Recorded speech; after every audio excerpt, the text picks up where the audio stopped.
Taken the opportunity on this visit to Los Angeles to speak to you on world peace and revolt in Africa.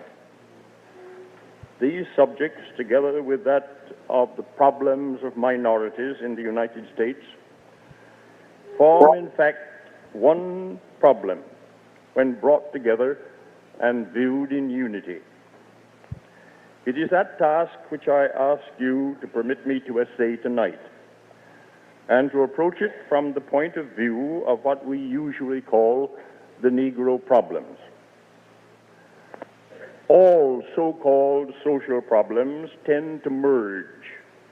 They all have to do with human actions and are based on human customs and treat the numerous and intricate relations of human beings. Moreover, particular social problems, despite the names they bear, change and change radically in the course of time. Indeed, social problems change more often and in more ways than physical problems because of the unpredictable variations in human feelings and choices.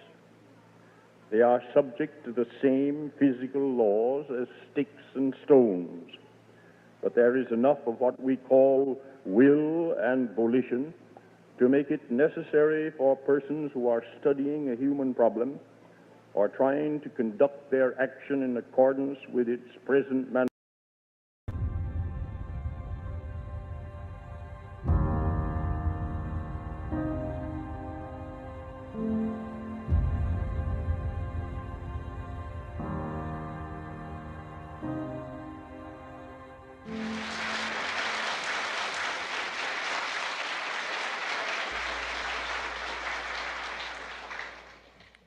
In order for you and me to devise some kind of method or strategy to offset some of the events or repetition of the events that have taken place here in Los Angeles recently, we have to go to the root. We have to go to the cause.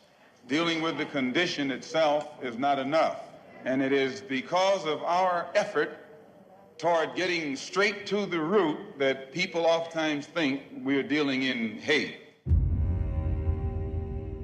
We are oppressed. We are exploited. We are downtrodden. We are denied not only civil rights, but even human rights. So the only way we're going to get some of this oppression and exploitation away from us or aside from us is come together against the common enemy. Who taught you to hate the texture of your hair? Who taught you to hate the color of your skin to such extent that you bleach to get like the white man? Who taught you to hate the shape of your nose and the shape of your lips? Who taught you to hate yourself from the top of your head to the soles of your feet? Who taught you to hate your own kind? Who taught you to hate the race that you belong to? So much so that you don't want to be around each other. No, before you come asking Mr. Muhammad, does he teach hate? You should ask yourself, who taught you to hate being what God gave you? And I, for one, as a Muslim, believe that the white man is intelligent enough.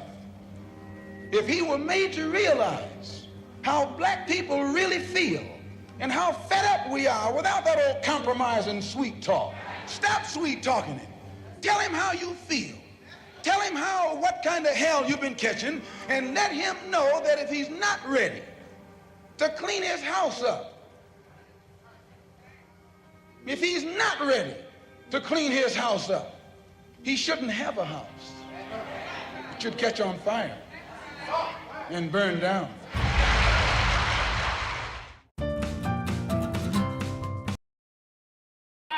What will happen now? We've got some difficulty. A long life, longevity has its place. But I'm not concerned about that now. I just want to do God's will. And He's allowed me to go up to the mountain. And I've looked over and I've seen the promised land.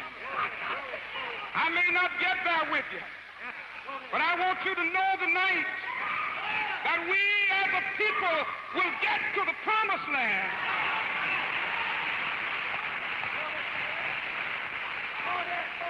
So I'm happy tonight. I'm not worried about anything. I'm not fearing any man. Mine eyes have seen the glory of the coming of the Lord.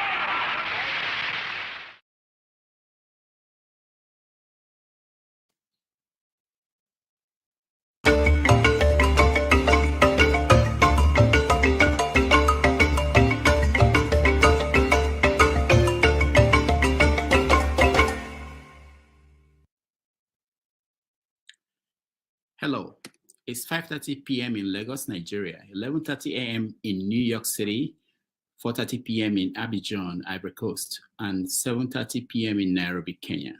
Wherever in the world you're joining us, welcome to another episode of 90 Minutes Africa. My name is Rodolfo Okonkwo. My co-host, Chido Onoma, is on assignment.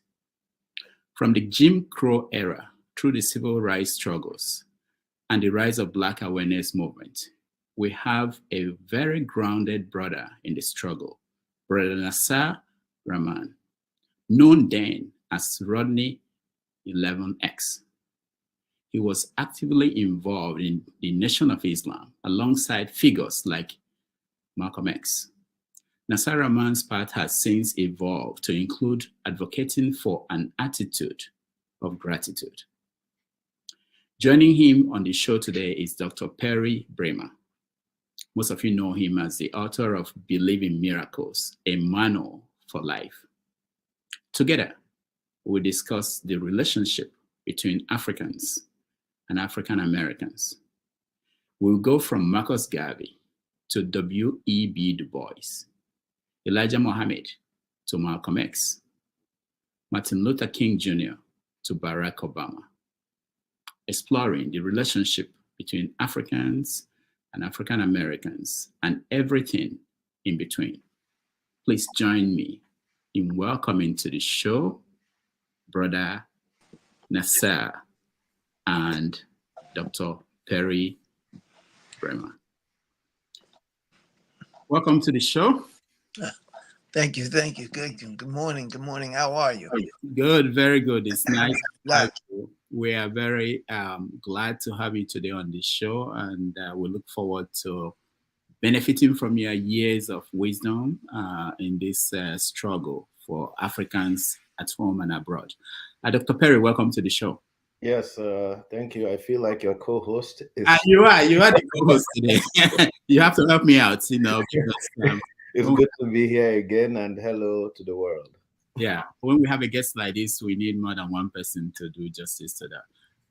So, Nassar, let me start with you. When you look at life today and what it was when you were growing up, was it what you expected for Africans at home and abroad? Was it what you were expecting when you were growing up with people like Malcolm X and Martin Luther King in the struggle? Well, first of all, I'd like to start in the name of the Creator, in the name of God. We always start with God. This is the results of all the years of my experience. I've come to realize that you start with God, regardless to what God the one Creator who created everything, and we end up with the name of God, Alhamdulillah, because He's responsible for all the experiences that He allowed me to experience. So that's why I say in Bismillah, in the name of Allah. Now, in regards to my journey, my experiences, that's all I have. If you ask me what I have my experiences in life. From the cradle to eventually the deathbed. So what would you like to start with? To start with your life in New York. I understand that you started in New York City and you were here during the civil rights movement. What was it like for you then?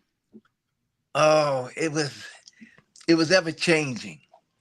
I'm a result of two immigrant parents, one from Belize and one from Trinidad, and who met each other in New York and started to raise a family. So their mindsets were a little different. Their cultures were a little different. And I was brought up in a melting pot. New York is a melting pot of cultures and different types of people. My father used to tell us when we were young, the blacker the berry, the sweeter the juice. You understand? He used to tell us this because we were dark. And at that time, it wasn't popular to be dark. It wasn't popular to have, you understand, anything lighter than lighter than Donald Trump. anything darker than Donald Trump, forget it. You're having problems, you know.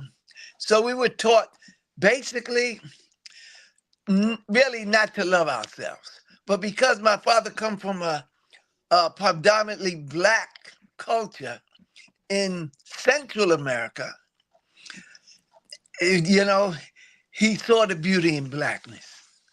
Okay, so he used to say, my brothers and my two siblings were very lighter than me, and he used to say to me, the blacker the berry, the sweeter the juice. You know, and to a point where when I was a child, when my sister would get mad at me or we would argue, she would say, Blackie. She would use the word and call me black, Blackie. So that's the condition our minds were in at that point in the 50s. We wanted to be like the oppressor. We wanted to, every black stay back, white, you're all right, brown, you may stick around. So that's how we grew up. To the point I remember my brother while he was a teenager, he tried to marcel his hair. He tried to process his hair. He brought some chemicals in the house. He wanted to look like Nat King Cole and Johnny Mathis and all the stars at that time, where they processed their hair. And he put this lye in his hair, and it started to burn his head up. And he started screaming. And come to find out, a lot of black men went through the same thing because we wanted to identify with our oppressors. That's how we started. But, things change. And God gave us the light of self after a while. We started to Muhammad Ali and Malcolm X, and they gave us a new spirit in life, that there's nothing wrong with being black. See, Elijah Muhammad was more of a social reformer. He knew the wretched condition that we were in, hating of self. And he knew that we were tricked into this through our education, through our religion. My father was a Catholic. My mother was a Jehovah's Witness. She was a Christian. And even in our religion, they taught us that we were black because we were children of Ham. We were cursed black. Ham was cursed by God, and that's how the black population came about. This was the American mentality at that time in the 50s. And it wasn't until people like Elijah Muhammad came and tricked us, just like we were tricked in being inferior, he tricked us to be superior. They lied to us and say, everything black is bad, everything white is right. He came with another trick and said, you're God, and the white man is the devil. He used one poison to counter another poison. And that's what we was going through. The black population started to resist. They started to wake up. We started to educate ourselves. And we no longer had the fear that our parents had of Mr. Charlie. They used to call him Mr. Charlie. And a new day came about. But it was a lot of different struggles. A lot of different struggles. A lot of us died. A lot of our families and our friends died trying to integrate. We thought integration would be the key. If we got next to them, we could show them. But they were different people. And we went through what we went through. We went through with Elijah. I came into the Nation of Islam, and Elijah had a new program, self-help program. Help yourself. Don't rely on the Caucasian. Don't rely on what we call the devil. We had to do it ourselves. Alhamdulillah. And we had a newspaper and in the front of the newspaper showed our hands stretched out over the globe and holding the Africans' hands, because we were taught very negative things about the African. We didn't want to identify with the African because they taught us that the African were backwards, that everything ugly was in Africa. That's why they needed a Tarzan to come and become the king of the jungle. So we saw black as being something ugly and negative, but Elijah told us, no, your blackness is something beautiful, beautiful, something that you need, something that they were jealous of. So this is what we went through in the 50s. And it wasn't until people like Malcolm X, Muhammad Ali, did we start to wake up. And then a lot of the musicians, they was exposed to Africa. So they went over to Africa and they started becoming Africans in that sense. They started to become Muslims. Yusuf Lateef and Ahmad, you understand, the piano players and all this. And then we started to realize that we were being lied to. We were being lied to. And I myself went through an Afrocentric period where I wanted to be a Mandingo. You understand? I wanted to be a African warrior. We were no longer afraid of this Caucasian and his way, and we knew that our roots were in Africa. And these are the things we went through. Mm. So how did you join the Nation of Islam? Well, my brother had joined it. And we're in New York. My brother had joined it in 1969. And I used to laugh at him, and he used to sell papers and black this and black that. And then I said, let me go one time. And I think Farrakhan was speaking. And I was at the age now that I was looking for more than what I had. And everything he was saying made sense. You know what I'm saying? And we had the spirit of a warrior. You know what I'm saying? And this is the only thing that could stand up to the indoctrination of our former life. So I decided, this is for me. This is for me. And then I eventually came in and became a member of the Nation of Islam, following Elijah Muhammad, with Muhammad Ali, Louis Farrakhan. Malcolm had died, and there was big controversy about his death, but that was still something we dealt with. Were you in New York when he died?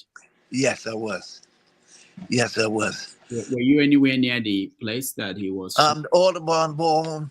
I knew I used to go by there all the time, but I wasn't there at that night that he died. No, I wasn't there. It was a shock to us, just like, you see, you got to recognize that He wasn't that popular until he died. You know, we were in such bad shape as a people that most of us was mentally dead. Our leaders had to die for us to savor their message and to ponder over their message. You know, while they're living, a leader a lot of times are disrespected by the people they're trying to lead.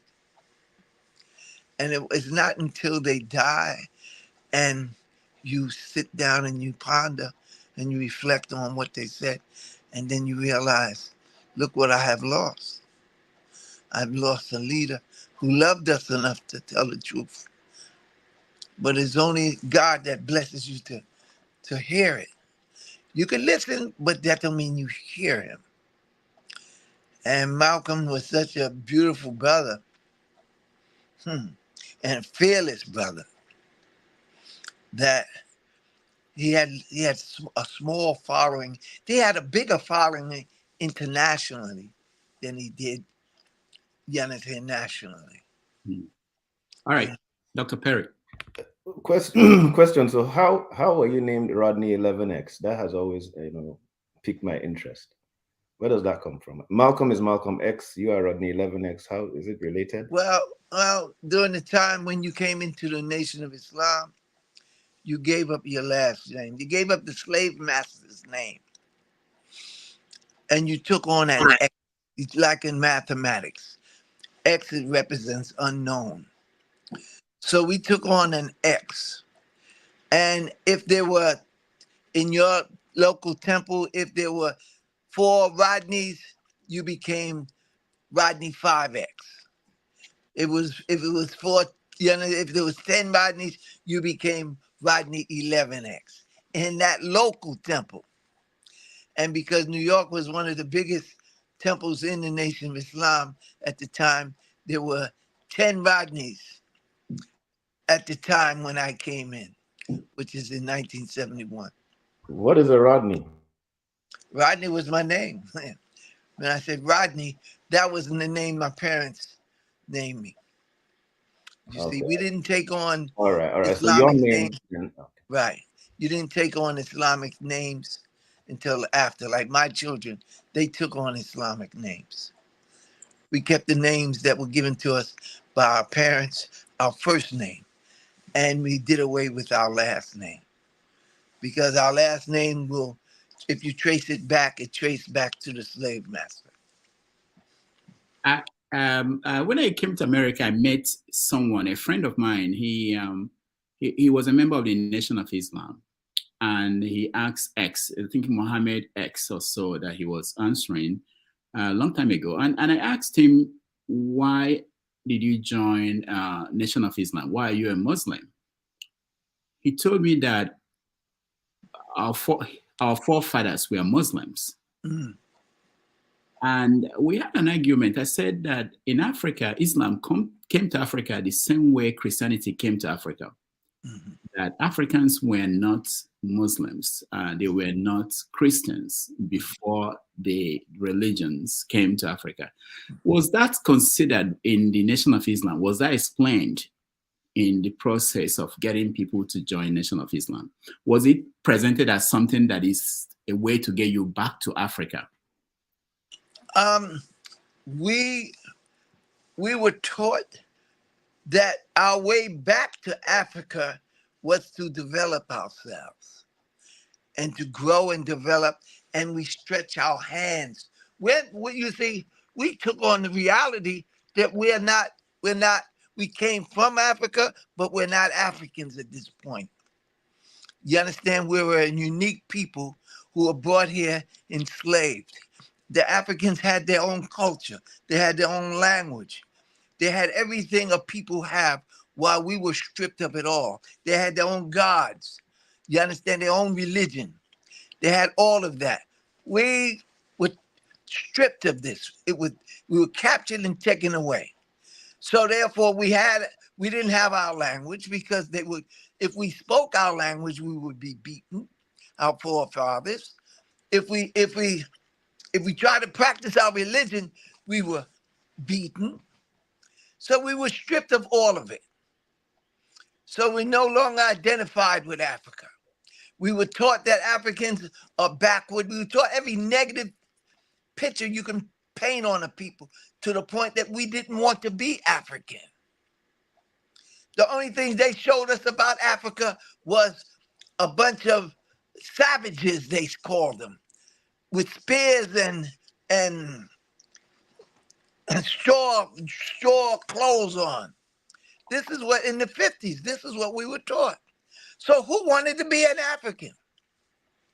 Only the intellectuals who understood the reality. But the average person didn't want, because the media depicted Africa as something low and uncivilized.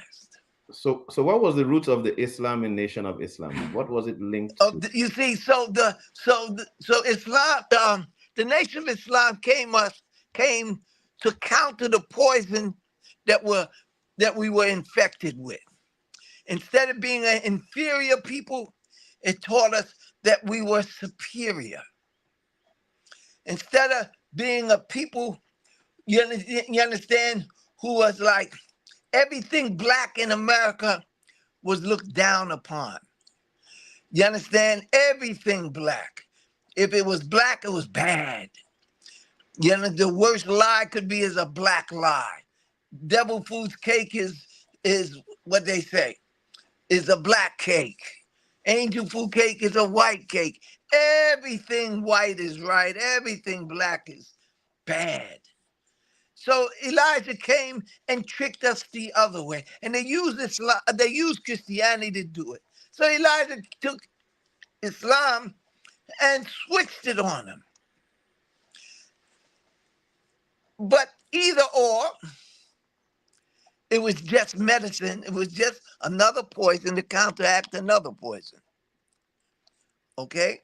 So as we start to grow and develop and travel, then we start to realize the trick of this Western.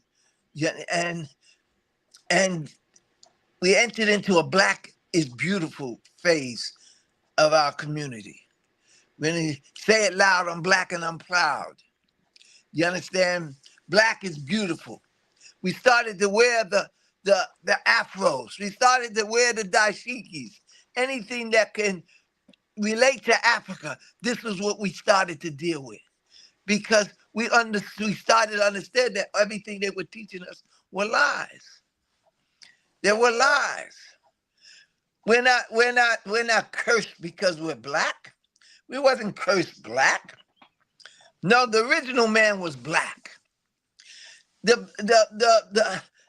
everything on the planet, every people on the planet, their DNA comes from a black man. So therefore, we were taught all these things. And then we started to stand up. And the powers that be realized this, and they had to implement different tricks to counter that. You understand? We had Black Revolutionary Army and that was fighting the system. You had people standing up and said, hell no, you understand, I won't go to the service. We had things, it disrupted the status quo. And then we started to, like Malcolm went over there and taught a lot of the African nations that you want to fight racism, you fight them with your own natural resources. You're a rich people. You have everything that everybody wants. Malcolm started talking that. Malcolm started teaching that. Okay? And they couldn't have that. Malcolm was going to take America to the world court and accuse them of genocides and everything else that they were committing at that time. So they had to stop that. They had to go into the laboratory and come up with something that will neutralize this movement. this movement to go back to Africa, to connect with Africa, your original home. You know what I'm saying? Yes. We were dead people. And we had all the characteristics of a corpse. Wherever you see us, everything around us died. So we had to be brought back to life. We had to be brought back to life. You know, and you see life shows up. When it's time, things happen. May I ask you, for Africans who were in America at that time, what was their reaction to the movement?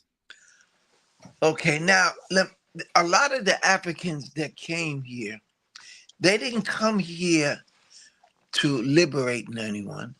They didn't come here. They came here to benefit from the gold and the silver that line the streets of America. You understand? There's an old song they say, the white man would say, come to America where you'll find more gold for your labor. You understand? And that's how they entice the black intellectuals or the blacks from Africa to come here. Not to get involved with the ex-slaves. You understand? Not to uplift them, not to bring life to them, but come here to get some of the riches. So possibly you could go back. You know, so the connection was very, very, very light connection. We didn't see each other. A lot of the things they told the African brothers, that we were dead people, everything negative. Here they telling us everything negative about Africa, and they were telling the Africans everything negative about us. So we didn't see ourselves as the same, you know. So, and they still do that. They still do that. They're not trying to bring us together as one people, because it's not to their advantage that we unify ourselves. So a lot of the Africans, they came here to do what they came here to do, to educate themselves, possibly to go back home, or come here to educate yourself and take advantage of the gold and the silver that's lining the streets of America, but not to get involved in the civil rights movement. Because you understand, because these people here are savages.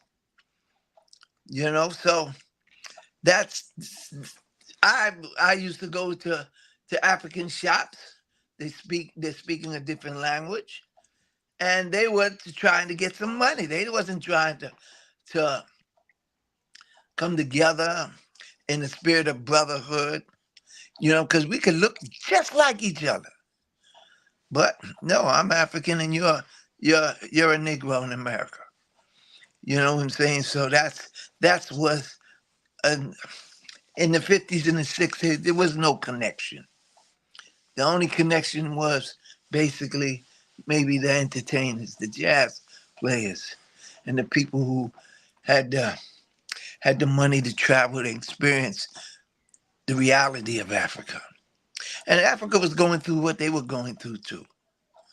You know what I'm saying? They were fighting just as hard as we were fighting in America for the freedom. They were fighting just as hard.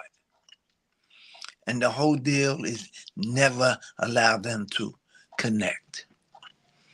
And they still don't want us to connect.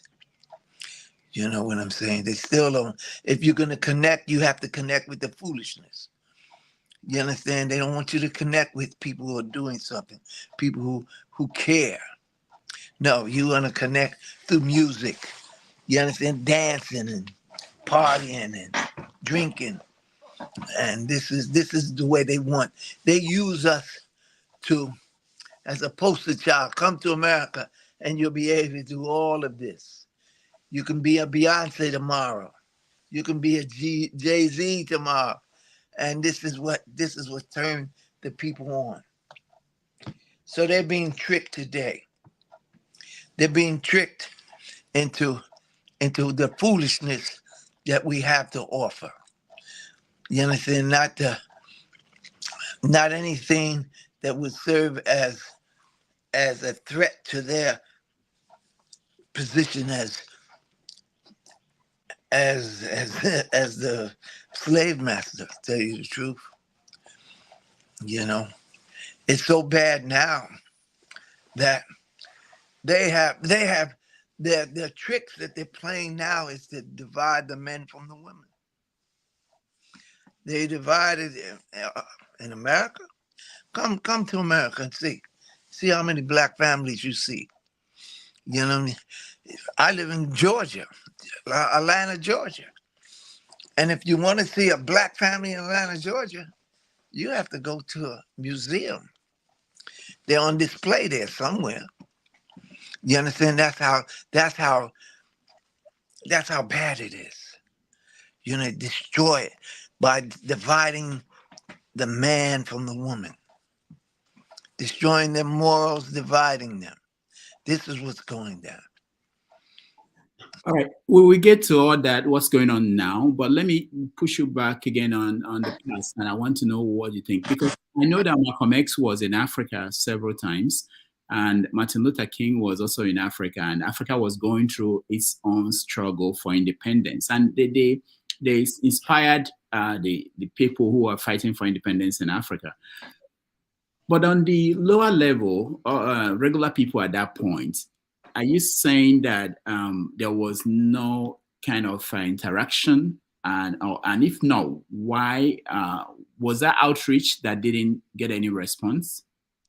Well, education, you see, in our indoctrination through our educational system, they fed us things that would separate us rather than bring us together. You understand? It's like two tribes in Africa. They don't see themselves as one people until something's threatening all of them. Then they may come together. But if nothing's threatening them, I'm this tribe and you're that tribe, and we don't establish relationship. You know what I'm saying? And that's how they did America. We're not to mess with Africa because Africa has nothing. We're not Africans. They told us we're not Africans. That's what they told us. Okay? That's what they told us.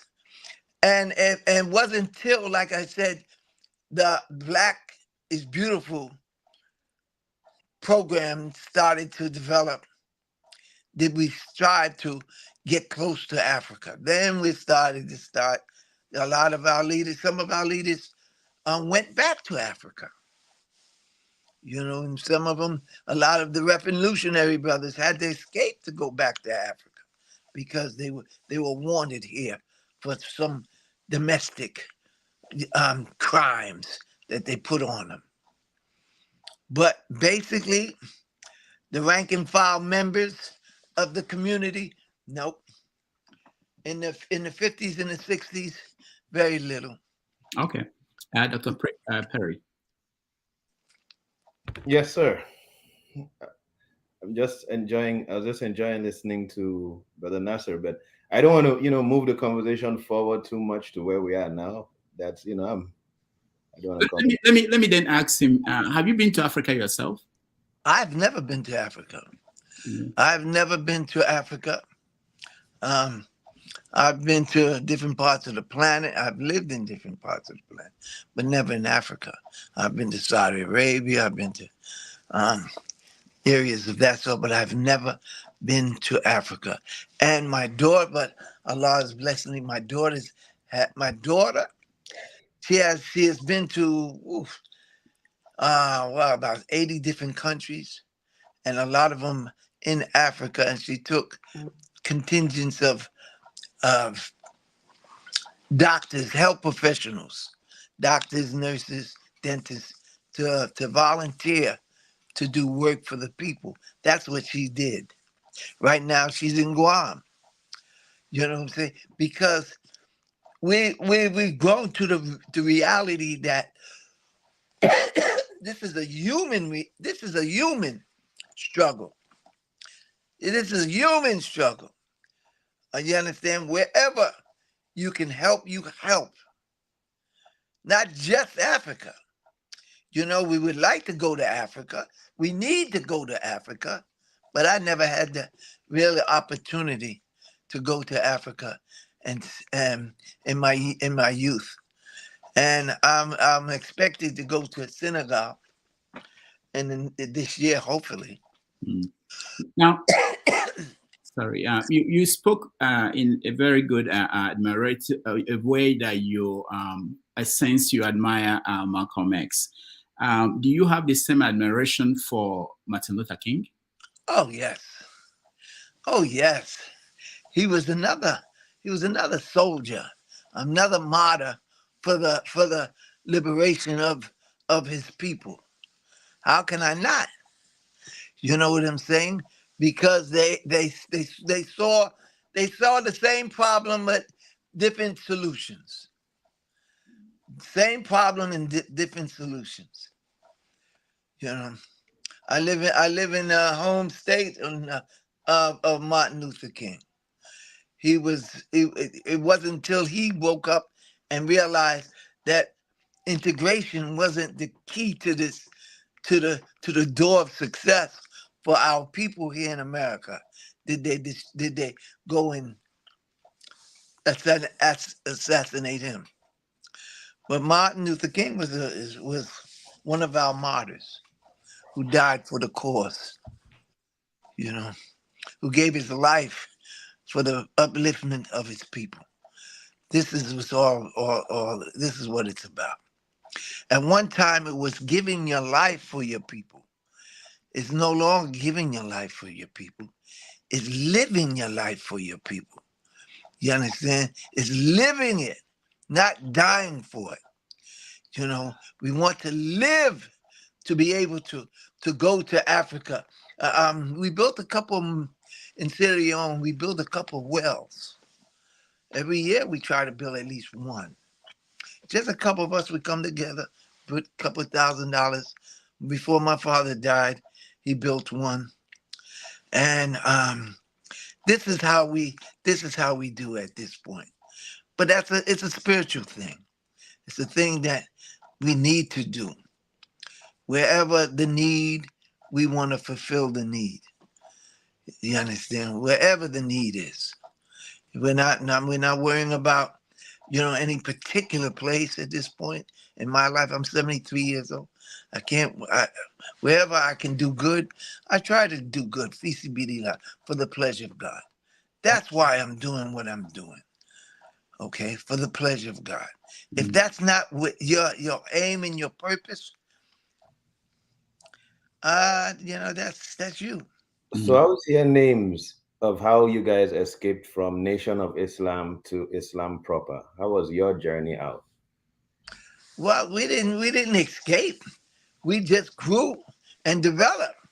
Well, you know, when you're in primary school, you go after you grow and you graduate and you go into secondary school and then high school. You know, and that's part of the process. You know, Elijah came to uplift the black community to rid him of his inferiority complex. You understand? And shed some light on his reality that you're not cursed, that you're not what they say you are, you're something greater. So once he told us that, then we could move forward. We were taught to be clean, how to wash, you know, what kind of food, eat living food, not the food of the slave master. We were taught that. And once we were taught that, then we can graduate into Islam. Then we came into Islam. You understand? Because we were ready for it. We were disciplined. We knew how to clean ourselves. We knew how to focus. We wasn't in the club every night. We wasn't in. We were free from the traps of the society, because this society got a lot of traps. A lot of traps. And then this is what we have to teach our brothers from Africa when they come here. Watch out for the traps. because they're letting a lot of people in now, only to become American, only to become the same American that we tried to escape from. I'm a Black American, yes, but I'm striving to be a righteous American, American that is not about what your American is about. You understand? American that helps instead of hurts, that gives instead of take. You know what I'm saying? So this is the reality. The two of the mosques that I go to, they're two African mosques. Alhamdulillah. They're coming and they're building mosques, they're building different things, and that's such a blessing. Now, They're teaching us things that we need, that we had lost. there's something you said that I really wanted to expand on. You said that Elijah Muhammad used a poison to deal with the poison that the white people gave Africans in America.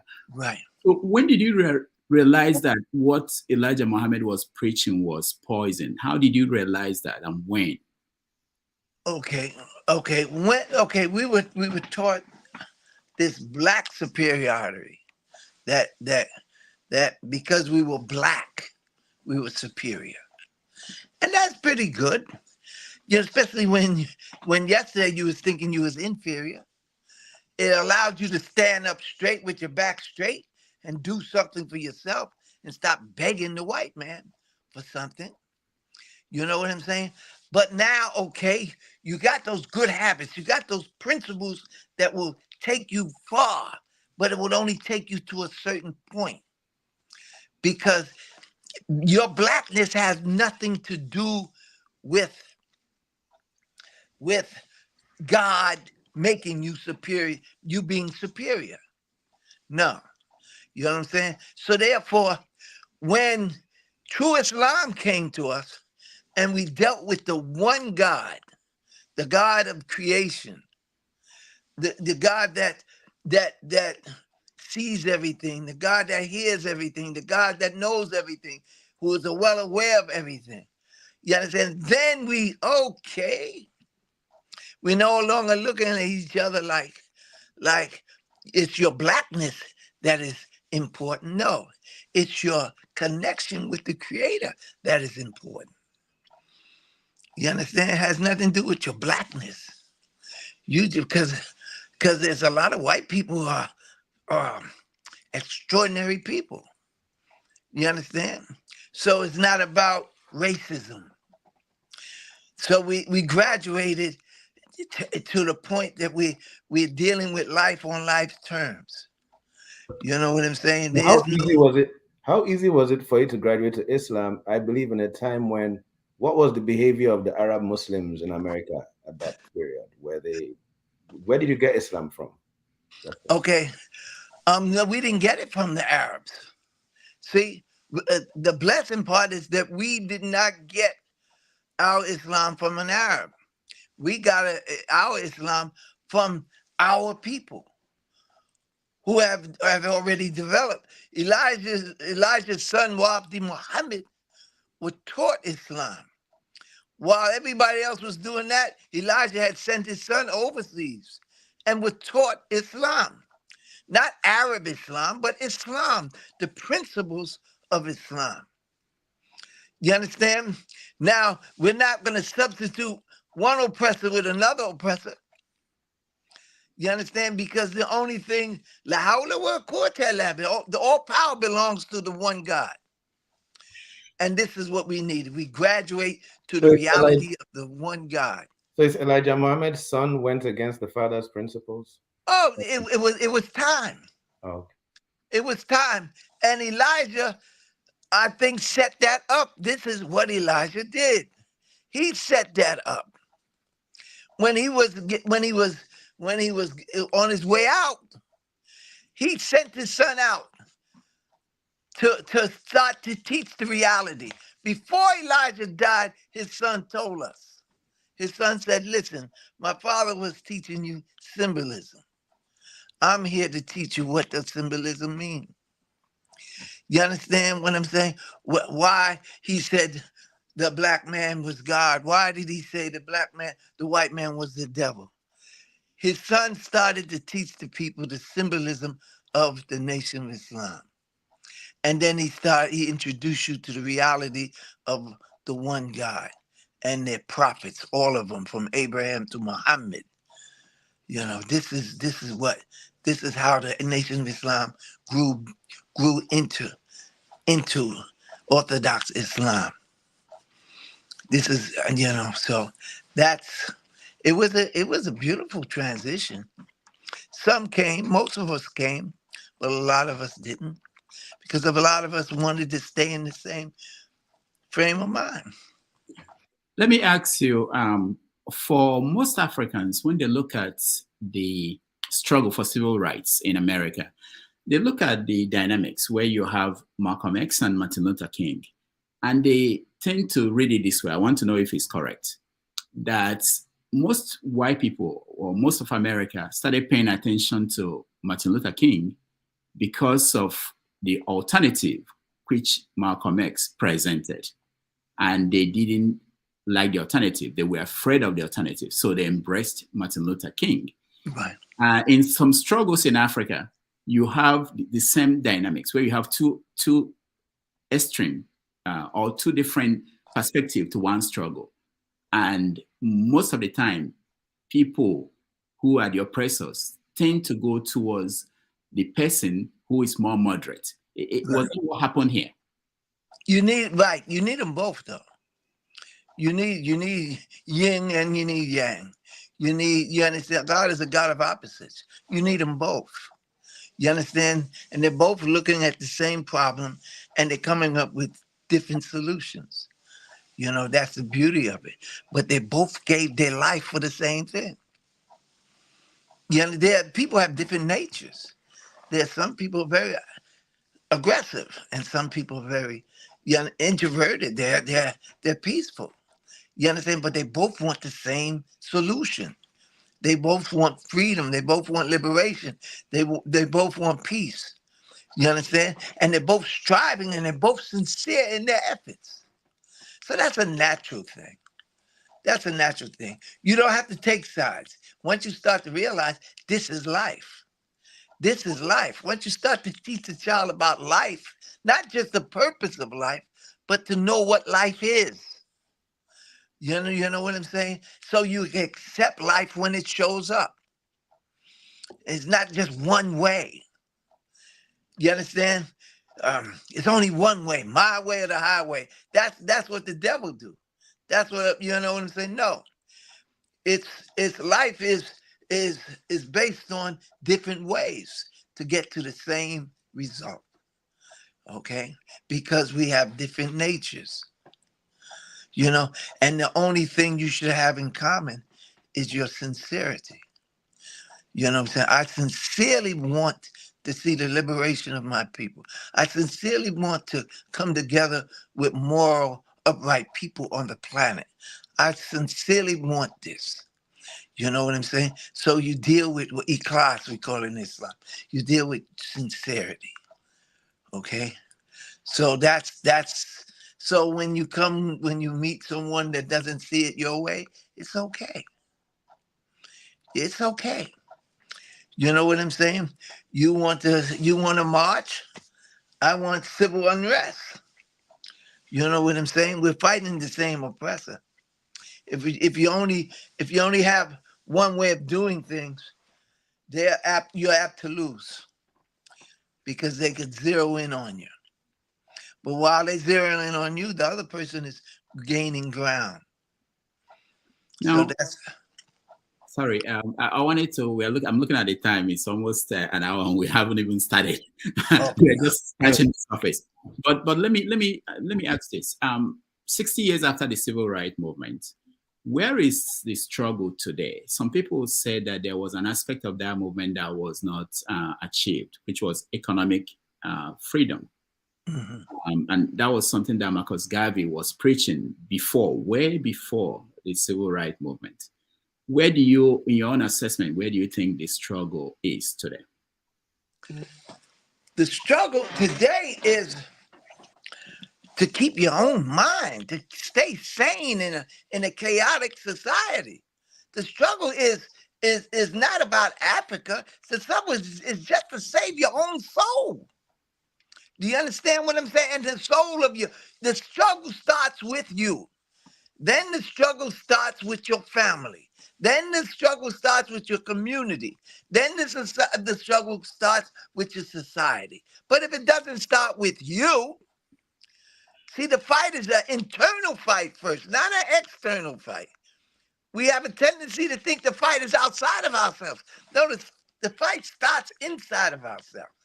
The fight starts on how I treat my wife and my children. You understand? How they're defeating us now is by destroying the family. How they destroy the family is by destroying you, the head of the family. So that's where the struggle is. I look at movies from Africa and I'm saying, oh boy, they infected the same thing they infect over here in Georgia and in New York, in Lagos, in different parts of Africa. You know what I'm saying? They got the same problem. You understand what I'm saying? Not as bad. You know what the fight is? They show it to you on television all the time. Number one television show, The Living Dead. Look at that movie, The Living Dead. You got some people fighting zombies, and they have made us zombies. You understand? They have made us zombies, and we're fighting to just live. You know what I'm saying? What's the difference between? I look at the movies in Nigeria, and I look at the movies here. Same foolishness. The same foolishness. You know what I'm saying? So you have to start at home. You start to clean up your own house. You know, before you got to get healthy. You got to be one of the living to deal with the living. You can't be one of the dead. They're killing us. They're killing us with this internet and this information highway with false information. They're killing us by exporting the black culture, where the man's calling his woman a bitch all the time. They're killing us. You understand? Where the woman is against the man. They're killing us. They're not giving us anything that would bring us together, so we can be a force to fight them. No, I've destroyed their families. It's about money. All about money. Money. I got this money. I got that money.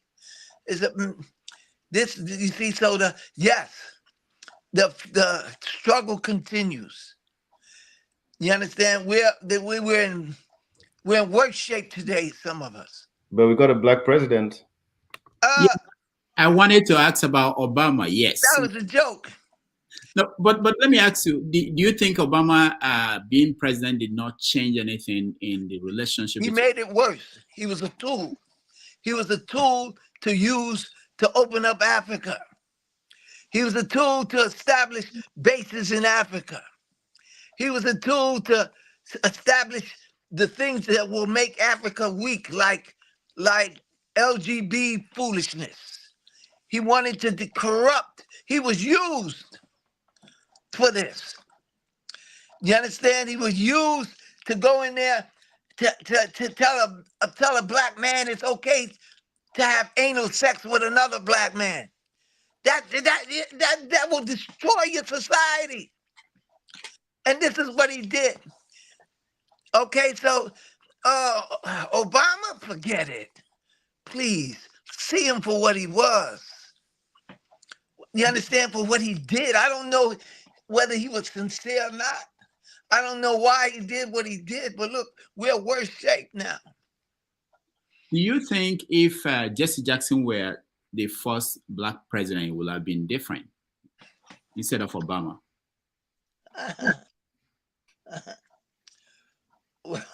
If he would have been, listen, American presidents are not elected. They're selected. Okay? They're selected by by people who are in charge. You understand? And they're selected to maintain and to keep the status quo. Okay, so all this so-called democratic system, come on, that's for the people. That's to give the people, to make people, you understand, think that it works. But we don't vote people in and vote people out. I remember who was it? It was one of the presidents. He said, one of the president's attorney general, they asked him a question. He said, do you think that we would allow the fickle mentality of American people to determine who's president? The fickle mentality of the people to determine who's president. Think about it. If we allowed that, Michael Jordan might have been president when he was most valuable player of the NBA, because everybody loved him. You know what I'm saying? So this thing about the democratic process, that's been going a long time ago. It's about the private sector now, the multinational corporations. There's no such thing as the democratic process. We select the people in charge select them, and we just do what we do every day. Now, around in the rat race. Yeah, let me ask you this. I'll come to you next. Perry, you take over. Let me ask you this. There are people who look at countries governed by Black people. They look at mayors of cities, Black cities in America. They say that Black people are yet able to govern themselves. What do you say to that? Govern themselves? Yeah. We were never given the opportunity to govern ourselves. How would we know? We were never given the opportunity. Do you understand? What about we had a black we had a black president. What more you want? Did he govern? No, he followed instructions. He didn't govern, he followed instructions. Okay? Like I said, it starts small. It starts with one cell. It starts with one family. We got to start teaching our children, teaching our wives. We got to start teaching them, number one, some type of moral value. That we got to teach them about God. We got to teach them about right and wrong. We got to, you know what I'm saying? If not, we become slaves of our emotions and our appetites. And that's what we are. The average person is a slave to his appetite, to his emotion. So how do you describe Atlanta? Atlanta has a Black mayor. Atlanta? Atlanta is a planned community. It's a planned community. They planned it. Atlanta is Are we proud of Black achievement? The Black population is one of the maybe wealthiest or most. Yes, it's one of the richest, but all they have is money. Give a fool money, what do you have? You have a fool with money, right? Give a pervert with money. You have a pervert with money. Do you understand? So money doesn't do anything but magnify who you are. You understand what I'm saying? Look at Nigeria. Nigeria is one of the wealthiest countries in Africa. So what? I don't benefit from it. And most of the Nigerians don't benefit from it. You see what I'm saying? So it starts with first the family unit. Protect it. Husband, protect your family, your children. So that means you have to sacrifice. You have to sacrifice and do whatever is necessary to protect your family. They're trying to make your little boy into a homosexual. You too busy trying to make money to realize he's soft. He look like a lollipop. You understand what happened to the Mandingo? the Igbo, the warrior. You understand? No, the internet happened to him. He has access to the information highway. It appears as if you mentioned African movies. It appears as if you don't like what you are seeing. Okay, you know what? Okay, my wife watches them all during the week. She loves them. Me, no, not particularly. Because remember, I had aspirations of becoming a Mandingo warrior. I saw the African as, yeah, man, this is me. This is what I want to be. You know what I'm saying? And then to see how when I turn on the TV, the same foolishness I see over here, I see over there. It hurts me. I see the women wearing the wigs, and their beauty is based on the beauty of the Western world. It hurts me because they're so beautiful. They have their own. Keep your own. Don't mimic the West. No, you have something. Recognize that you have something. You need a Black is Beautiful movement there. So you'll know that you are beautiful people. And you don't need to follow these clowns over here. You know what I'm saying? And we need to get together and come up with our own. You know what I'm saying? So it's a fight. It's a constant fight. It's a constant fight, and we have to fight. And it starts with the self. All right, Dr. Perry. So I've just been carried away listening, but yeah, I share a lot of the sentiments, and I'm being educated right now to the way forward, because sometimes I have the top-down approach, but apparently the top-down approach can do so little.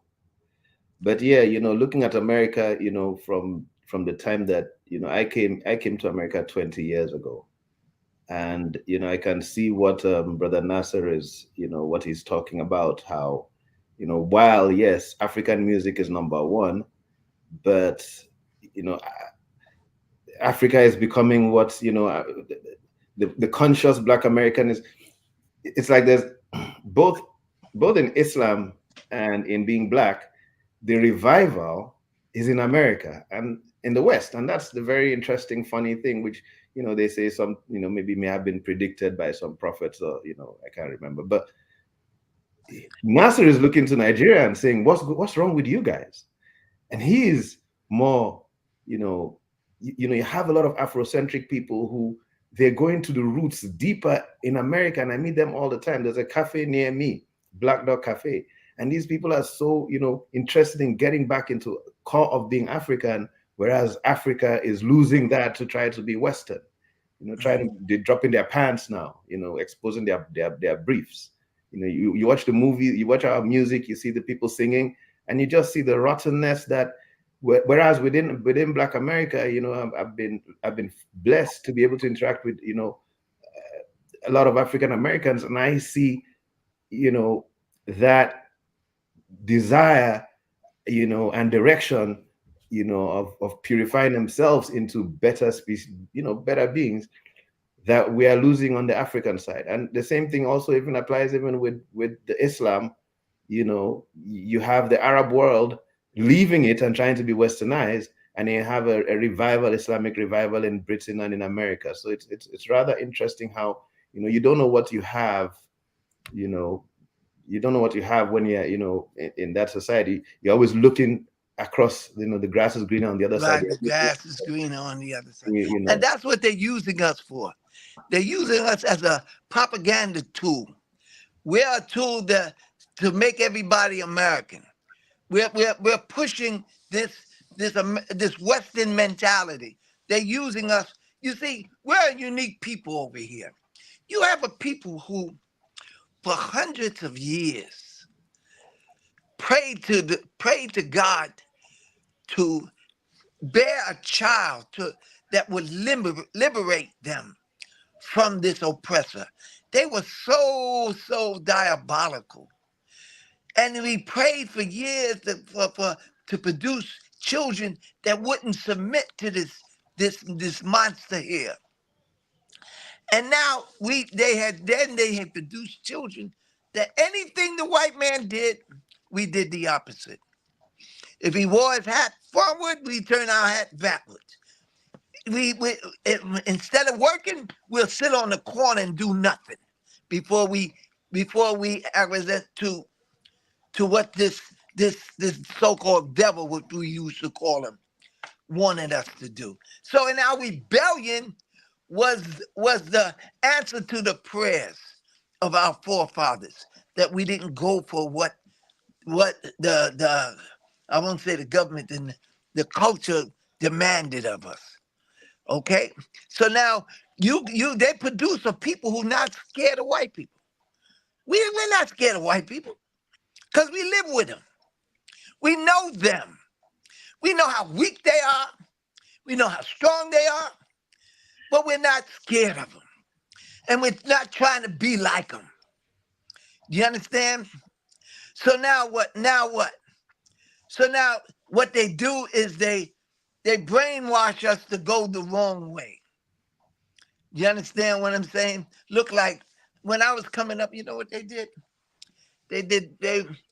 These fashions came out and we wore the fashions. We wore high heel shoes. We wore, big brim hats, look like clowns. You understand? Only because they understood that we didn't want to be like them. So they had their designers design all kind of funny clothes, and we went for it. And what they do is they will export our culture to the world. And the world follows our culture. The world follows the young Black American. The world follows, they come out with rap. Now they're rapping in Mecca. They rapping everywhere, every part of the planet. You go to the Antarctic, you have Eskimos rapping. You understand why? Because they use the fact that we no longer bow to them, and they export our foolishness, because a lot of it is foolishness, to the world. And the world say, wow, this is it. The movies, our gestures, the way we walk, the way we dance. And you got the world doing it, not just in Nigeria, everywhere you go. This is what they're doing. They're following this ex-slave of America, but in a negative way, not a positive way. They could do it in a positive way, but it would cost them their empire. The same way they teach us to be fools and dancers, and you understand, using our nature against us. They could teach us to be, you understand, to want to do great things, education, and you know what I'm saying, but they don't. Sorry, may I ask, do you support paying reparation for slavery? I suppose, okay. Think about that. You can get them reparations. We're already the richest people on the planet. We're already the richest Black people on the planet. What other Black people got more money than us? So what kind of reparations are they going to give us? Huh? And what do we do with our money? You see any Black banks?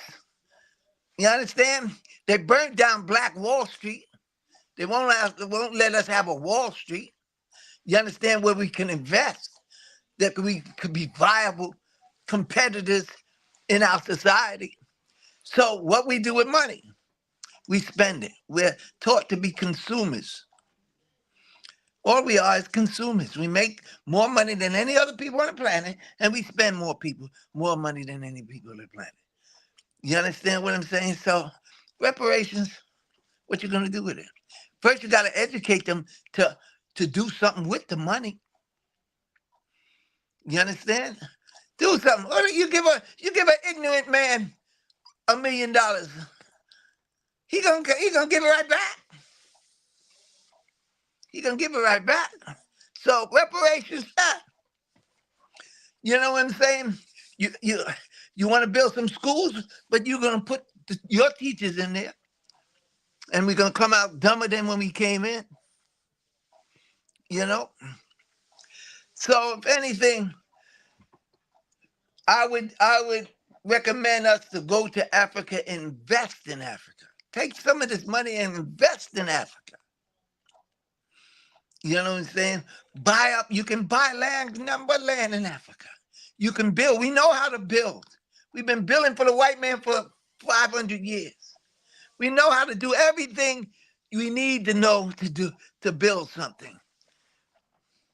So that's the only advice I would give. If you're wise enough to do it, and if you're not a consumer, just want to buy foolish stuff, go to Africa. Build something. Establish something. You know what I'm saying? But it's going to be hard to do that. Right. Because the majority of Africans is just as dumb as we are. You understand? So, hey, it's a fight. It starts with the heart. It starts with your connection with God. That's where it starts. You understand? Understanding that there's a power greater than myself that can restore me to sanity. You know, so that's what that's about. Mm. You know what I'm saying? Yeah. So, come giving. Don't come getting, come giving. And even if it's just a smile. The average African over here don't even smile. What's wrong with them? You understand? They come over here and you got to teach them to smile. What's wrong with you? Did I do something to you? You understand? But when you see a brother from your hometown, you're grinning. No. When you come smiling. Come with a heart, a giving heart. We don't need your money, but we need your love. We need your, come and have an attitude that I am approachable. Don't come over here taking advantage of these dumb dead people. You understand what I'm saying? Because that's what a lot of people do, not just Africans, but all the immigrants. They come here because they see that these people are dead. They're consumers. Or they don't want to build nothing. They want to buy everything. So you go get you some pencils and you sell it to them. You understand? They want this so-called education so they can be educated slaves. You know what I'm saying? Yeah. Like, so let me ask you, have you been to Mecca? Yes. How many times? Once? Yes, I've been there once. I made Hajj. What was the experience like? Well, Mecca is like I said, when I went, it was for a reason. And I tried to focus on the reason. You understand? But there were so many different, I'd never been around so many different type of people.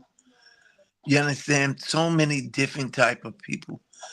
And going through a same ritual, it was very traumatic for me. It was very inspiring at the same time. And you'll see that people are just people. You know what I'm saying? People are people. Don't expect anything from people. They're liable to do anything at any time. Anybody. Just expect from the creator who created you. You know what I'm saying? So that's what was my experience with in Hajj and Mecca. And people are people. And it's not about people, it's about you. Mm. How you deal with people. Not how people deal with you. You understand? How you deal with people. This is why I can be successful dealing with the Africans here, because I'm dealing with me. I'm not mad because he don't smile. Maybe I got to teach him how to smile.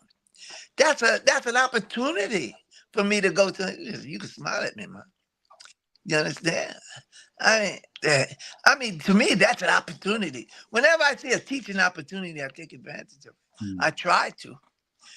I don't take it personal because I don't know what they're going through. At 73 years old, I wasted most of my life judging people on their body language. You understand what I'm saying? Only to find out that this is a beautiful person. This is a beautiful brother. But when he walk in the market, he's looking like he want to fight somebody. You understand? Only because what he's going through. He don't know that it's okay. You understand that we love each other. You know what I'm saying? So I come from New York. In New York, everybody look mean. Nobody's smiling because it's a no-no. New York, you don't smile. You give them a look like, get the heck away from me. Because we're fighting for space in New York. I moved down to Georgia. We got a lot of space. So I can smile. I don't need to have a body language that would indicate I want you to back off. So alhamdulillah. So when Malcolm came back from Mecca, he changed. It transformed him. I wanted to know how is it being a Muslim in America post 9/11? What did you experience in change? Well, Malcolm was at a time where he had it rough. He was fighting on different fronts, and he was way ahead of his time. Now the Muslims and in America, when they started to open up the borders and allowing the people to come in, we started to see the reality of Africans, that they were just as pitiful as we were. You understand? In reality. You know what I'm saying? They came to try to establish a life. They were caught up in the same diseases that we caught, the disease of materialism, disease of sexism. You understand? All these different diseases. You know what I'm saying? They were caught up the same way. You know what I'm saying? But what they had unity. They would band together and help each other. You know what I'm saying? So, and they were taught not to go near us. So that's so the Muslim. So while you were a Muslim at the time, the Muslims discriminated against you at the time. Oh man, I've experienced racism in Islam almost more than I've experienced it in white America. A lot of Muslim racism. Because they're just people calling themselves Muslim. They're just people. I call myself Christian, you call yourself Muslim, I'm a racist, you're a racist. That's who you are. We just wear labels. We're just wearing labels. You are who you are. You know what I'm saying? Hearts gravitate to each other. You understand? Even cultures try to gravitate to each other, but in reality, hearts gravitate to each other. It's like I meet you. You got different experience than me, but our hearts came together, and this is the beauty of it. So you guys were afraid during 9/11. What happened? 9/11. How did the Arabs survive it? Were they afraid? What happened? Listen, they acted the same way they acted with us. They want to blame somebody for something. You know what I'm saying? See, I was in New York. I could see the smoke from where I was on the World Trade Center, from the World Trade Center. So let me tell you something. They did that for a reason. We know it was game. We know there wasn't no airplane that took that building down. We know that. The world don't know it, but the people in New York know it. You understand? If you really want to know it, you know what I'm saying? Those buildings came down like accordions. They were demolition projects. And we saw it. But everybody else went for the game that the news tell them.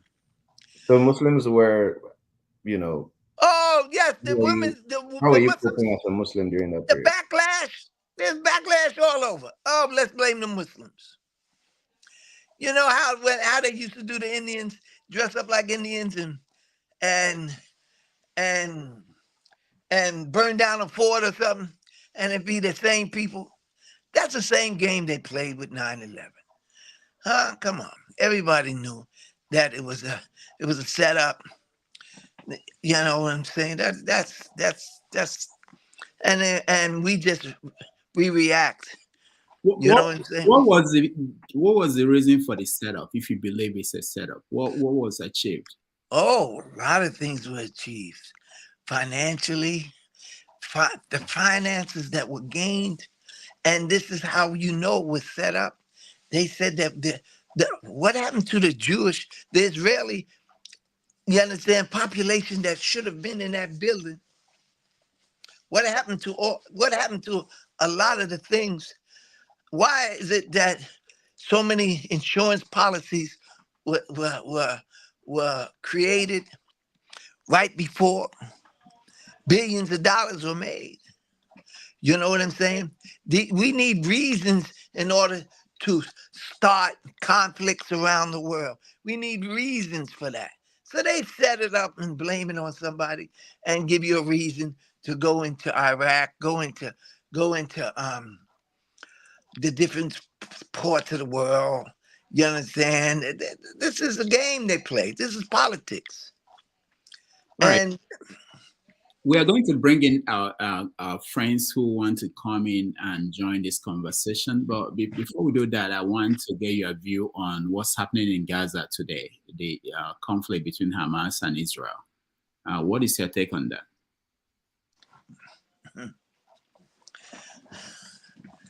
Everybody knows it's genocide. Everybody knows it's genocide. Everybody knows that Israel and America is like the Long Ranger and Tonto. Israel cannot do what they wanted to do unless they got the sanction to do it by America. You see, we're complicit in this. America is complicit in this. It's America is causing this. You know, this is the reality. You got these Zionists, these ex-Nazis. You got to remember these ex-Nazis. And they set it up way during World War II, after World War II. They had to do something with these Nazis. And hey, how can, America is just exposing itself to be who she is. You understand? They don't care.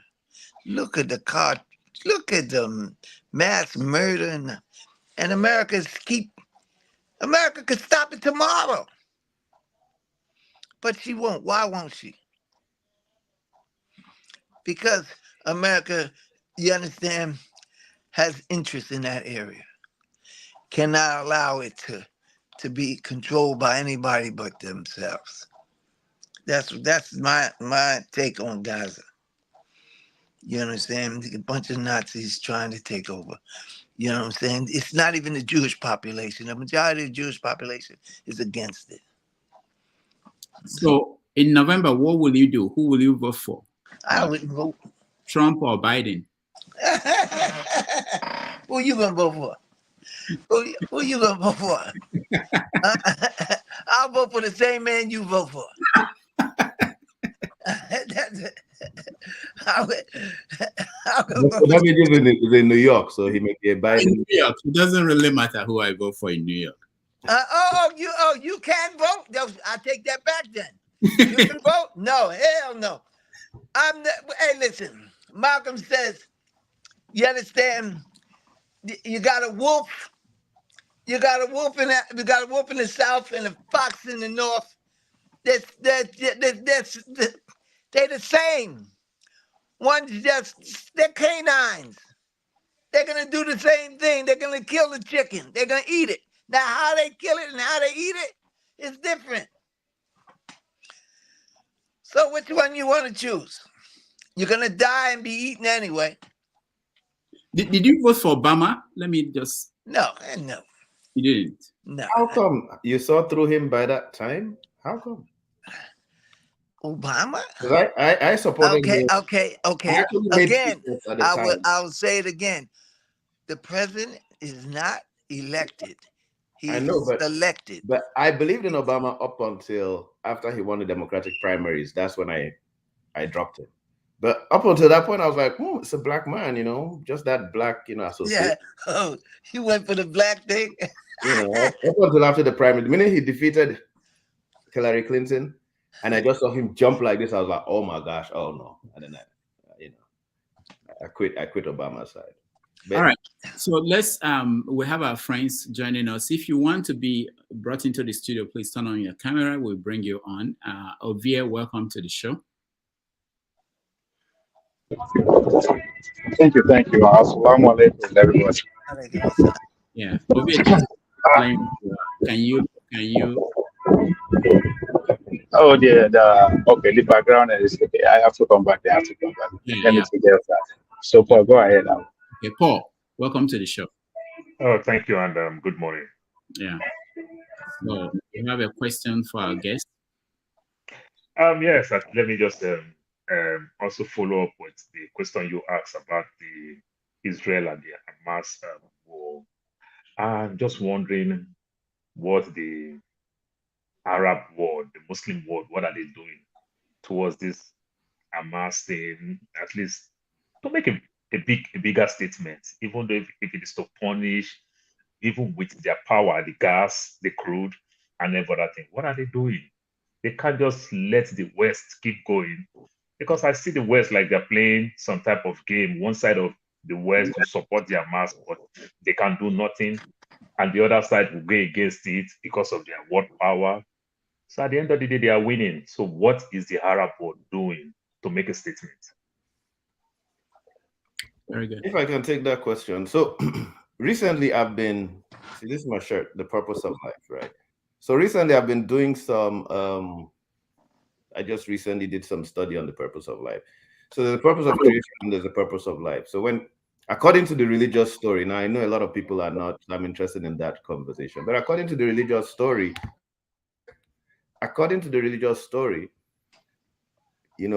the story in heaven, but the minute God is sending us down, God says, the angels complain. They say, he's going to cause corruption on earth. He's going to fight. So that's the nature of man. We came here and God says, you guys are going to do that. So it's not about Arab or anybody. It's who are you?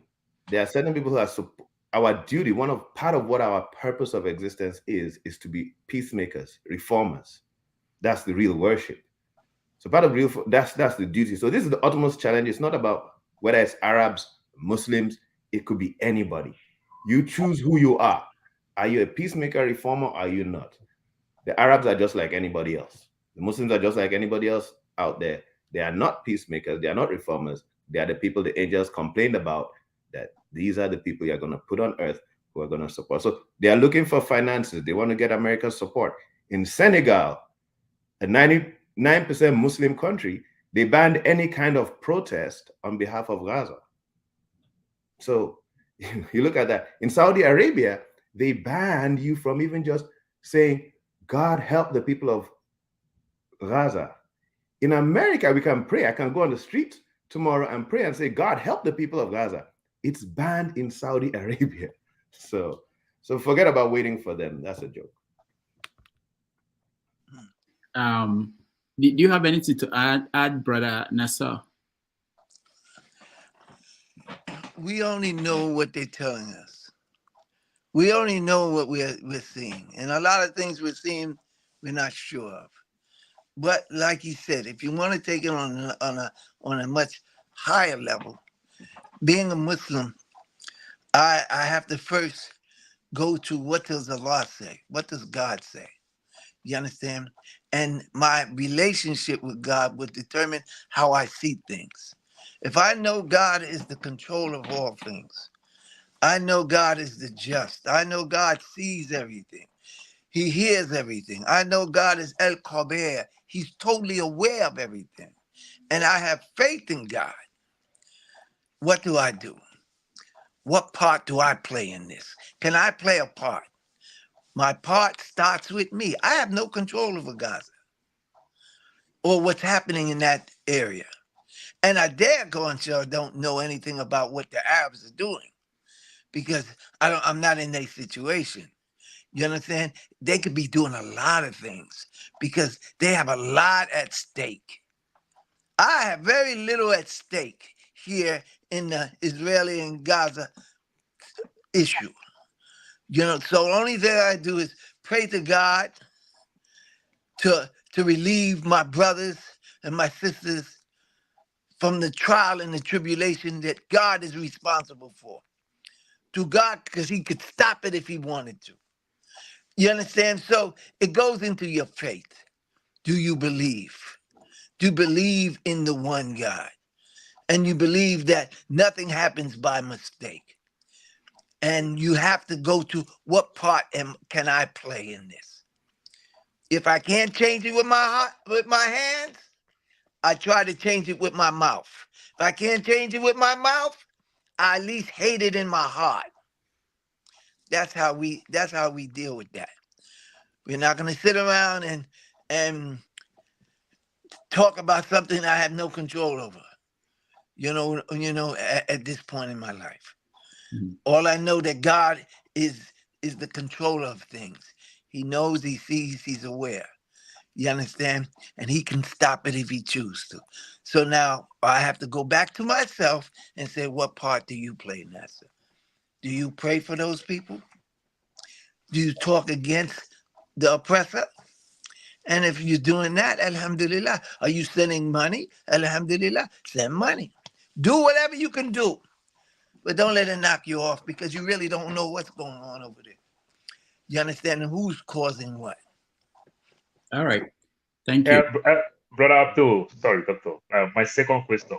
Are you in support with what Dr. Umar Johnson said about black men shouldn't date white women or marry black women? Are you in support of that? Listen, I'm in America. At this point, if you get you a good wife, you lucky. If you get a God-fearing wife that's going to support you, going to help you, and is going to raise your children the way you want them to raise, I don't care what color they are. You understand what I'm saying? Because if you just marry because she's black, that's no reason. Because you could get a black monster. You understand? And I've had some of them.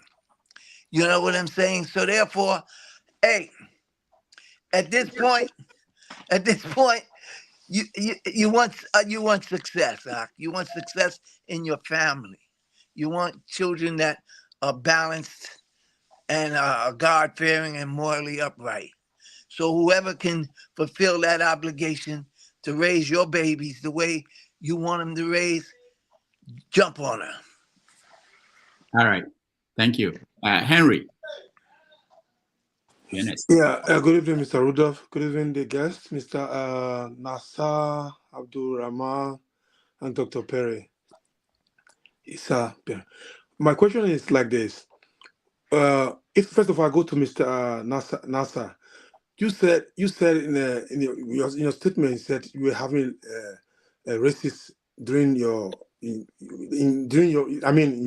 Muslim world. You have racist a lot. Why you don't think it's not time for you to just say, let me just believe in God without any religion? It's not right for you to do that? You see, that's the whole key. There's one common denominator in all religions. You understand? One God. That's the common denominator.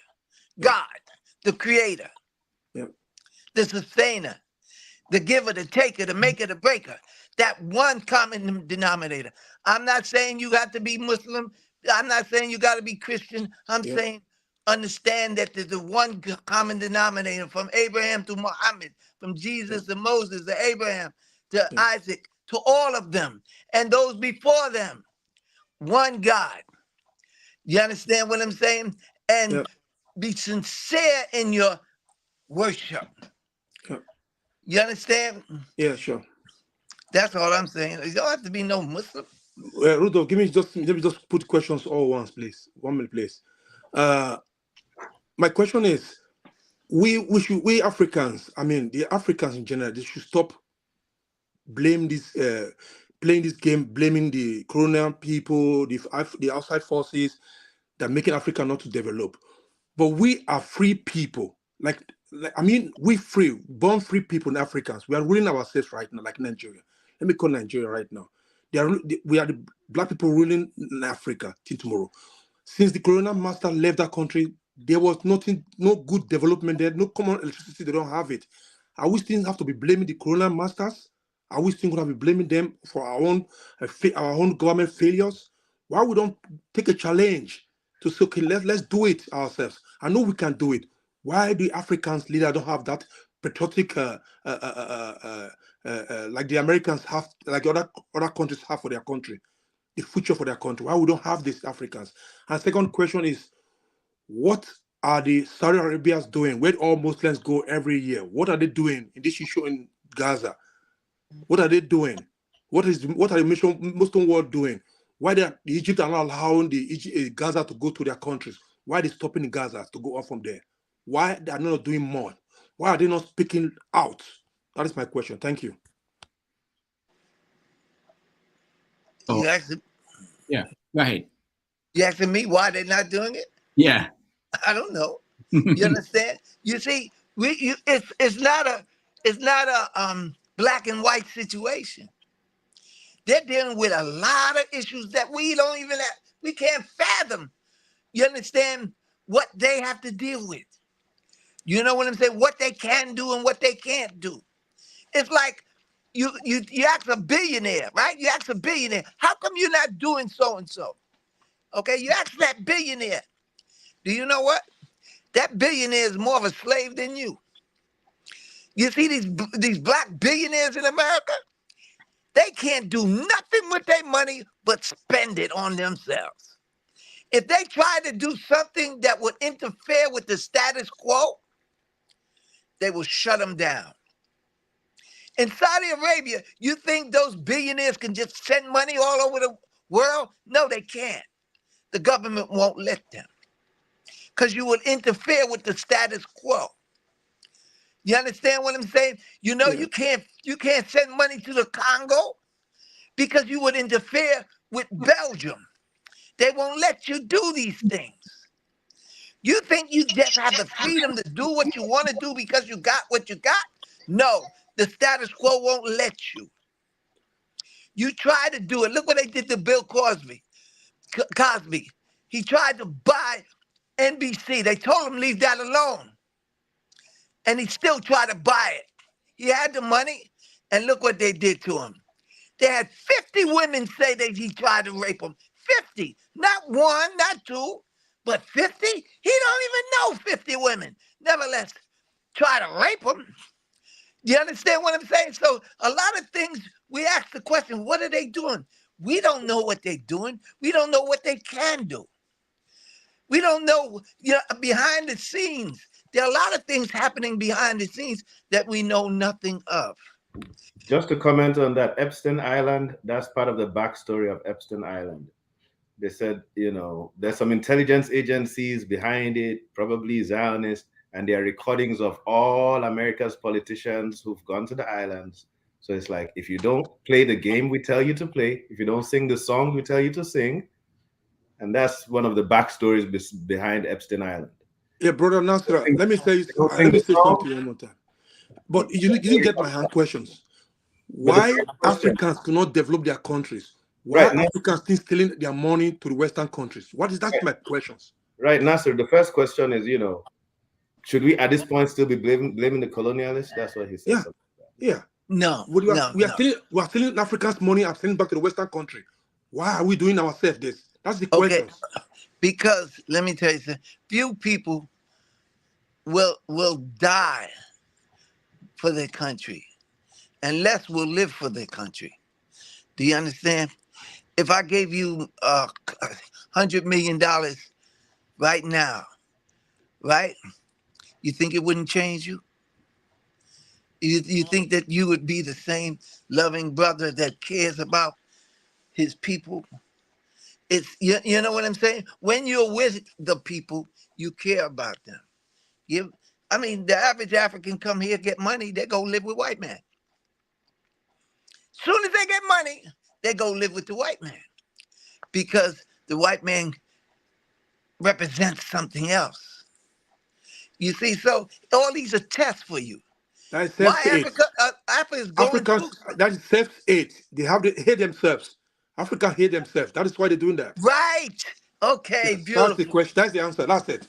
That's it. The same thing with us. You see, that's how they messed us up. We hate ourselves. That's it. All You right. know what I'm saying?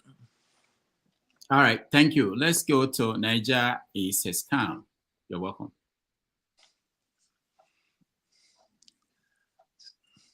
Excuse me? Niger is a scam. Go ahead. Okay. All right. Good day, Dr. Rudolph. Good day, guest. Am I coming out clearly? Yeah. Oh, okay. So I just want to ask one question and a comment. So first of all, I want to ask Nassar Rahmaan a question. Sir, are you aware of the first people that enslaved the black men? That slavery slavery existed as long as we existed. Yeah, So who it's not a started it? new thing. It's not a new thing. Black people enslaved black people. White people enslaved white people. Slavery was always there. Okay? Now, the way the European introduced slavery was different. They introduced slavery as the people aren't human. They relegated the slaves as non-human. They were animals. That's the slavery over here in America. Never before did they do that about slavery. Slavery it was part of the culture. It was a natural part of the culture. They did it for different reasons. You know what I'm saying? But only over here did they had to justify white supremacy, so they made the black man lower than man. Even in our Constitution, do you know what it says? That the black man's four-fifths man. He's not a man. He's not human. And it's still in the Constitution. They just did amendments to amend it. They didn't take it out.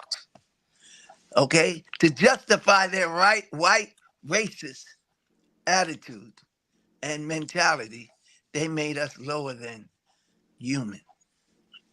Okay, So, sir. But I don't think you answered my question, because what I read is that the Arabs were the first people to enslave the black men. Okay, so yeah, that's what I read. So yeah, but listen, you can't believe everything you read. Listen to what you're saying. All you have to do is listen to what you're saying. Before there were Arabs, there were black people. Arabs came from black people. Arabs are a product of black people. Okay? So how could the Arabs be the first one to enslave black people when the black people had slaves from the beginning? That was a part of it was an institution that people, tribes would go to war with other tribes and they would take prisoners and make them slaves. You know what I'm saying? So the Arabs are just one of many people who enslaved black people. You understand? Just like black people enslaved other people. You understand? But because of who we are and our nature, we did things differently. We did things differently.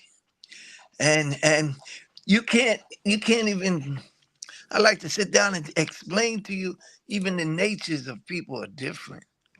And it's not unusual that the Western or the European who finally came up and was exposed to civilization, they brought their nature with them. And when they enslaved us based on their nature. You know what I'm saying? They were remember. You're missing his point. He's trying to say, I believe Muslims are bad, you know, like oh, that's what he's trying to say? yeah, No. It's not what I was talking about. What Okay. I was talking about is that, you know, I was born a Christian, and most of us, we are born as Christians, right? Yeah. I believe that Islam and Christianity is a weapon of slavery. You know, that's why I asked you, do you know the people who started enslaving the black people? What I read said the Arabs were the first people to enslave the black people. Okay, Yeah, so yeah. I don't know when that happened, but I believe that Islam and Christianity is not a Christian, it's not a religion for black people. Okay. That's my own opinion. That's Yeah, what I but read. that's everybody got their opinion, my brother. Yeah. You So know what I'm saying? another comment I want to make is that, you know, you said something about when we come to America, we should come with a smile. We shouldn't come like, you know, you guys did something wrong to us. But everybody have their own experiences, you know, in America. When I got here, the first job I got here, the African Americans asked me, why did you come over here? I said, well, I came here to see my brothers. They said, who are your brothers? I said, you guys are my brothers. They said, no, your brothers are in Africa, you know. And here in America, they treat Africans like, I don't want to use some kind of words. They don't treat us like we are, you know, the same people. Okay. Right. In I our agree with that. jobs, even here in America, you don't just greet people like that. You don't say hi to who you don't know. You know what? You might be greeting the wrong person. In America, if you go out in America, some of the worst racists in America, white racists, will smile at you and say good morning. They will hang you in the afternoon, but they will smile at you and say good morning. Do you understand? So what I was trying to say is this. We were taught to look down on the African. And a lot of Africans were taught to look down on us. They knew that you were coming. They knew they had to brainwash you to think that you were separate. Just like they had to brainwash us to think that we were separate. You understand what I'm saying? And a lot of us came out of that. And we came looking for the African. Do you understand what I'm saying? So it's not about African or Afro-American. It's about the same rights, your heart. You got to come here smiling so that you can it's just a gesture. I'm just giving you a gesture. You know, to let people know I'm approachable. Because believe me, Aki, I look at some Africans and they are, wow. You can see the strength in them. You can see that, like I said, that Mandingo warrior in them.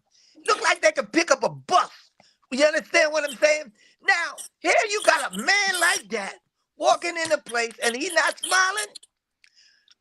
Everybody want to walk her out of the place because they don't know what you might do. But if you come in that place smiling, your body language is saying to them, I'm approachable. I'm just like you. Do you understand what I'm saying? So that's just something I'm telling you as your brother. We're mirrors of each other. And I'm showing you this is how you look to the average, you understand, Black American or even white American. They see strength. They see something that's, whoa. So if they see that, neutralize their thoughts by just smiling. A little smile, and they will, they you know what I'm saying? They won't fear you. You understand what? They won't fear you. So that's just a little, counsel, a little advice. Aki, I look at you and I see a Mandingo warrior. But if you smile, I see my brother. You see? If you don't smile, I see a warrior. If you smile, I see my brother. So learn your body language. Learn to, learn to greet people in an inviting way. You know what I'm saying? And believe me, they'll melt in your hands. You understand? Because they say, boy, I got this, my brother here. This strong young warrior is my brother. They will gravitate towards you. You know what I'm saying? They were Yeah, granted. okay. Sorry, Dr. Damages. I want to just say, I know my time is up. No, Please, your sir. time is up. Yeah, I just want to say something. Like what he said right now. The first time I came to Wisconsin, I was at the bus booth waiting for bus. So the school bus just came around. You know, I think grade 1 students or 2 were in the bus. These boys saw me. The bus just stopped. They said, hey, are you from Africa? I said, yeah. They were all happy in the bus. Hey, you're my brother. You're my brother. I was like, wow. You know, Yes. that's what I expected when I came over here. But when I saw the, aged man at my job, it was different, story altogether. So There's a everybody's fear. my brother. It doesn't matter where you come from. If you treat me as a brother, I treat you as a brother. But do It's you not come about in the skin smiling? color or whatever, Do you come in smiling? Come in. You take the initiative to smile at them first. All right. Thank And you. then Thank you, got Dr. them. Rudolph. Thank you, everyone. All right. Thank you. Master Prince, the next. Dr. Rudolph, good morning. Nassar Rahmaan, good morning. And then good morning, Dr. Perry. Good morning, every other person on the panel. Dr. Nassar, I could call you Dr. Nassar. After all, you're educating us. So we have just given you an award. If you're not one, then you are one today. Or I could call you a professor. I think you get it right when you talk about smiling. That's true. But the problem, just like the other speaker said, sometimes there's this misconception about Africans and African American. It takes us some time whenever you go to any workplace to be able to establish yourself and educate them. Some of them feel that when you get into that office, when you guys are, definitely if it's a white boss, then that you're gonna be promoted rather than them being promoted. When I came into America, I dabbled into retail. I managed a lot of the stores, and it's owned by a Pakistani and all that stuff. I found favor in him because he kind of like expanded my horizon in promoting me faster than the other ones I met there. They didn't like it. And it was all about, oh, you just can't. You Africans, that's what you guys do. Especially you Nigerian, and that. It really took me a while in order to adapt. Explain to them it got nothing to do if I'm from Africa or from we all want. You understand? So what I'm saying in essence is I'm in support of what you say. Smile really helps. And when a woman says you got that mamba, you know what it means. So that there right there, that there is also a problem that we're having with them. They feel that we're coming to take all the women. It's not our fault that we've been loved by the women. We love them too. I love the sisters. So we got enough of them. If you want, please take some of them. I mean, please. I got a couple of daughters. Man, are you kidding?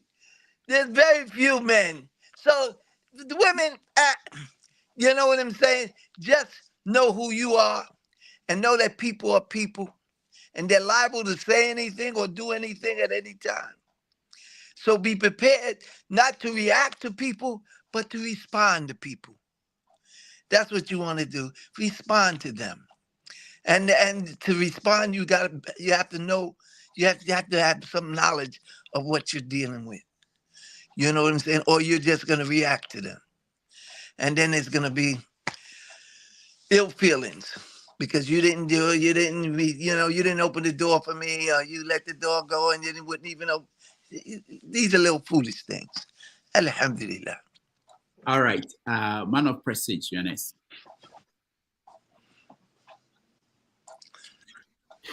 Okay. Can you hear me?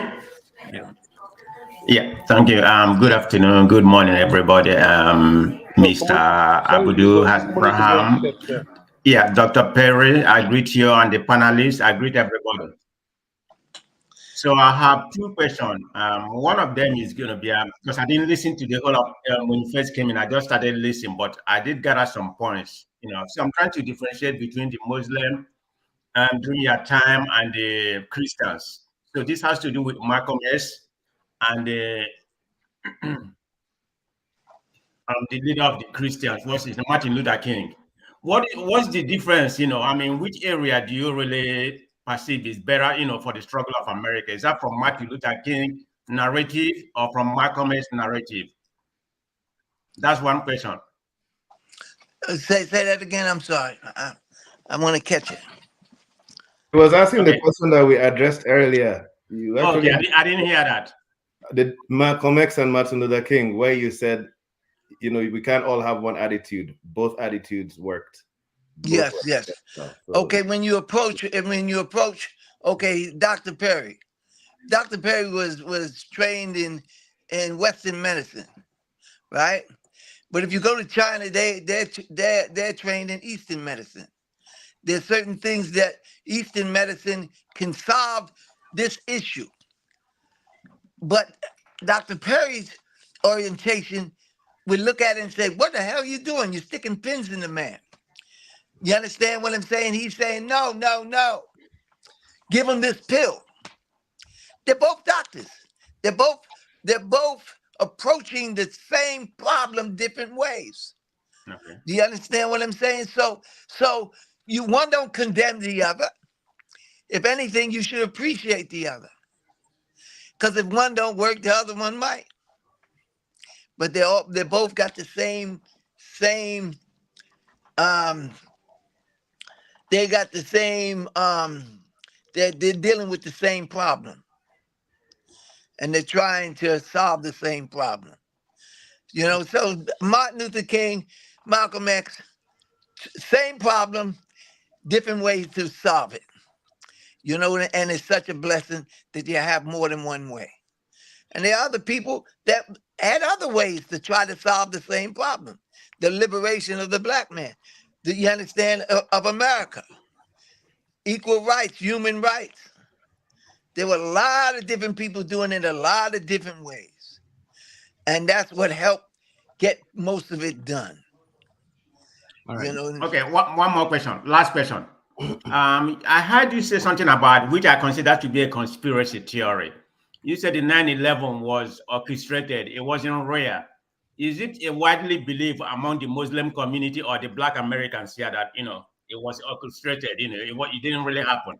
Why would you make such a statement? No, okay, you misunderstood me. It happened. Okay. It happened. I watched the smoke. Yeah, but you said it was orchestrated. It wasn't real. No, it was deliberate. What wasn't real was the fact that Arabs did it, and that wasn't real. You understand? The government was behind this. If you look at it, listen. You know how many firemen died in the World Trade? How many firemen? Right? I mean, it's a lot. I've visited the World Trade. I've visited that that place so many times. But check this out. So many hundreds and hundreds of firemen died in that World Trade.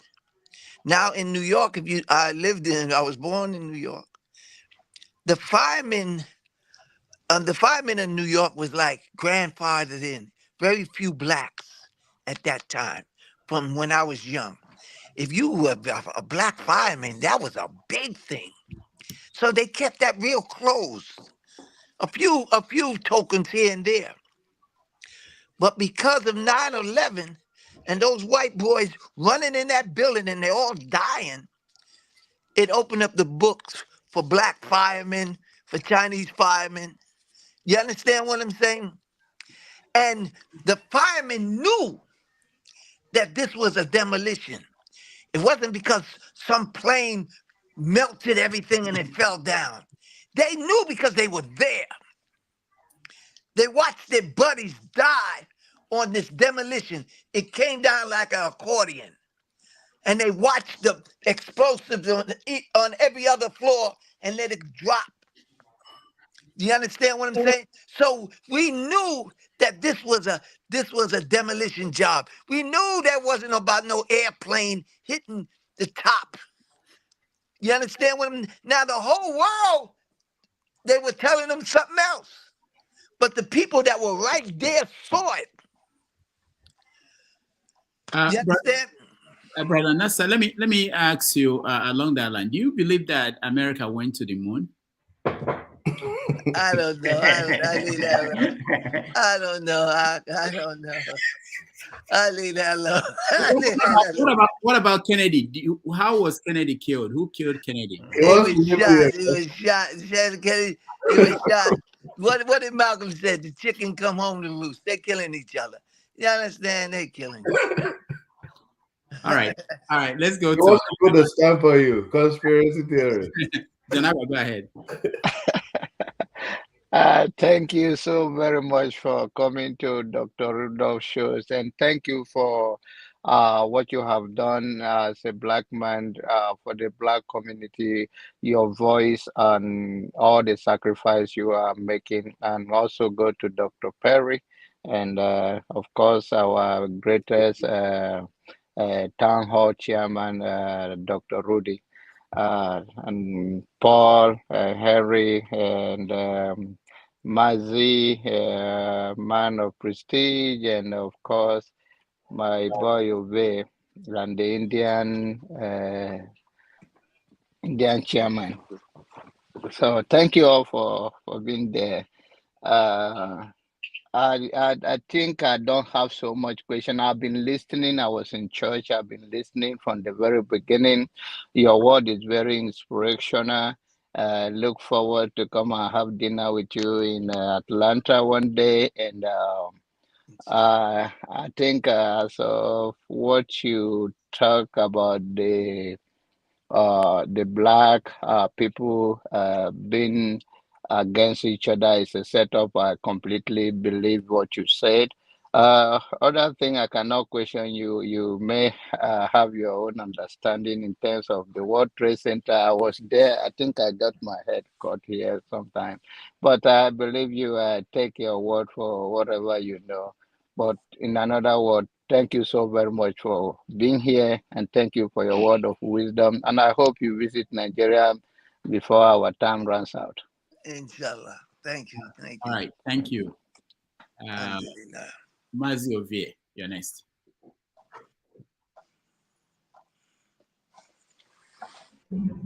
Yes. Assalamu alaikum, brethren. Let me start with you, Doctor. Two options for you. You either allow me ask 5 questions, or you facilitate him coming to my platform for me to have this kind of session too with him. The choice is yours. Okay, I will facilitate that to happen. Okay. Dr. Perry, I salute you. Thanks for coming back, even after the last hour was very, very, very interesting. And our guest, Brother Nassar, I don't know where to start. Because when Dr. Rudolph put up the topic, I was pumped. I was right in the middle of things that the topic is actually centered on. Then I said, okay, who is Dr. Nassar Rahmaan? I try as much as I can to get more information about you, but I wasn't successful. But listening to you talk today, I don't know anything I can say other than say thank you. It is coming from a special place. Thank you very much for this educative moment. You talked a lot about the things that I'm actually working on. Started from the works of Marcus Garvey, talking about the Delaney, up to the present moment of what is going on. But most important, what stood out for me was when you were talking about what transpired in the 60s.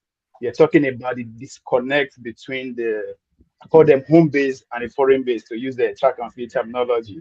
We that are in Africa and those that were kidnapped and decided to trade inhuman. When you are talking about that in terms of disconnect, I can't help but to also notice between that era, for me, the greatest era in Black history period, other than the slavery era, when we have brave men and women who refuse to conform to the what they're passing through, the jump through ship and end their life and all that. But the 60s was very important in the sense that that is when the consciousness, despite the divide among the Africans, there's this level of consciousness that's arisen between the young people.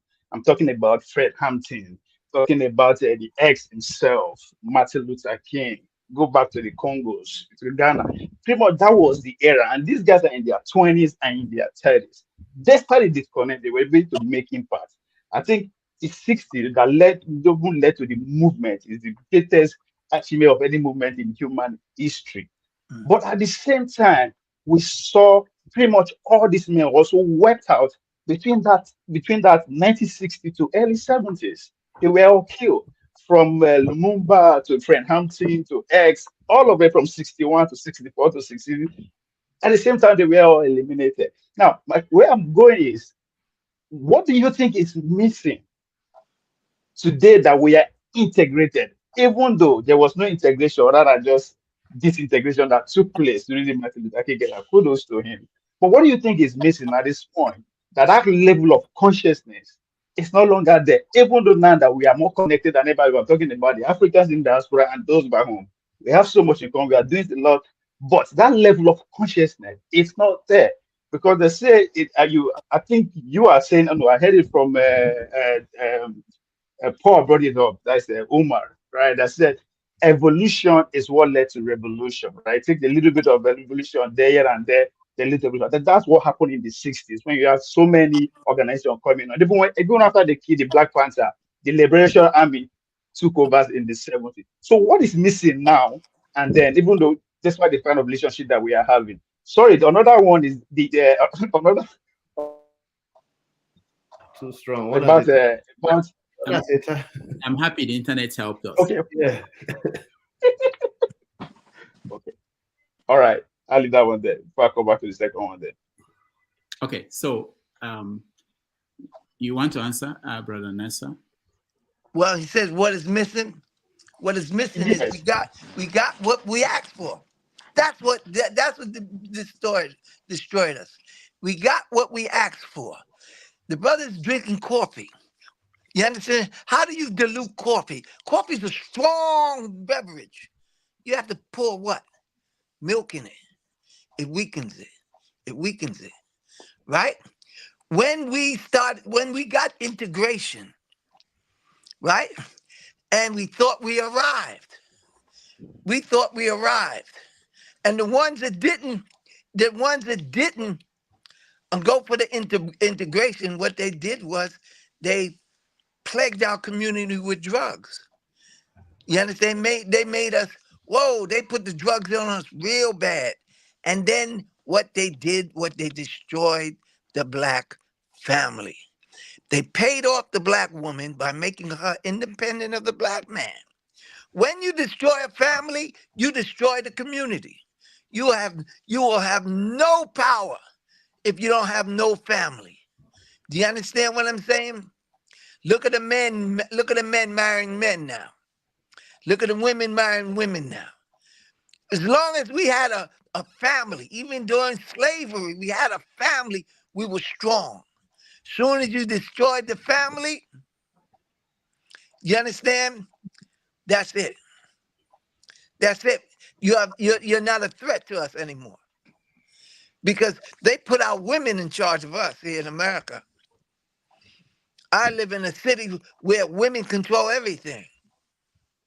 Do you understand what I'm saying? That's the whole deal. You have to stand up and protect your family. It says, save yourself and your family. Save yourself and your family. It's not about money. It's about you saving your family from corruption of the mind and the soul. You know what I'm saying? So that's what it is. They buying us. They buying us. Huh? I come to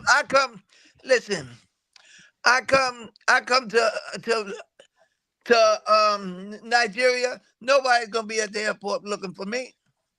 But let one of those little stupid little sissified Rapids come to Nigeria. The whole airport's full of people waiting for him. You see what I'm saying? So they dictate our appetite, what we want. I want Lil Jon. I want Lil Wayne. I want to dance and you understand, a ball player. I don't want anybody that would come and tell me to meet them in the university and we'll sit down and talk about something serious. No, I want to be entertained. This is our appetite now. That same appetite is in Nigeria, in America. We through, man. You know what I'm saying? There's only a couple of us that it's the living dead. America is the living dead.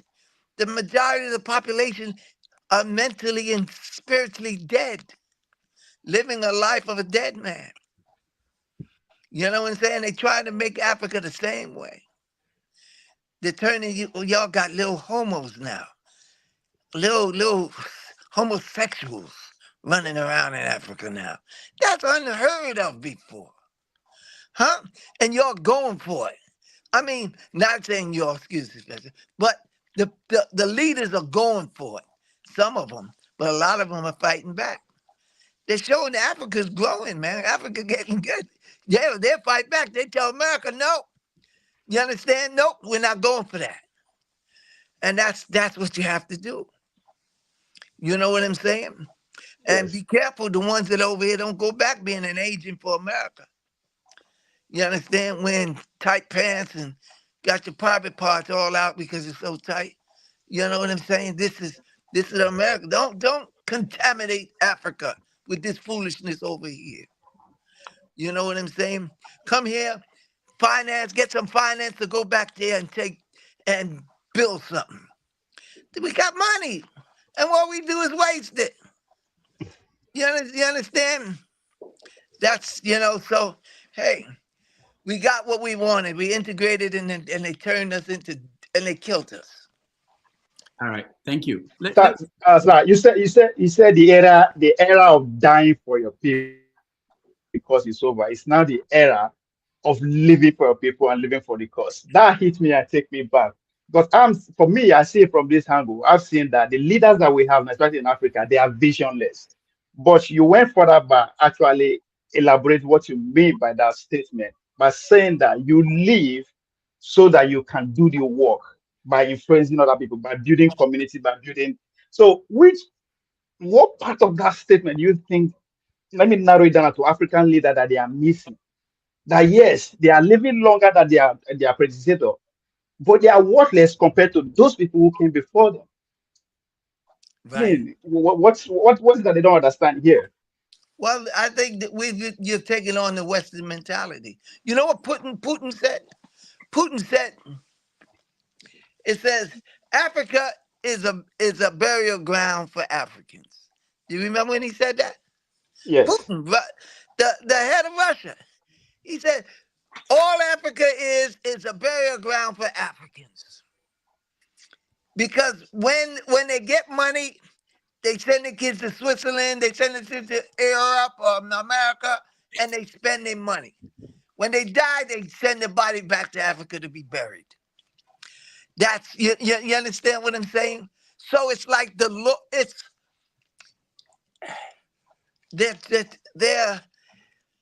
we want what we want, man. You know what I'm saying? We want America. We want Super Bowl. We want Beyonce. You understand? Cut off that daggone TV. Start, tell them this is ugly. Don't take on the culture. They're selling they're buying our culture. Our culture killed us. You're looking at dead people on TV. But the Africans don't know they're dead. They think they're living and they're living the life. But these people are dead here. You understand? They're dead. All they do is make money. And do what with it? Ask them where their children are. You don't see families no more. You know what I'm saying? I see, oh, brother, I can tell you some stories, but alhamdulillah, Allah is merciful. Just call on God and ask God to guide you. Ya Hadi, oh, guide me, because I need guidance. You know, Yahweh, I need to be strong. I need to be mighty against my nafs, my desires. Because we know what to do now that we don't have money. But give a man $100 million and see what he does with it. You know what I'm saying? And we can't blame the Arabs and the Japanese and all that, because they're doing things. They're looking for world power. They're investing in their future. You know what I'm saying? And we're investing in cars and pretty houses. You understand? That's what we're investing in. Yeah. All right, let's go to Eagles Air. Let's hear you. Thank you. Thank you, Rudolph. Thank you so much for this teaching moments that we are having until this day. And also, good morning to every panelist that is here. Our special guest, I salute you. Thank you so much for educating us more. Thank you for educating us more on the knowledge we Africa need to follow in life. But there's something I want to understand, because I've been listening to this program from backstage, and most of the time you talk about Africans. They're supposed to give a smile face when they find themselves in America and other things for easy communication. And when we are saying such a thing, I was looking at my face, because I know that my face always finds it so difficult to smile. I hope you understand what I'm saying. Yes, so, not intentionally, but naturally. Except when I see you smiling at my face, I just give you a little smile. But if my face is there naturally, it does not mean that my heart is very dangerous. It does not mean that I have evil motive in my heart. But it just had nature made me to be. But I want to ask you, there's two questions I want to ask you, because what we are discussing, what I found out we are discussing here, we are talking how to redeem Africa, the image of Africa, and sensitize our understanding so that we'll be able to belong and fit in a society of this day, and liberate ourselves from the slavery of the white man. I believe that's what we are trying to get ourselves out of it. Now, when we talk about sensitizing ourselves, delivering ourselves, then we talk about salvation. We talk about salvation. We are looking into salvation, how to save Africa from the knowledge and the directions where white is putting us. When you talk about homosexual and all the rest of them, that we need to change our understanding and know that these people are trying to destroy us. Now, as a Muslim, what is a salvation in Islam? That's number one question.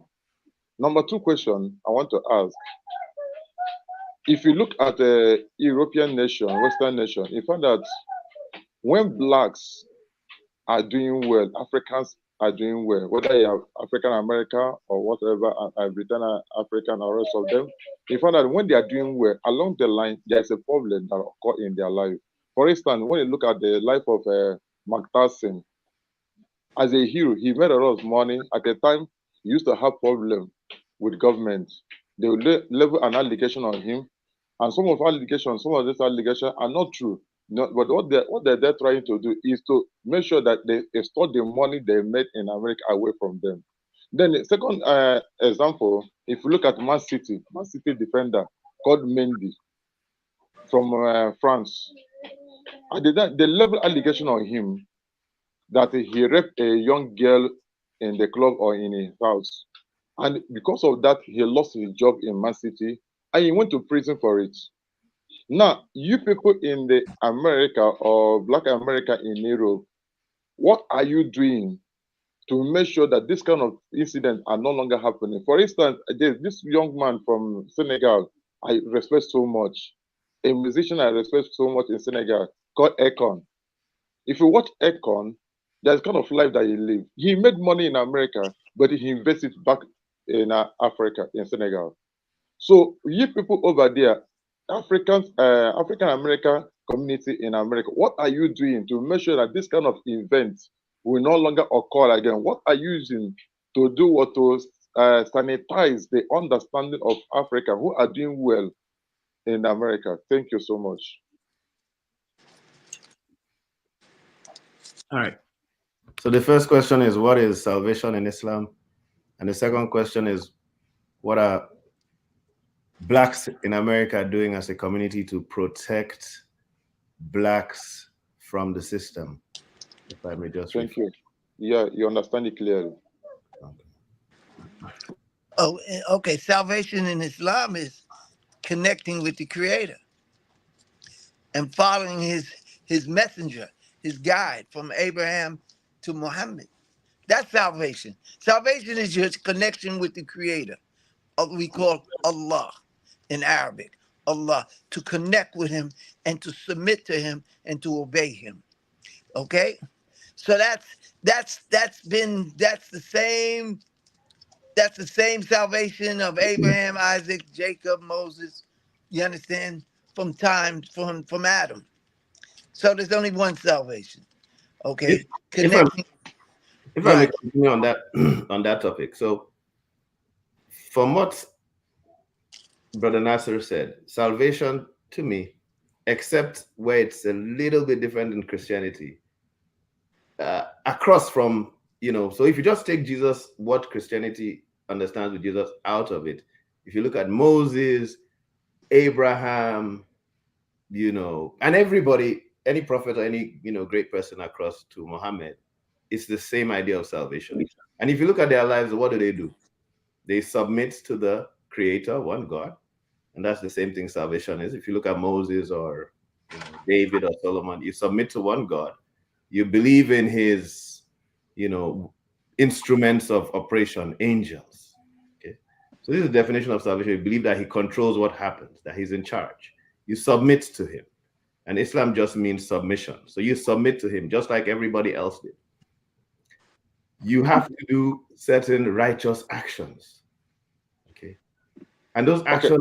Rudolph, sorry. I want to, because this question is coming based on the explanation being given to me. Now, if you're talking about, because when you talk about salvation, talk about redemption, connection with the America, then what is it the African community in America, in Europe are doing to do what? To connect the community together to avoid slavery.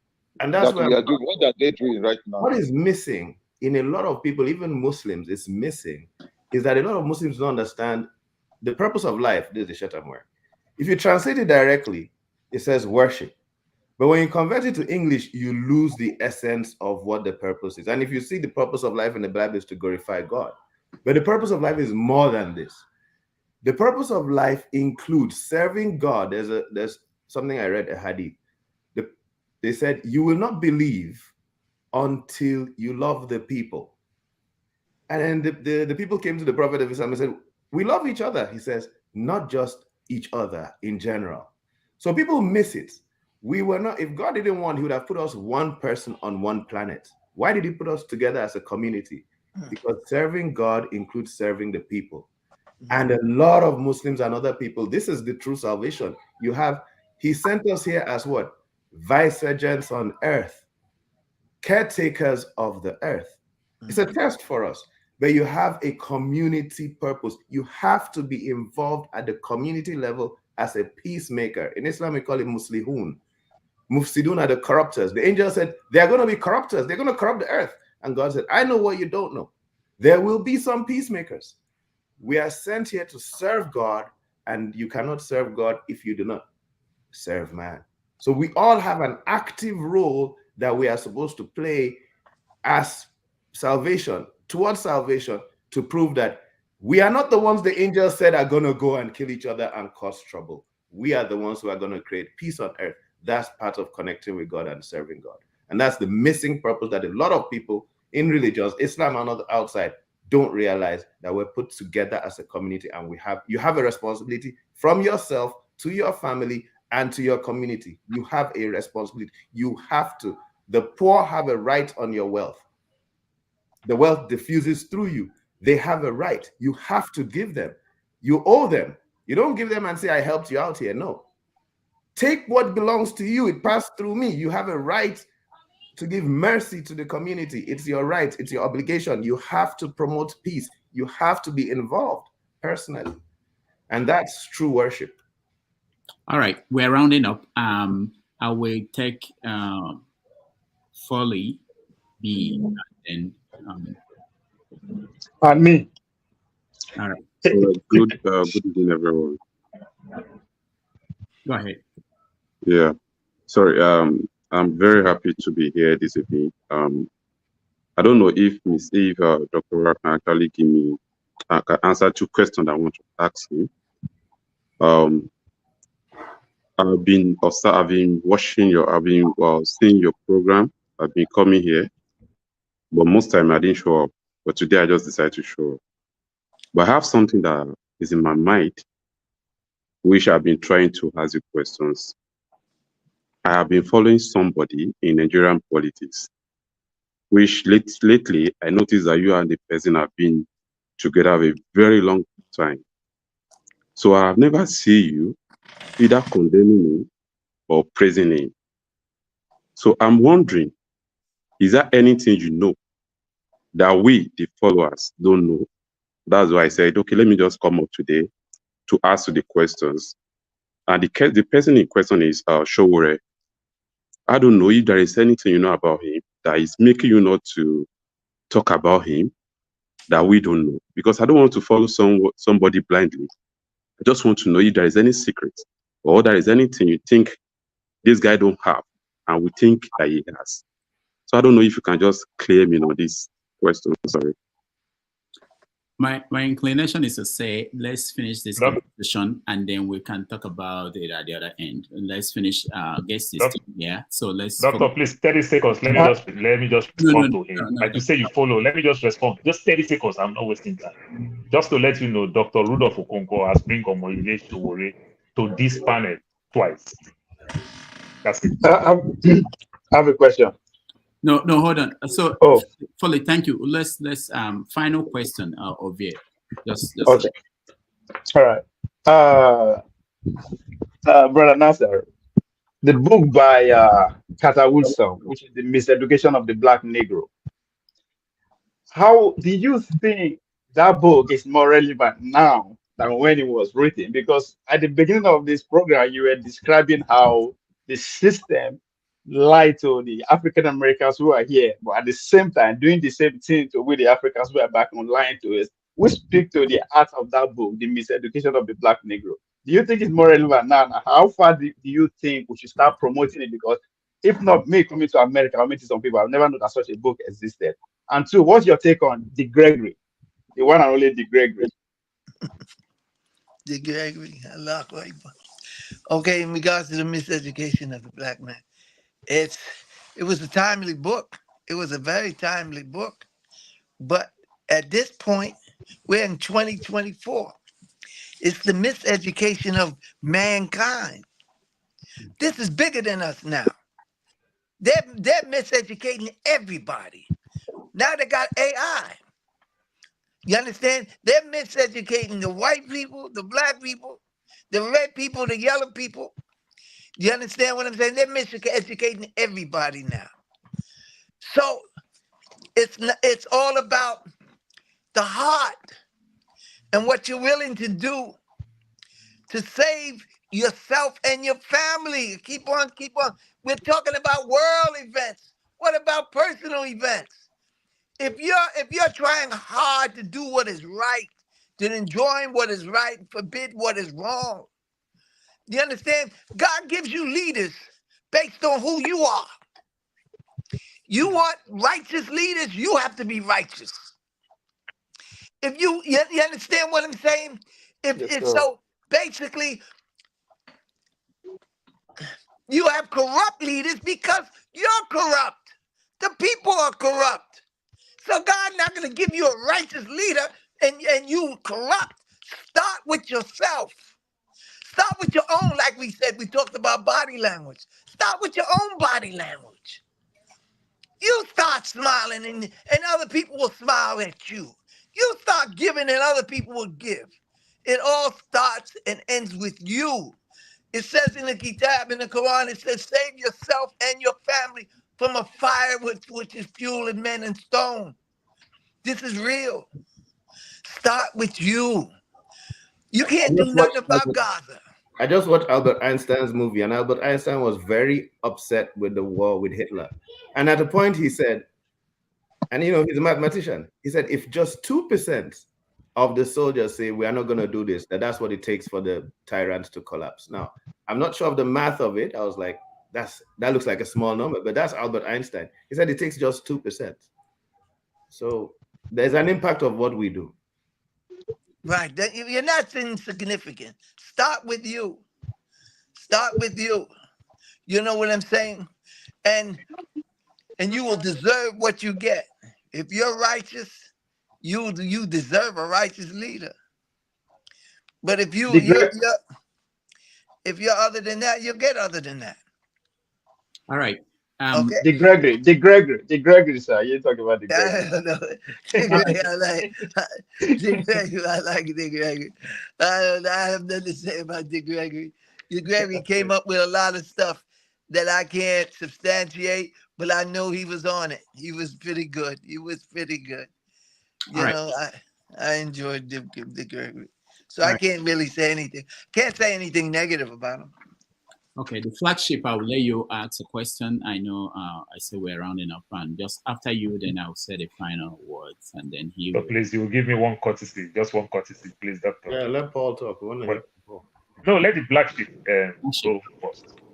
Thank you. Thank you very much. Good afternoon, everyone. Thank you, Dr. Rudolph, and a very, very big thank you to our guest today. I have enjoyed you speaking, and trust me, I know there are more of you out there, but I wish we could hear all of them speak and educate us as much as you have done today. I think it will help the African American race, and I would like to use the word the brown skin race, to do better and be able to come out of where we are. Here's my question. It's going to be, I want to speak briefly. I won't take time, Rudolph, please. I know it's the last question. Labeling the race, the African race here and globally, we are referred to as Black. And the Caucasian race is referred to as white. Since I've been in this country a little over 23 years ago, I've always questioned that label.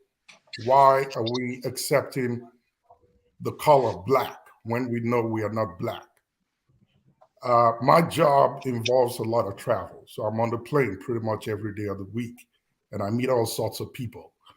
I talk to different race, educated, non-educated, and so on.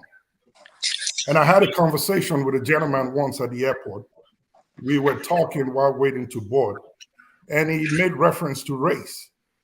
And I asked him, what color is your race? He's Caucasian, by the way. What color is your race? He said, white. I said, no, you're not. And he tried to defend it, and I asked him, what race am I? What color is my race? He said, you're Black. And I pulled up my boarding pass, which was printed on a white paper. And I'll show you this. And I asked him, what color is this? He said, white. Now, if you look at the shade, the color spectrum shade, do you think you're anywhere close? He couldn't answer me. What color is this? He said, it's Black. Am I close to this? He said, no. Why do we as Africans in this part of the world accept that color, Black, when we know we are not Black? And lastly, part of my job involves a lot of data gathering, in the medical field and analysis. And I'm really very not happy at the way the African race has been subjected to this medical interpretation of being susceptible to almost every disease that is known to mankind. The African American race, and allow me to use the word, which I probably do use, the brown skin race is classed as most susceptible to every disease known. And we seem to accept it. Don't you think it's time we begin to change this narrative? Perhaps maybe that will enable us to rethink and rechange our mind and our culture totally.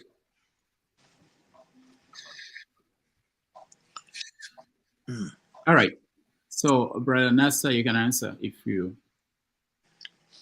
Well, he used the word race. right? Would indicate to me we're racing to something. We're trying to get someplace. The race is where we're racing to. Where are we racing to? We're racing to death. All these are just words people use to separate each other. The black race, the white race. You know what I'm saying? We're all gonna live and die. You understand? So take advantage of the time we have, because that's the race, the time we have. Don't worry about, or that's for lightweights. We heavier than that now. Believe me, we're heavier than that. Understand? Because where's the blackness in you? We're one soul. We got to look at each other as individual souls. Some corrupt souls, some righteous souls. You understand? Not races no more. You know what I'm saying? So keep that out your mind about the black race and the white race and all that. Go to the soul. You understand? And try to purify the soul. You understand? So when ultimately this body goes and your black skin goes back into the ground, the only thing left is what? Your soul, who will live on. And then you will be questioned. What did you do? You understand? They're not going to say, what did you do with your black skin? What did you do with the time I gave you? What did you do? Was you respectful to your parents? Did you help your neighbor? Did you do whatever you could do? That's what it's all about. Use the time to do what you can do. You can't do everything. You can't take up arms against the Israelis, but you can help the lady across the street. You can teach your children, spend time with your babies. You can stop the foolishness, because we all participate in foolishness some portion of the day. I have to chip in. Hey, Sorry. go ahead. Yeah, really quickly. So as far as the complexion goes, myself in particular, sometimes I fill the forms and I choose any color I want, and I say, give me the job or don't give me the job. I'm not ascribing to the colors.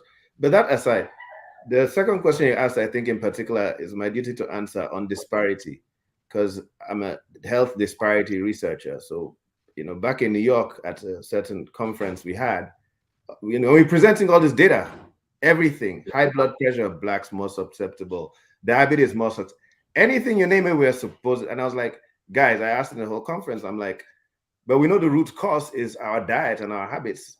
And that's why I'm like, because it's a kind of cheat sheet. It's a kind of cheat sheet. For us minority health disparity researchers, every day we're throwing out new articles. Just pick a topic, look at blacks, and we'll be able to prove that blacks are worse than whites. Pick any topic. Anxiety. It was a win-win. We were just pushing out papers like this. And I'm like, guys, we are cheating here because we know what's going on. It's our habits. It's not as if we are worse in everything. And we're like, yes, the boss of my department, in another college, he was like, that's what he said, that the reality is the McDonald's and the foods in black neighborhoods. And based on that, we are going to have the worst indices. But that worst indices we need to know it's in America. It's not blacks in Nigeria. Blacks in Nigeria and blacks in Africa are not having this worst indices that is in our medical textbooks based on the data from research in America, where blacks are obese and blacks are eating fast food. Well, thank you for that. Again, the data that I'm looking at is different. It says otherwise. When you compute what's been collected from both races, geographically here in the U.S. and outside the U.S., those of the brown skin race seem to be disenfranchised mostly. And it's beginning to gear this century to manufacture medicines for that race. Think of anything for that race. It's different. It's almost looking like there are two of everything that is out there now based on this, in my opinion, biased data that has been extrapolated and put out there for everybody to see. So I still challenge it. Yes, lifestyle, food we eat, and all of that contribute to a great extent. And in my opinion, education is one factor that if we get a good grip on, will change the narrative. So I haven't seen it different where they say, for all that's been collected and analyzed, we are always for everything, name it, education, health, finance, we are always labeled or put at the bottom of the list. So that's what I'm asking. Like you challenged it at your conference, I've also challenged it everywhere that I go. I'm looking at the data, it's telling me otherwise. But your interpretation and publication is saying the opposite. That needs to be corrected. All right. Thank you, the flagship. It's a deep topic. Okay. Yeah. Okay. Doctor. Okay, Paul. Yeah. So, Brother Abdul, I have this question that I want to ask you. Let me just talk a bit about, it's kind of two questions. So now, talking about the white and the Arab, they'll be fighting for God knows when. See, France and England fought war for 100 years. It's just in their nature to fight. And when they bring us into this thing, whenever you see these people around us in Africa, we keep fighting. I think we need more sensitization about that, how that can help. I don't know how you guys can preach this thing, because slowly, I see Black people started thinking in that direction, where we want to fight, fighting can solve any problem in mankind. Then talking about Black people, when you see like in the 60s, after the Jim Crow thing, Black people own a lot of properties. I once lived in Newark. I live in Linden. Black people own most of these properties in Newark. Somewhere along the line, the white people live in the suburb. Black people live in the city. Gentrification came and they started kicking Black people out of there. The Jewish people is acquiring the same thing in DC. Nearly all the properties, Black people own these properties. And the people who own these properties, these are not educated Black men. These are men who had just trade, plumbers, electrician and the likes. These people own a lot of property for their kids.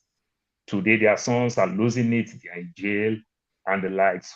What do you think we can do to better off all these things? I know Clinton brought this funny thing that you got to go to school to get trade certificate, and so many of them couldn't have basic knowledge, so they are not certified. This is how they lose all those things. What are you doing to educate the young Black man that is not interested in racking up all this student loan just to get some funny degree that will not take him anywhere? Thank you, Paul. Brother Nassar, you want to respond? Well, there's a big problem, and they got all kind of organizations. My grandson go to a school with boys, an all boys school, and a brother graduated. He started an institute, and they're teaching them, they're mentoring them, they're using the traditional way of teaching men. They're eliminating the female, right, from the classroom, and teaching men how to be men. Okay, they're mentoring them, they're guiding them. See, we have to start on that level. We can't. This is not something that we can do right now in America. We got to start to teach our babies. We got to start taking the young men from the women at a certain age and take them on the side and teach them. You understand what I'm saying? They can be men. Men will take on the responsibility of a family, of a wife. You understand? So we have to get serious in that respect. We got to start. We can't start globally. We got to start locally now. You understand? Because we're rank and file. We're the neighborhood guys. We gotta clean our communities first. Then we'll broaden our hands to the rest of the society. But right now, you gotta worry about your own son, your own daughter. You gotta get your daughter a husband, or she'll get a girlfriend. This thing is serious. This thing is not a global thing. We're not worried about the water in the Sudan and you live in, no, you got to start with yourself. You got to start to protect your own babies. So what you're You saying, understand what I'm saying? They're feminizing your son right as we speak. Community breaks down when you remove the man from it. You know, the sense of responsibility, you know, on the home. And for some reason, if you look at the statistics, the data, African Americans have a disproportionately high population of same-sex relations than other communities. So, you know, whereas when you look at the mean, let's say maybe white people, maybe it's at 6%, the African American community, it's like 25%. Why? This is we are talking about. Why do we have the highest amount of same-sex relationships? And if that sector of men is weakened where they are, where they are same-sex, then the rest of the people are also diluted. So that's when Nassar said you put milk in the coffee. You know, you destroy the system. You see, so listen, and believe me, Nigeria is gonna follow us. Nigeria, if we turn all our men into little sissies, you're gonna be full of sissies in Nigeria also. You 100%. understand? Because we export this thing now. We have billboards, and you looking at them, and pretty soon you'll be acceptable to it. Do you understand what I'm saying? So now, in the meantime, you better protect your own family. Know what your children are doing. Take away that machine if that's all they're doing. You can't even see black kids with their head up anymore because they're always down looking at some machine, some little phone. You understand? Protect yourself. They're coming for you, and they're using us to destroy you with our movies and our music because they have murdered the black community here. And it's the living dead. There's only a few of us alive here. You understand what I'm saying? Our women are our enemies here. That's why the black man is going around looking for other women other places. Because they did a job on us. So I'm warning you. You understand what I'm saying? If you're going to come here, help. Help by giving your heart out to these dead people. Smile. Start to organize yourself with them. Find anybody that is willing to do something and join forces with them. And I starting on a small level. And I think if you look at the population of Nigerians here, because we have a different culture that we brought, I think it's our duty to integrate with African Americans. Right. Get some friends, roll with them, interact with their kids, invite their kids over. If all African families here integrated with one Black American family, we'll repair we will strengthen ourselves and repair the cracks in the system.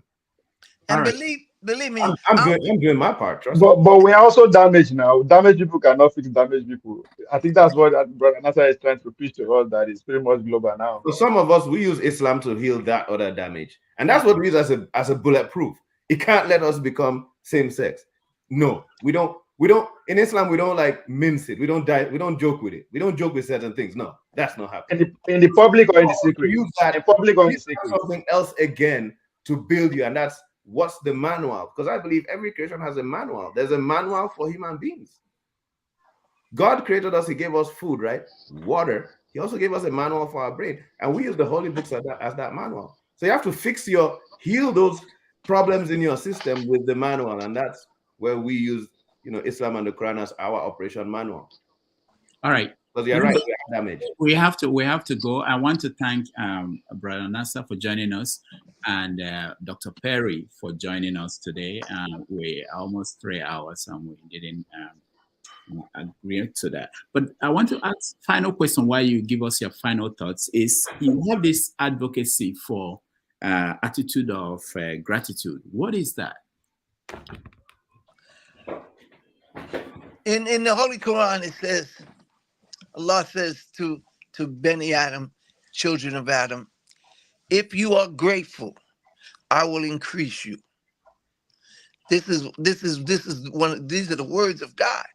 He's telling Beni Adam, he's telling all of us, if you are grateful to me, I will increase you. So that's the first thing we have to start to do. The key to success is being grateful to God first. and then being grateful for whatever. If he uses you as a vessel, I should be grateful to you. You understand? So you should develop the attitude of gratitude. If you're grateful for sweet and bitter. You're grateful for pain and pleasure. You're grateful because you know it comes from the Creator. You don't deny discomfort. You embrace it. You understand? You want comfort, but you embrace discomfort also because it's part of life. This is what life is. Life is up, life is down, life is square, and life is round. Whatever comes in life, embrace it. Don't blame the white man. Deal with the white man. Do you understand what I'm saying? Don't blame, I can't get along with my neighbor. Well, you never even knocked on the door to try to get along with your neighbor. Okay? For those of you who live in America, do you know your neighbor? Are you friends with your neighbor? Half of us don't even know our neighbor. Half of us don't even talk to our neighbor. That's how bad it's gotten in America. You understand? You don't even know if your neighbor's eating or not.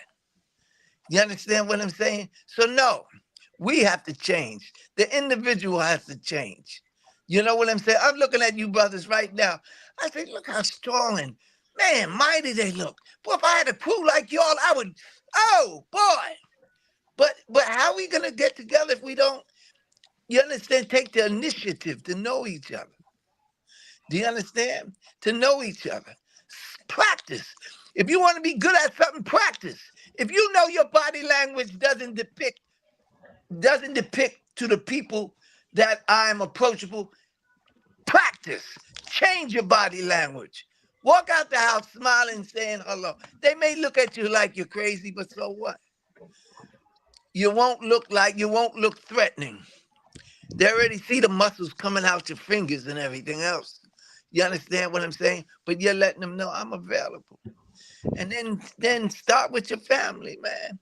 And take charge of your community. That's all. Alhamdulillah. All right. Thank you so much for joining. May Allah bless y'all. And hopefully Interestingly, we'll bring up. I wrote a book independently of him, Gratitude, the Silver Bullet, because I came to this understanding on my own that it's the ultimate power, and it changed my life when I understood gratitude. You know what? That book, every time I put it, somebody come in my house and take it. You understand? That's a very good book about being grateful. Gratitude, developing the attitude of gratitude. You understand? You'll be surprised how far it will take you. You know, so alhamdulillah. May Allah bless you and your families. May Allah bless those who are having problems and need his help. May Allah bless us to come together in the spirit of truth and the spirit of the one God. And I thank you, brothers. Assalamu alaikum. All right. Wa alaikum salam. Thank you very much. And Jagun, sorry, you're late. We finished. I was just greeting him, not to speak. Okay. We'll take a break. When we come back, we do a review. Go ahead, Jagun. Yeah, thank you. All right. Thank you, everybody. Dr. Perry, thank you. And Nassar. Okay, I'm done.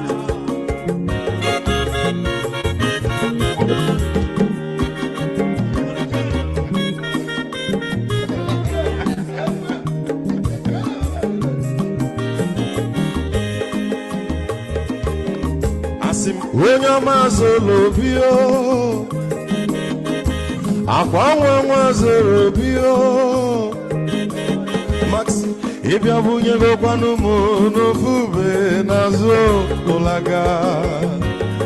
ụlaga n'ịbịa zigo, mmanwụ ụlaga do n'ịbịa zigo, akwa nwa ilochi o, biko rapụ zoro ka ọ nabazi ya. Onye ọma zoro biko, abọmma wetara ndasari, ịbịa onye nịgwana m ụlagado n'ịbịa zigo, mma ụlagado n'ịbịa zigo, abọmma ilochila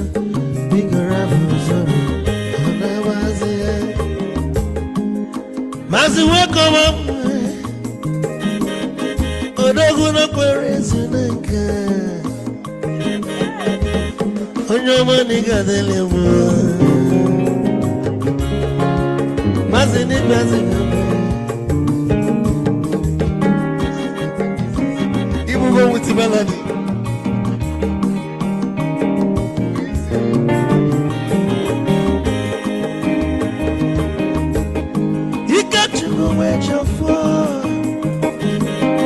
Odogu nachala noka. Izi wande mniga delemo. Olagado ni bezigono. Ma olagado ni bezigono. Amamba wilo chilo.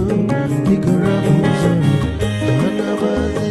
Say, onyama zoro de. Mama was a sorry. If I were to go to Molaga, don't Piazugo, Nazaboy. Molaga, don't Piazugo. Amama will chilo, Bico Rapuzoro, Anabazi. But don't never be kitchen for. I'm a Pamnica Gogodia. Well, you work well. You get your mother. Hey, you want?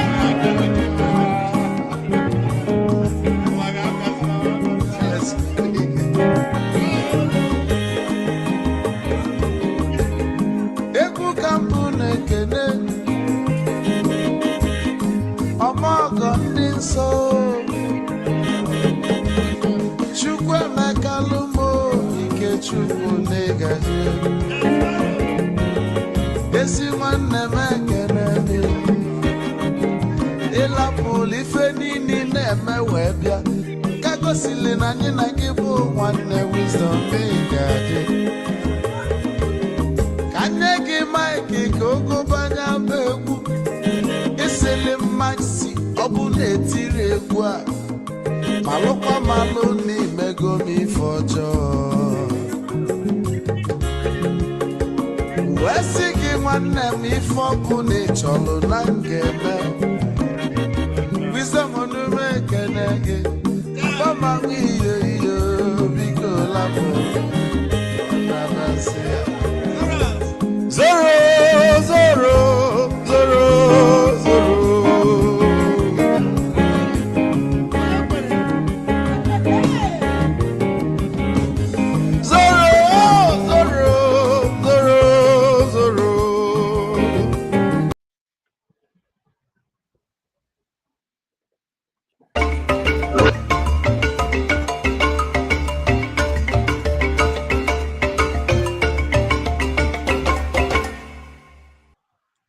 All right, welcome back, everybody, and thank you for hanging in here. And we had a wonderful guest, something different. I think we are going to expand this conversation on Sundays. Once every month, we bring Africans who've been in the diaspora longer than us to join us and have a conversation about the fate of the Black world. I'm looking forward. So if you know any guests that would be interesting, let me know. We'll try to get him. I've been trying to get Dr. Umar.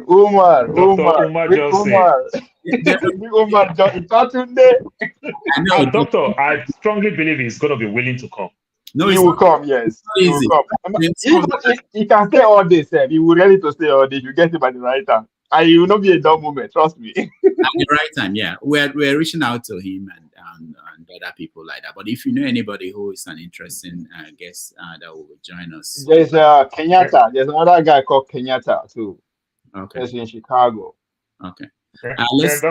Doctor, if you don't mind too, are you willing to bring somebody like Jake and Yuga? Who? Jake Yuga, the TYT. No, I don't know. I don't know. TYT. No. TYT.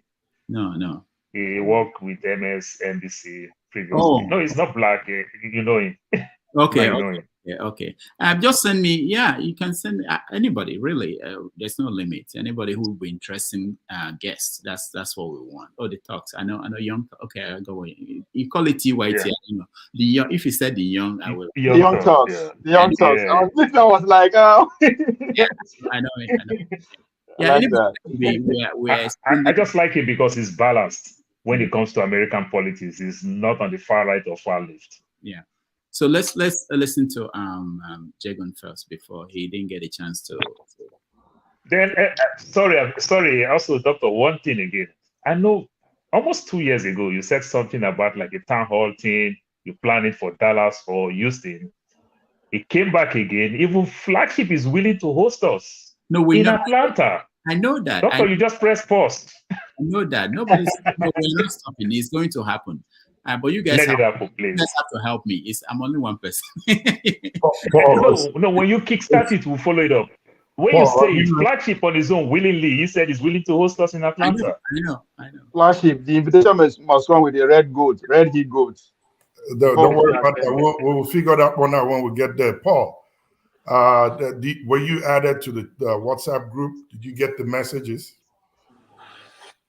I get that message that I just said now, that you're willing to host us. Oh, okay. Because I put in there a list for those who are wanting to be a part of it and attend, to add their name, and we build a list up so I can. How come I'm just hearing of this? All right, let's get. I thought I'm the secretary of this platform. Hold on, guys. Let's get back to. I thought I was the PRO of this platform. How come I'm just hearing of this? This is not acceptable. Are you behind it? I don't trust you like that. Are you the one working against me? You're a funny guy. You're a funny guy. When we're done with the feedback, and then we can discuss it. Go ahead. And there's a question for me. Where is that guy, Foley, that asked me a question? Where is he? He don't go. Oh, he don't. Doctor, just educate him even if he's hearing in terms of his sitting down. Doctor, give him your guidelines so that he will understand, because I know the way you keep taking him off, he might think it to be something else. Yeah, no. You understand? The way he's staying on the bed, lying on the floor, and every other thing. Yeah. I was you might want to stay stay so that he will understand. I don't know say that Dr. Damage in the ask. Is he new to this platform? The show where they don't come here now, so twice. I thought he was asking the girl. I didn't know say that Dr. Damage in the serious special question. All right, Jagon, are you busy? Oh no, I'm very much here. Okay, go ahead. Very interesting, very, very interesting. You know, these kinds of guests, for me, they're very productive and progressive in the way that we as Nigerians are thinking. I didn't watch everything, but I was actually quite excited yesterday when you said that you're going to be bringing him on. And I wanted to watch it from the whole, but I was a little bit busy, so I didn't catch everything. I was excited to be a part of the show. However, what I enjoy is the communication between the Caribbean, Afro-American, different Black people engaging with Nigerians. I think it's so important. Nigerians especially, to do with the psyche that we have, which is rather frayed in many ways in terms of the way forward. So when you have people who have a very strong historical content on their sort of mindset, it does lend to us kind of rejigging the way we think in order to go forward. So I really do enjoy that kind of thing. If you were to bring somebody like Umar Johnson on board, who I know very well, but I'm not necessarily a fan of his, but nobody can argue with a lot of the points he makes as a Black person. He's very strong. I feel says sometimes Black people, we get a bit of an ego boost that goes a bit far. You know, he calls himself the Prince of Pan-Africanism. Nobody gave him that title. He just put that title on his own head. So these kind of things I object to a little bit. But he would be a good guest for us as Nigerians to pepper him as to his knowledge. Because what's happening, where I look at the global Black people, and what we've been able to achieve in the geographies that we've been setting. I find the Caribbean to be very strong in keeping their dignity, keeping their culture, keeping their mindset, and being able to speak truth to the white authority. We have this at different levels. In America, they've done their part, no doubt. I still feel strongly, though, as many as we've had from Africa who have been strong, it seems that we don't reach the levels of a kind of global conditioning that lends to us knowing that we are players in this game. So many from the continent don't seem like players, even though that they're the head of state, even though they have a very strong position. So I'm very glad for people like the ex ambassador to America for the African Union, Dr. Nkwame Kwara, I believe, Kwai.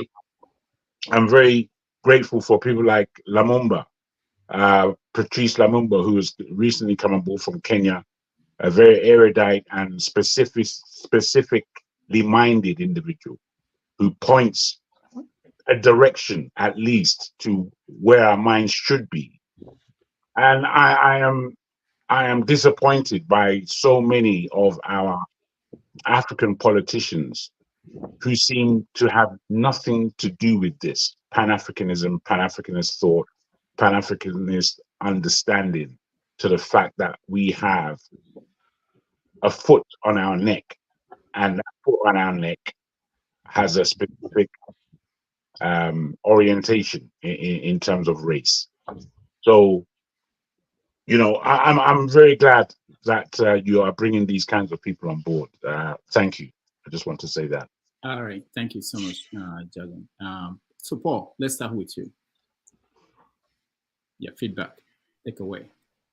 Oh, Doctor, I didn't answer my last question, but I really appreciate his balance. Just like I told you about Jake, Yuga, and Young Talks. I like people who are very, very balanced. Then I also embrace that he's very, very family-oriented person. You know, it's trying to make us understand that word that our parents tell us back home, that charity begins at home. You know, when you do anything, you remember the home you come from. You understand? It may be very, very easy for me to smoke if my parents had smoked. It may be very, very easy for me to smoke if my elder brother had smoked. But for the fact that my father is not smoking, my elder brother is not smoking, man, my beating will come from two sides, if not three sides. So it's so tough. That's the type of thing that I'm saying that is coming from him. And the things I see in my community that everybody do, I also want to do that thing. So if we have the right vibes, the right family, the right community, we can grow in strength. So I see that coming from him a lot. And I really, really appreciate both of them. All right. Master Prince. Dr. Rudolph, yeah, I actually enjoyed the two guests. However, one of the things I wanted to ask Dr. Brimah, when he said something about in Islam, they do not have this homo of a thing, you know. I wanted to laugh, but then at the same time, I kind of had to pinch myself. Why do I say so? In Nigeria, for instance, the people who even brought the homo thing to limelight, you know, Alleged. Until today, it still happens. As a matter of fact, I heard that, I think, is it in Kano or some state, that there is a hotel where you go, they do that. They, you know, it's kind of like no questions. But they pretend to be holy and all that stuff. You know, me, I always tell people I'm religious, but not religious. What do I mean, religious and not religious? But Islam, but Christianity, whatever it is, they are all foreign to our continent. there was, before all those things, Africans had their way of living. I'm not in support of the juju people or whatever it is. No, I'm not in support of that. My thing is, I appreciate the fact that in Africa, the first thing that you are being taught by your parents is how to respect everyone. Everyone. I told a friend of mine that as old as I am, having been in on this earth for about 5 decades, my sister, who is older than me with about 10, whatever, will still slap me and I do nothing because it's called respect. And the thing is this, some of us, when we come here, we think in African American perspective, they have been taught a lot of things, both in school and at home. An African American woman told me that we actually sold them, their forefathers. By selling their forefathers, we sold them. And I told her, I said, these things you are saying, I, Prince, did not know about it. I wasn't the one that sold you. I don't even know if my great grandparent participated in it. But you are bringing the blame to me right now. And you are using it to judge me. It just has to do with education. So Master when they say smile, Prince, let people smile. Master Prince, hold on. So if you are going to remove yourself from responsibility, how do you then agree that Jesus died for your sin? Jesus Christ. Because you were not there when the sin happened. You don't carry me to go where I don't know. You don't carry me to go where I don't know. Foundation of your Christianity, Jesus died. So, but there's an even closer. There's an even closer question for you. If I may put this to you, just like Rudolph did. Excuse me. The fact that you are taking yourself away from that responsibility means that you cannot blame the white man for all he has done to Africans through slavery or colonialism. You can't do it. So, if you understand the history at all, if you have any understanding of the history, you have to understand that you are responsible. It's very simple. Jagun, let me come in. Starting from back and forth. I don't start again. Starting from doctor. Okay, let me put everything in a nutshell. My own kind of Christianity is believing, yes, there is God, there is God's Son, which is Jesus, and there is the Holy Spirit, which is the Comforter. And when I try to explain these three things, first, Holy Ghost, you see, those things, I don't believe in when you go to certain church, they start shouting fire, fire, fire, fire, fire. That was not what the Holy Ghost is meant to do. It's supposed to be a comforter, something to rely on in the absence of Jesus. Yes, I believe that Jesus came. How it all happened, they said it was documented in the Bible, which is fine. And there is God. Whoever says there is no God, then that person is ignorant. There is God. Definitely we are being created by something and all that stuff. So that's that by the side. Jagun, I never said I don't blame. Bros, maybe only you there. Can't spend 2 hours listening to you now.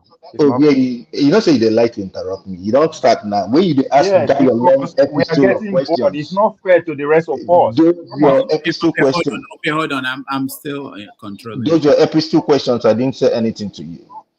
Okay, so Jagun, I'm not saying I didn't blame white men. They have their faults, but I'm not gonna take what happened in the past to judge the present.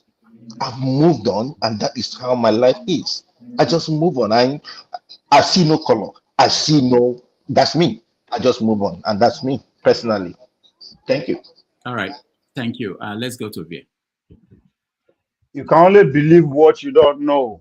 That's as simple as that. You only believe what you don't know. You cannot say, oh, you believe this is your father, this is your mother. You know they are. If you say, I believe in that, I believe in God, I believe in Christ, because you don't know, which is fine. Now I guess I really thanks, special thanks to Dr. Damiji. I think we need this kind of education from time to time, if not for any reason, to actually spur more conversation or to actually make us engage with facts and a little bit of context. This is a man who actually lived through history, going by his age and his life history. And I didn't know anything about him. I tried to Google him, tried to see him. I thought he's a young guy that is coming, just like his teammates who came as a young guy. Not that I don't have anything against young scholar, but I don't think they have in the resources to actually go down that memory lane to get some kind of information. It's financially draining. So I appreciate that. What I take from him is that he was able to actually summarize. I was actually going through the work of Martin Lenin. A lot of people don't know about Martin Lenin. To me, I think he's the father of Pan-Africanism. It came before Garvey and all that. And our guest actually started his conversation from the 60s, which is centered around Martin Luther King and the rest. So hopefully you get us a guest that will go beyond 60s, what transpired in the 50s, in the 30s, 17th century, 14th century, we got all this in time. And I will recommend a book by our own brother, the former Minister of Finance, Heather brother, Dele Ogun. He wrote a book called The Fatherless People. It's about Nigerian history. It talks about what actually transpired. If you read that book, you can actually deduce exactly what the man is talking about. So I came with a very open mind just to learn, to actually match some of his points with what I know or what I've heard from people, and I think it's pretty much possible. I appreciate every at least every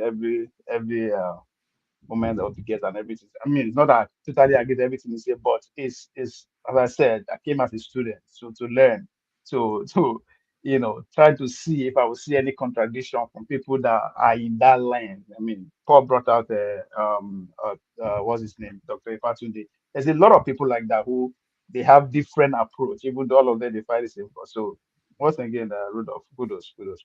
All right, thank you, Obi. Done yourself. But we need Africans with such view of actually what happened to the Black history. Apart from Lumumba, once in a while I touch on that. I never really read Nigerians or other other African countries in terms of history. But currently, I know they actually see people who specialize in trying to match the past now and pretty much where we are headed. So I think it's very good at doing that. All right, thank you. The flagship. Thank you once again, Rudolph. I appreciate the opportunity, and thanks for bringing that guest to come speak to us and throw some light and education into the African culture on this side of the globe. It was a great conversation. It was really enlightening and educational. And I think a lot of people need to hear this and many more to come out. The height of it for me was his clarion call to those of us here on the screen and those who are listening online at home, to the awareness that we need to do something to either stop or change the perception that the African race is heading towards, most especially with reference to our country, Nigeria, which in Africa seems to be the standard for many African nations. They look up to Nigeria for almost everything that happens. And there's a narrative out there that says, if Nigeria fails, then the entire African continent may go down. We have to pay attention to his passionate call for us to begin to step in and fill in gaps within our African community, to educate, most especially, to mentor, to begin to speak into the minds of the young generation, those that are behind us, including ourselves as well, to begin to highlight what we need to know with reference to who we are, number one, and what the game is out there, the agenda is out there. There's a huge concern about the African race, so to say. In my reading and my studies, research so far, this is the only race that has not been conquered here in the West. When I say the West, I mean America. It still stands for over centuries that we have been here, that we were brought here as slaves, or however we found our way here. Many other races have been conquered, subjected, or either pushed to one corner where they make a habitation for themselves. But it's still very difficult to overrun the African race. We have to keep that fire burning to make sure that the next century from now, we are still standing. And it's concerning because when he referenced Nigeria by saying that it's on its way there now, the people are being changed to begin to think like the West. He's actually correct. They don't need to come here now as it is before they start imbibing the culture or the style of life in the West. Social media gives that to them free of charge. And they seem to assimilate it at a very fast rate. That if you go to Nigeria today, there are many young adults who have not stepped outside the shores of Nigeria, but they tend to speak the way the Western people do. They have the language, they're having the behavioral patterns. They are trying to imbibe the culture. I use that word rather in quotes. And it's a concerning phenomenon that we really need to address. We seem to be the only race that the moment we escape out of our country, we dish our culture and tradition, the good parts of it, and we go straight on for the Western culture and act like we were never from Africa. It's very concerning. I think if we can get more people that understand this trend and can speak more on it to educate us and get us back on track so that even while on the white man's land, I use that word not seriously, we still know who we are and we can hold our own, our culture and our tradition. Lastly, I work with a lot of people from other race. It shocks me to see how strong they hold their tradition and cultures and never let go. Why they take that of the white man is like a pick and choose. What they think will enhance their culture and tradition and make it better, they pick, put it to it and move on with it. They don't seem to drop theirs. But ours is different. And I don't totally blame our people. Maybe it's because of the way the country back home or the continent back home has treated them. There's been so much oppression that when they get out of there, they don't seem to want to go back. They want to ditch everything they know about the place and just imbibe the culture, lifestyle, and tradition of wherever they find themselves. So again, thank you for this great guest today. We need more of these. Education and knowledge is something that we can never have enough of. And the more we get, the more we begin to change our minds. And as we change our minds, we change our culture and head in the right direction. Thank you. All right. Thank you, the flagship. Eagles Air, you're next. Yeah, thank you so much, Rudolph. I'm very happy for this night guest that we have today. And if I'm to say, this impartation of knowledge that we receive today is very great. That's why sometimes when I don't have time to join this platform, it's as if that I have lost a lot of things because sometimes I used to get a lot of knowledge. I learn from a lot of people and a lot of things being said here. But what I'm trying to say, based on the word of our guest, special guest here, change begins from you and I. You can't give out what you don't have. That's why you're talking about body language. The body language you demonstrate, you showcase today, determine how people will react to you. That's the most important thing. If you have a wrong body language, people will react wrongly to you. If you have a positive body language, people will react positive to you. That's why I talk about putting a smile in your face. But that smile of a thing, sometimes it's a difficult thing to me. Based on my face, I don't know whether I will see somebody that began to put a smile on his face. Can you try the smile? Let's see whether it works. Okay. I'm smiling now. As you're talking to you, I'm smiling now. We can see it. You have it. Okay. Thank you so much. Thank you so much for that. So what I'm trying to say in effect that as we have gotten the knowledge this hour, can we put it in practice within people that is around us? That's the most important thing. Not to get in knowledge is the problem, but to impart it in other people is the most important thing in life. Because when you showcase the knowledge you have and impart it in others, you make a difference in a society. It touches life in a society. But when you receive it, because guys, when you talk about computer, you talk about garbage in, garbage out. When you keep on garbage in without garbaging out, before you create, you will run off of the space. But the most important thing is that let us start within our environment with a good body language to make a difference. But what I want to talk about is that, God created heaven and earth and man, especially man, and gave us one law. Just one law God gave to us. What is that law? Choice. Lot of choice. It's you and I. We decide whether we choose wrong thing or the right thing to do. But if we choose the right thing to do, then we bring positive in a society. For instance, what is happening in Abia State today? The governor of Abia State choose to do the right thing in Abia State. That's why there is changes in Abia State. People are laughing, people are rejoicing. But when we make a wrong choice, by the people within around us and the kind of life we live, people cry. For instance, the choice that the cabals in Nigeria did with Tinubu, now people are crying. Even people that were celebrating him yesterday, today they are crying. They're the one on the streets demonstrating. So the wrong choice we make today determine how far we go in life.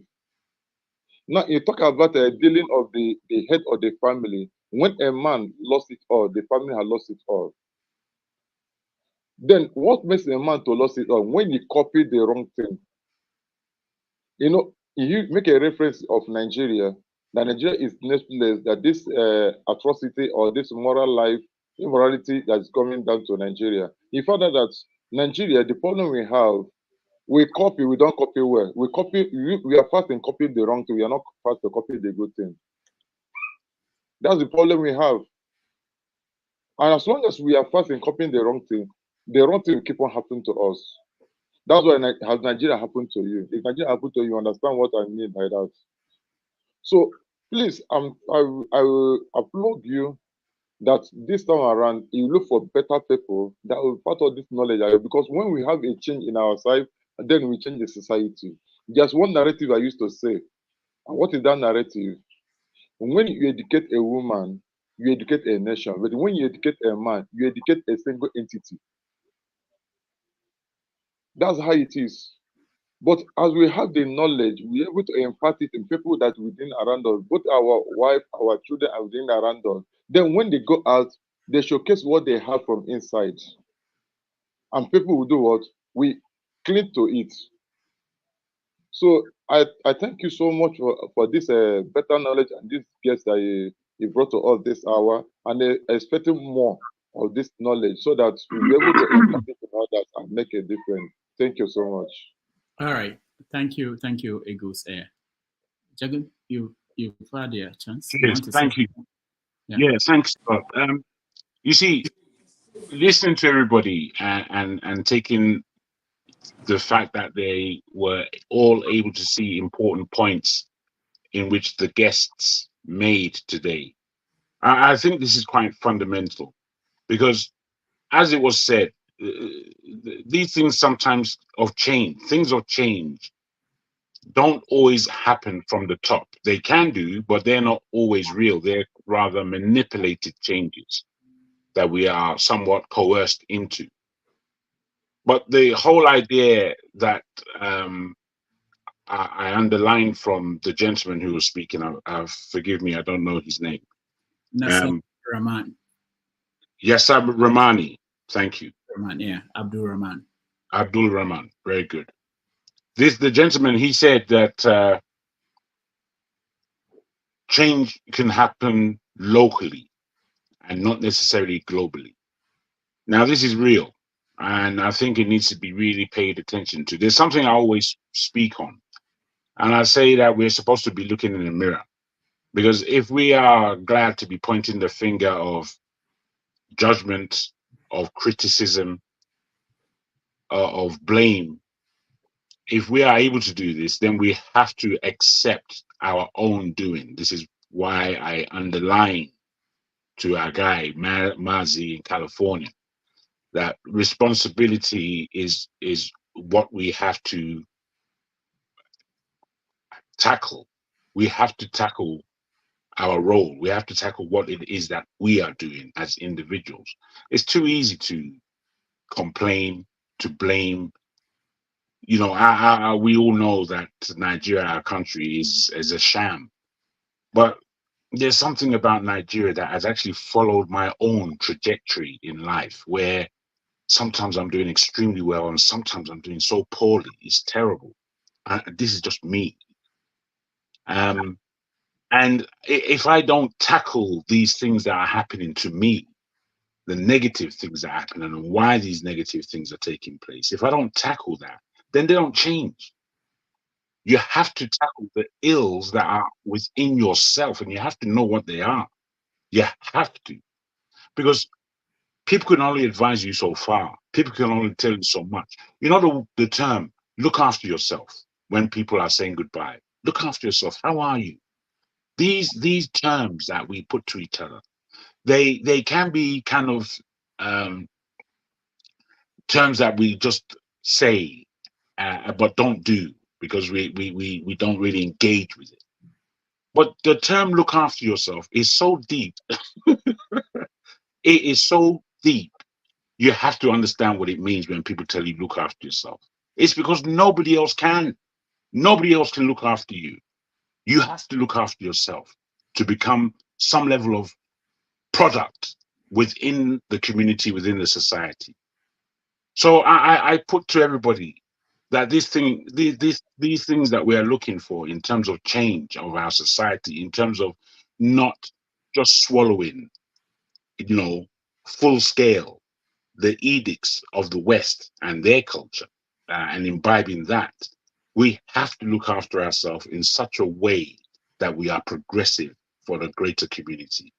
Now, these are the essences, I believe, of the kinds of individuals like Abdul, who came on today. These are the depth of what we need to be taking from what they are saying. There's a historical content to it. There is a contemporary content, and then there is the future content. And all have to make a straight line. All are relatable. I thank you. Thank you, Jagan. Janaba. Thank you, Rudy. Thank you so much. Dr. Ramani? Abdul Rahmaan. Abdul Rahmaan. He made my day. He's honest about whatever he's putting out there. He focused one thing about family, that we should make ourselves, that the change start with us and from the family level.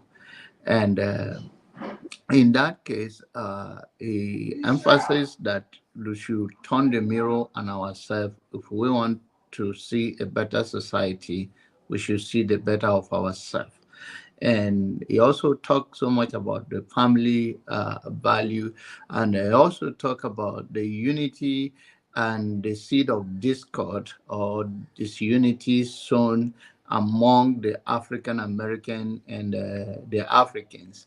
And he touched about the difference between this Islam and the Arab Islam, that they have their own Islam and all of that. And the deep, I was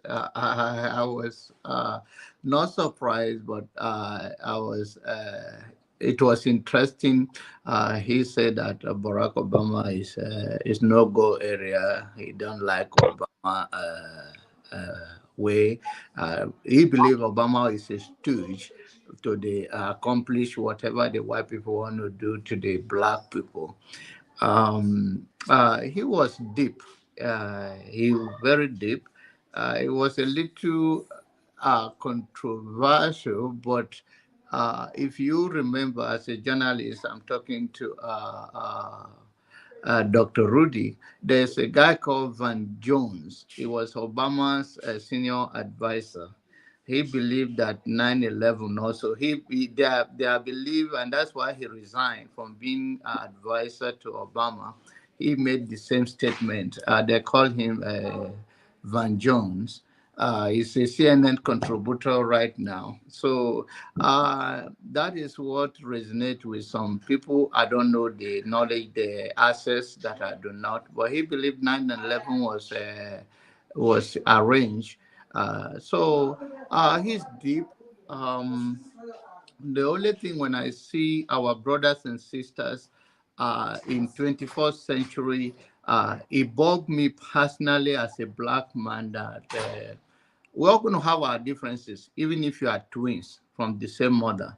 But we must look at for I will borrow forefathers' language, say for the greater good.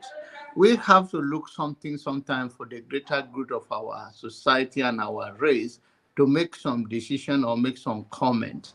So when I look down to Nigeria and I see some of the rhetoric on this platform, I'm not exempting any tribe in particular from the controversy, but then it amazes me in 21st century, even when there is this opportunity for us to be united using media, like you are in New York now, and I'm somewhere else in part of America, and my brother from India, we all can come together and talk our differences and respect it. I don't have to agree with you 100%, but when I see us, especially on this town square, it amazes me how far we are that we cannot respect each other's differences because we are not always at the same level of knowledge on particular issue.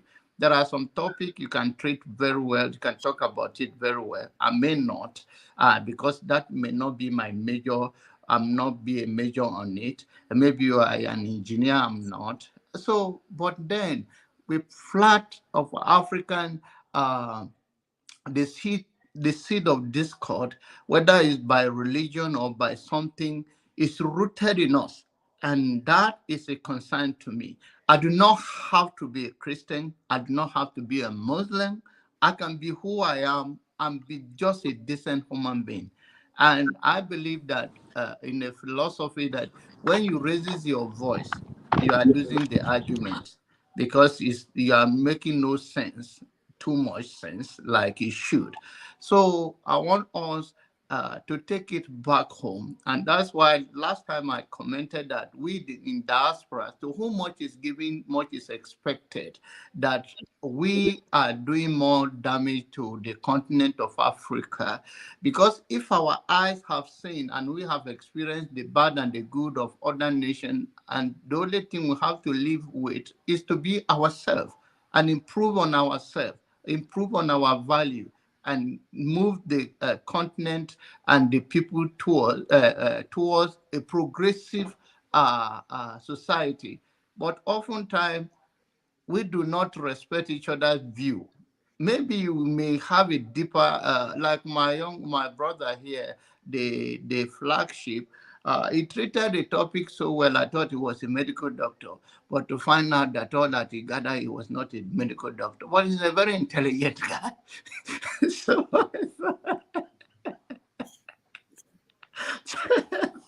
but that is intelligent of Nigeria. We are very gifted people, and forefathers' last name could not make us have a meeting. Somebody say he must talk like you give him a job. So we have to calm down and respect each other's view and move on to the next level. And to brother Paul as a roundup, Uve is the one holding Dr. Rudy here. We have been to several places trying to book appointment towards June this year. I don't know, it's still possible, but he's around. After taking his Igbo, maybe his brain will be okay. And you know, it's a therapy for him. I did not allow him to come to the church because he's looking for a woman, and I don't want to be part of it. He can. The Bible says he's never to find a woman, find a good thing. He should go and find his own wife. If you want to remain like forefathers, it's okay. Thank you. All right. Jonaba, now I know you're a Republican. Oh yeah, he is. Jonaba. Okay, well, let me leave it. I don't want you to respond to me. Forefathers, what's your view? Did you watch? Did you? Thank you for having me, Rudolph. Thank you. Greetings to everyone on the panel, the chat, and to the viewers. I saw a bit of it at first, and yeah, he talked about some of the struggles. I think for me, it's quite familiar in terms of, because I do speak to African Americans quite a bit. And as a matter of fact, most of some of the stuff that I got to realize was because of some things going on in Africa, that's the US. Yeah, I think he sounds like somebody that, even with Islam too, you see, that's something that one has to observe. Even Islam didn't cloud his view of things. He still understands that we are in a situation that we need to get ourselves out of.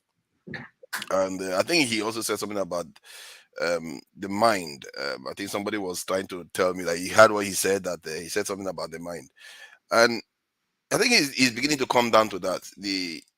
What has been affecting us is a mental problem, and whereby we have not a kind of extricated ourselves from the recent past, 60, 70 years ago, and most of our leaders still behave that way. I must say, I was shocked the other day when I saw Fani Kayode from Nigeria. I think that he's associated with this government, if I'm not mistaken. And he showed up on this, I think, ROT channel, which is supposed to be more on the left in the West.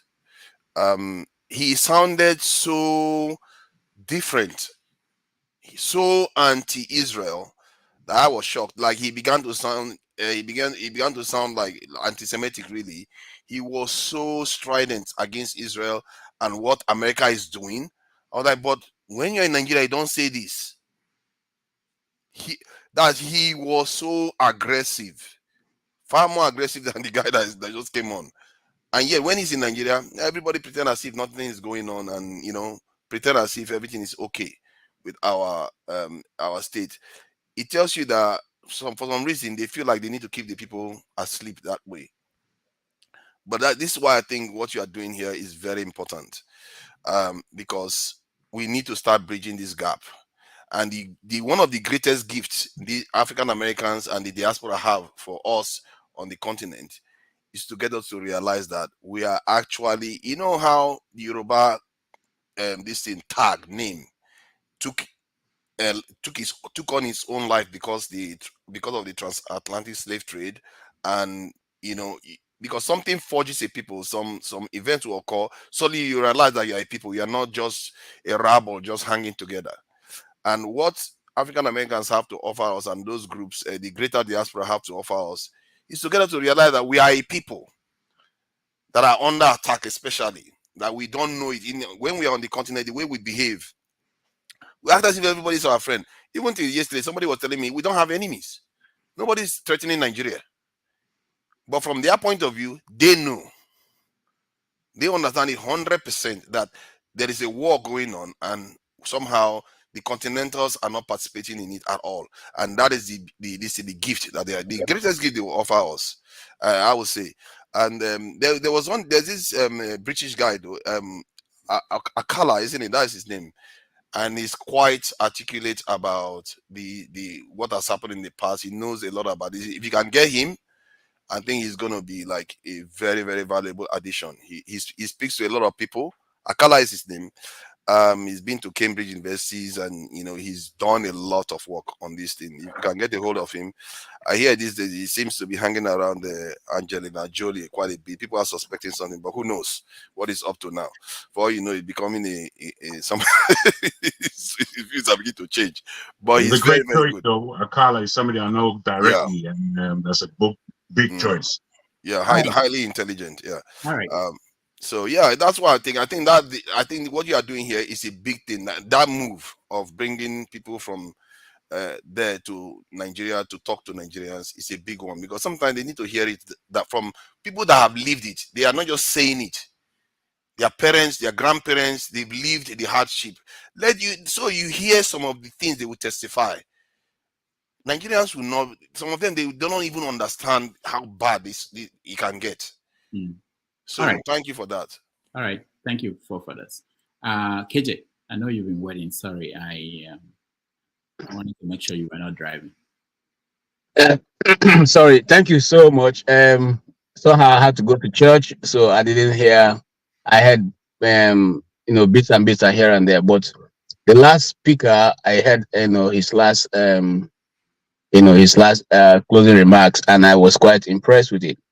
There was, in fact, coincidentally, I had a video of Dr. Umar I wanted to send to you, where he was asking that Nigerian home Nollywood should invite him. He wants to be part of the Nollywood industry in Nigeria, and that he's waiting for an invitation. Anybody who is a producer in Nigeria should invite him. I'd be so glad to be part of the movie industry in Nigeria. And he's only going to play the good parts. He doesn't want to play the bad parts. He doesn't want to play the drug baron. Doesn't want to play. He just want to play good parts.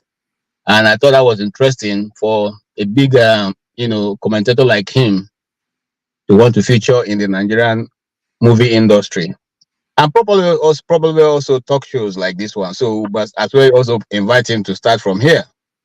Yeah, I agree with majority of what, especially when he talked about the color of one's wife and all that. The truth of the matter is that to be African is not being rude. To be African, or to show that you are liberated, is not being rude. It's not being some people present themselves as the fact that the more rude you are, the more unruly you are, the more then that makes you are fighting against the system. No, we should be more what, how do I put it now? We should be more wise than that. We should put more things in place. If I want to fight against the system, it's not by physically doing, showing action. It's by mentally taking over the system, bit by bit. And so for us as, people outside of Nigeria, and those also who are in diaspora, I mean the Black Americans who are here, we should now go from where we are, which is what I quite agree with the last speaker, to a new place, a new ground, where we can now be the go-to person. Where we can now be just like many years ago when they built the Black Wall Street, where everything in the States at that point was gotten from the Black Wall Street until there was a setup. I don't want to go into that now because I'll be digressing myself. But all I'm trying to say is that once we are able to establish as a people who have the, who are the go-to person, then the world will have no, will find it difficult not to deal with us. But what happens is that sometimes we as a people also help to sabotage our own people. Some time ago I was reading about Dr. Ezekiel, who was the first guy who designed the first made in Africa car in Nigeria. Okay, and how he suffered and eventually died without achieving that, as far back as 1977. So it's 1997. This has been a dream that we as a people have nurtured. We have the technology, doctor. I keep saying we have the ability, if we have the leadership who will support us and give us a new sight. I keep saying this. We as the biggest Black nation on earth, we need a new sight. We need someone to point us to. Israel had a leader called Moses, who pointed them across the sea and said, this is the way we are going. This is where we are going. And so we need at this point in time of our development, we need a Moses who will point to us the promised land. Okay, we need a Joshua who will be ready to fight through to get to the promised land. It's not all about sharing national cake, which we have been sharing since Nigeria became independent till today. Nobody has been able to eat even a good cake from the pie they've been sharing. So maybe if we get someone who has a mental capacity to draw us back, to rewrite the history. It's difficult to sometimes I think about what I read, in primary school. Why would I be reading about Mungo Park? And I was shocked when I went to Niger State and I discovered that some people have been living there before Mungo Park ever came. And we accepted that these things will be taught our children, that Mungo Park founded River Niger. Okay, so we, the leadership of the black race, especially in Nigeria, and I say that because we are more in number, should take into cognizance what they are allowed to be educational foundation of the people. I come to culture. I came to, like I said here some time ago in this meeting, I came to the US and I discovered that they are doing Halloween. For us, this is witchcraft. But the churches celebrate Halloween. They make big sales in Halloween. They do all that. Am I saying we should go back to that practice? No. But I'm saying that if this is the culture that they are practicing, they are even doing this, they don't even know itself. Because the Hmong cultural dance past this one when they do now. But we should go back now and tell our people, come, being a Christian is not living your culture. I'm not saying, listen to me carefully before I'm misquoted, because I can see Mazi Prince. Where you are going is not where I'm going. Okay? Oh yes, I'm Pascal calling you because I heard what you said, about the Holy Spirit. No, that's not where I'm going. I am, a Bible carrying, tongue speaking, hand laying, okay, demon casting Christian. I don't have any this thing about that. I'm saying that we should go back now and package our own tourism. Package it very well, okay? Our Momo festivals, our Ekpe festivals, all of them, package them and make them a tourist attraction. Publish, they put the paper so that the whole world knows when to come to Imo State, go to Calabar, go to Lagos. Hold on, KJ. Yes. So you have to first talk to your church people to stop burning our shrines, because how can we do this festival and get tourists when your people are destroying we have to start from there. No, you see, and when I'm talking about church now, I'm not talking about Odumoje kind of church. You understand? Those are the ones who are going to fight. Daddy, the Lord. That's my daddy, the Lord. Come on. Those are the ones who are going there to go and fight the shrines. We have shrines in my community. We have churches in my community. Nobody has gone to, because the shrines are on their own. Leave the shrines. Nobody's even worshiping the shrines now. People are going to where they get results. So the church should exist. The shrines, or I don't want to take the word shrine because I don't want Mazi Prince to quote me again. But you send the fire to go and burn it, a magical fire to go and burn it. No, listen. You talk something about fire. You see, there's something the Bible says, say the things you don't understand, you disdain. I don't want to go there. But these are things that you need to learn differently from this platform. And so what I want to simply say is this. In my community, if you go to watch the Hmong festival, you don't have to be a member of the Hmong festival. These are tourist attractions that the Oyibo are using to bring money to their country. We can go to Lagos and watch the Eyo festival. That festival is there. Anybody can go pay money, come to the city of Lagos when it's being held, and after that you can go to Calabar to go and watch the what is this? The Afofuna festival. These are things that can generate resources for Nigeria. We should not, throw them away. And I don't have any problem. Anybody who wants to worship the idol, you can take your idol if that's what's giving you result and that's what you believe in. It's okay. It's okay, because here they are crafters in America. They are crafters. Are they not crafters? They even have Church of Devil and Church of Satan. It's everywhere. Okay, they have those who worship technology. It's everywhere. So what I'm simply saying is that we as Africans haven't discovered this thing now. That is some form of deception in it. Remember, I do not subscribe to those who say religion is the thing of the white man. No, not at all. Okay, and so the thing I'm saying is that we also should package our own. We should be more wiser than the people of the West. and repackage ourselves also, and then introduce this and make it a yearly or monthly or whatever festival we want. But let it be on the calendar, on the world calendar of it as a tourist attraction. Okay. 2 days ago, I was watching a documentary of a man, the river, the cleanest river in Africa, somewhere in River State. Okay, where King Jaja of Okpobo used to take his bath.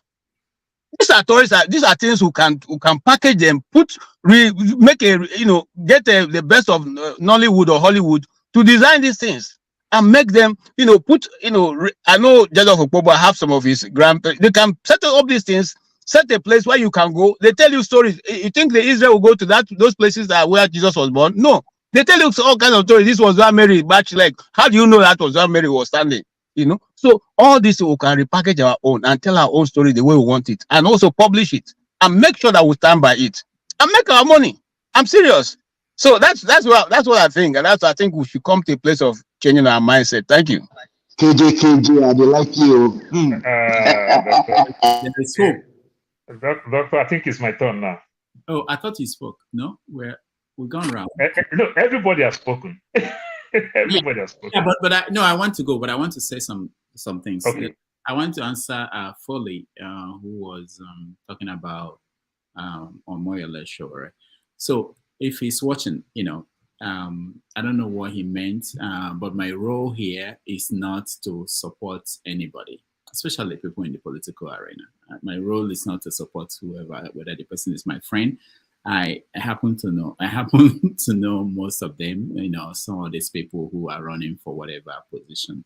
My goal is to make sure that this place is a place that anybody can come in and air their view, sell their product. If they're a politician, I invited all the presidential candidates to come here to talk, so I'm not going to be out there promoting anybody, whether the person is my friend or not. So I wanted to say that. And also, just for the purpose of making it clear, he's been here several times. Since he was freed, I've called him and invited him to come back. He will come back when he wants to come back, when the time is right. So it's not, I don't think I don't invite the Tinubu people to come. I do that every week. Almost every week. And, whenever we see anybody, we see them. But I'm not going to be promoting any particular candidate for any particular position. No, that's not the job. All right. That's it. I will thank you guys for coming today and for joining us. Next week, we're going to bring another interesting guest. And I got some names that you guys shared on the comment section, like Dr. Ray Higgins. I know Dr. Uma, have been trying to reach him, and then Kala and many others. So I will continue to reach out to different people and anybody who can help. Who, most of the time it's about access. There are some people that you reach, they may not be familiar with you and they'll be wondering. But if you have that connection, in this business, they have a team. If you go to NBC or CNN, they have a team that book guests. A team, not one person, not even, it's a major aspect of what we do here. The better your team is prepared, the more they can drag people and bring people to the show. But we're doing our best and we'll continue to do our best. Thank you guys, and I appreciate everybody. Doctor, don't run. You said you're going to talk about the town hall team. Oh, the town hall. Okay, no. What we are doing, all right, we set up different groups. We had, oh, you are there. I think you are in that message. If you are not, I'm sorry, but you should be there. Yeah. I was in the message all through to the group message, just missing team air. But I was there. I know what. I just don't want to go comment as things that is not so relevant and everything. What we're doing now is that we're breaking it down into 3 different groups, different interest groups, because it appears as if a lot of people were in that particular group. Some people are not interested in some things, some people are interested in other things. So we're going to do that, and then we'll go from there. But it's going to happen, I trust, at the flagship. We've talked about it, and we'll make, as we continue the planning, we'll make it public. So, but give us more time to put things together. But I'll add you, Paul. I'll add you to that group. But you have to lead. You don't just come and observe, you lead. I just want to come and eat free food. Oh, Flashy, you want to say something? Yeah. I wanted to add that for that group, I sent a message, and I'm going to resend it again today. And I started a list. Okay. If you know you're interested and you want to attend, please just add your name and open the next number up. It's going to help me plan. I need at least 3 months to get this rolling, to get a place, and to make sure I work around catering for those who are planning to eat full goat and so on. So I need a name, a head count that will help me plan. And also I want to chip this in, please, for those that would want to attend. Beyond us, if you have teenagers that are up to age that understand, you think should know and understand the things about Nigeria, please include them and bring them. I think it would be proper for us to not only have this discussion amongst ourselves, we're going to get our children in on it so they too can get a grasp of what is going on. Who knows, someday they may decide to go back and want to help to keep the fight going and make a better Nigeria, whatever it becomes. So please add your name to the list, send it out. If you get it and if you're added, if you're interested in coming, add your name and let's keep it going. Where will this be holding? It's going to be in Atlanta. It will be in Atlanta, Georgia. Okay. Yeah. So if I get up to 30 names, I would kick off the reservation process and start working on things. So it's out there. Thanks. All right. Kudos to you for that. Flagship, kudos. Sometimes you never can tell. People may want to come outside the country, and Oh yeah, it's open. It's open to anybody who wants to come, as long as. Yeah. So you might also want to update us on time so that the cost of hotel and tickets. In the message, I also included that information. I proposed June this year, the summer. But as it is now, Rudolph would you and I will talk later more on that. But I did propose June to have that meeting done. But if it's going to be beyond June, that's fine. Whatever time it is, once Rudolph decides, I'll take it up from there myself. And I'll start the communication on preparation, hotels, flights, recommendation, all of that I want to put together in one package and send all the recommendations to us, so you make a choice on which one you choose to use. But my plan is to have it within the central district of downtown Atlanta, have the venue and the hotel, same property that can accommodate 50 or more people, depending on the number that decides to come, so that we can have everything within the same center of event in Atlanta.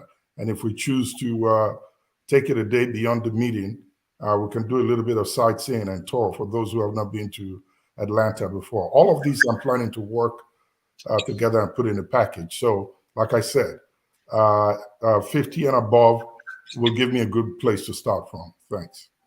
All right. Thank you, the flagship. We'll connect after this sometime today or tomorrow. All right. That's a good one. And I'm going to be in Atlanta for 4 days. May the 3rd to the 4th. I regret. You chop banga soup now, Paul, Abi? Yeah, I chop banga soup. I'm coming for graduation on May the 3rd to 4th. If you have time, just give me a ring and we'll plan to connect. Oh, I like free food. I'll definitely let you know. Well, if you come house, come chop then. Thank you, guys. Forefathers, over to you. See you guys next week.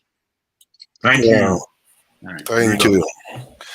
Thank you. Man, it will be great to be getting some of all these Uma, Dr. Okala, all these people here to come and have these discussions. I think Niger Man is a scam.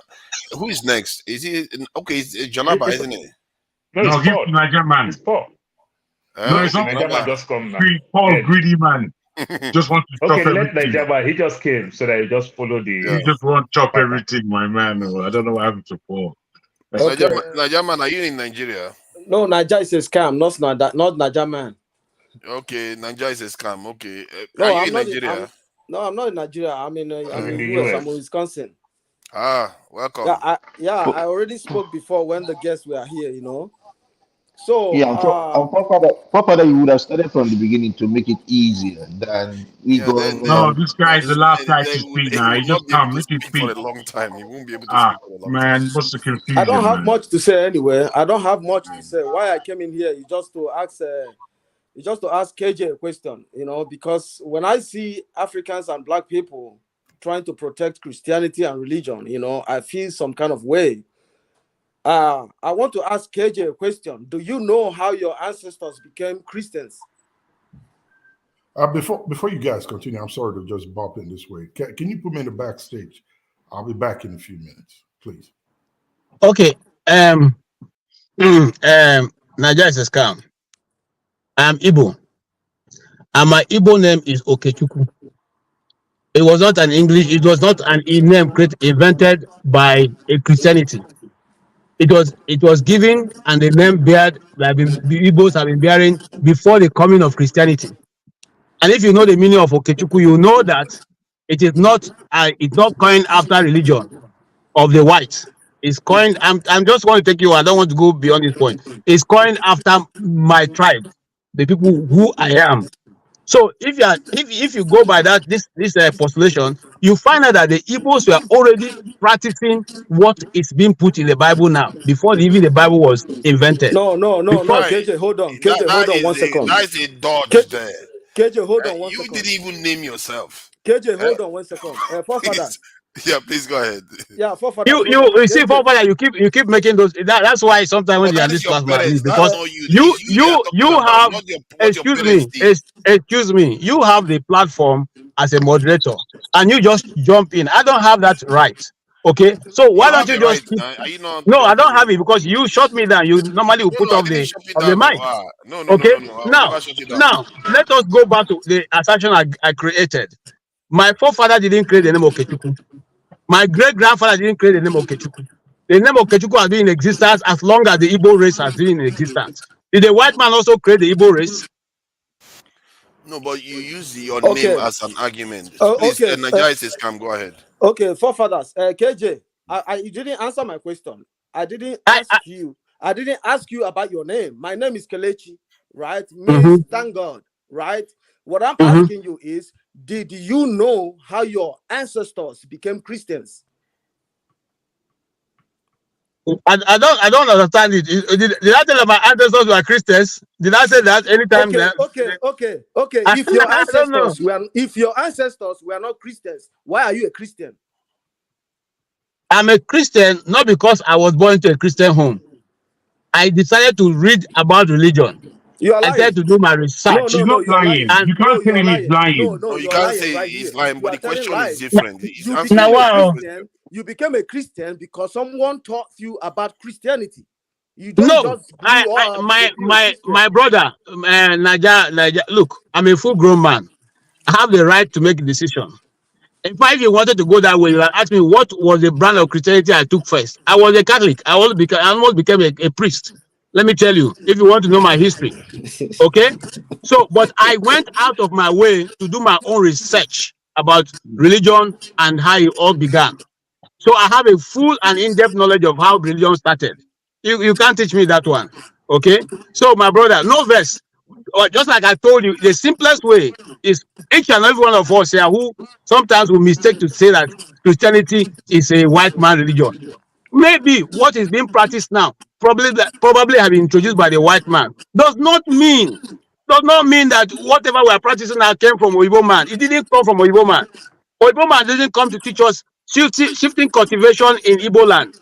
Obama didn't come to tell us how to do certain things which are being practiced now in Igbo land, which is what some of them that are written in the Bible. They're not that. So don't say that, please. It's not a very well. I Please, don't know. KJ, with just all asking due you a respect, question. okay? With all sorry, I'm please. okay. I just have a little minutes to be here. KJ. Okay, sir. I want to say something, please. I want to say something. What I'm trying to say, based on what KJ was saying, when you read the book of Old Testament and check the culture and tradition of Igbos, you'll find out almost the same thing is written in Old Testament. That is inaccurate. I must say. I don't think it's I'll tell the inaccurate. truth. I don't think it's inaccurate at all. People say things. Old Testament is very, very different from what we practice in Nigeria. I'm telling you the truth. I'm telling you the truth. I don't know. I don't know if it's That's my the same time for to speak. Yorubas. I don't If you look know. at the Old Testament and you look at the Yoruba tradition, the deep tradition, they're accurate. They just fit on top of each other. So all these things that Nigerians are coming out with newly. Oh, Christianity this or you bought that. You are just coming across that way of thinking. The rest of the world was there in the 50s, 60s, and 70s. That's where they were in that period. So there's nothing new about what you're saying. It's just new to you. So the people have basically understood that there are separations in culture where religion is concerned. So the religion of Christianity that came out of Europe was a Europeanized way of Christianity. It was quite different from the Coptic of Egypt and the Ethiopian Orthodox Church and the Armenian Church in the Middle East. So these traditions of Christianity were all different, and there are even more differences. However, when we're looking at history and we see how history fits with religious texts, this is where we get to know who is who. Nigerians, by testimony of their culture, are the highest circumcised men in the world. And this didn't start yesterday. It's been like that from time immemorial. We are more circumcised than anyone in the Arab world, anyone in the Jewish world, anyone in the European world. So when you come with this idiotic new brand way of, do you know where Christianity is this that? Do you know where the wait, let me land. Hold on. It's not idiotic for one, and what they are saying. Well, wait, hold on. Let me finish what I'm saying. What you are calling idiotic, they are saying about the new brand. It's not about they have this is circumcision is not religion. No, circumcision is religion, but it is spoken. It is spoken. Some customs. See, no, wait, are universal. It's not religion. No, but you see, you have to take on board. Forefathers, please. You can't mix it up like that, forefather. Hold on, Jago. You can't do that, man. Hold on. The question Nigerian man asked is a very specific question. Once again, it's a very specific question. The question Niger, this man, Niger is a scam asked was that where did your current Christian religion come from? That's what he asked. I think KJ. Wait, let me answer that. Hold on now. Even the Ethiopian Orthodox got it from the Greeks. That wasn't my question. What was the question? Ask the question again. So we are clear. I asked KJ, did you know how your ancestors became Christians? Because you took Christianity from your ancestors. Okay, that specific question, I think, was answered very well by KJ. He spoke completely about what as he really underlined and mentioned, he's a grown man. He can think. So he spoke about the term Okechukwu and what it means and how long that has been within his culture of people. And then he spoke specifically about his own Christianity, where it began from a Catholic point of view, but then he studied. He went into it. He wanted to prove certain things to himself. And as such, he came out with the fact that this is the type of Christianity that I, myself, as an individual, am going to practice. And that's legitimate. There's nothing you can post. I agree with you. He has the right to answer that, but that is not answer to the question where exactly. It's an answer to the question. Exactly. No, it's not. Listen. Then you have to answer that question for your own family. Are you seriously trying to make it controversial that we don't know where the modern Christianity that we practice in Nigeria came from? Are you trying to No, there is I beg to put this to you, forefather, that there are differences. Because please give me the audience. I'm speaking from my own point of view. Wait, my brother. Let's hear him. Let's just hear what he's saying, please. Okay. Yeah, go ahead. No, go ahead, Jago. Go ahead, Jago. Thank you. When you put that question to us, I put it to you that it is controversial. Where Christianity and how Christianity spread around the world is a controversy, and where it is in Europe, it's a deep controversy. deep. So unless you can decipher this controversy, you can't say necessarily that I don't use the term Christianity for myself, but I follow the book and I follow Christ. And that's how clean I am. I'm away from Christianity. You don't tell me that I'm a Christian. You understand? I'm not good enough to be a Christian, or I'm not bad enough to be a Christian. I'm not a Christian. I'm somebody who follows the Bible, and I'm somebody who knows the royalty of who Christ is. So with that, that's how I do my Christianity.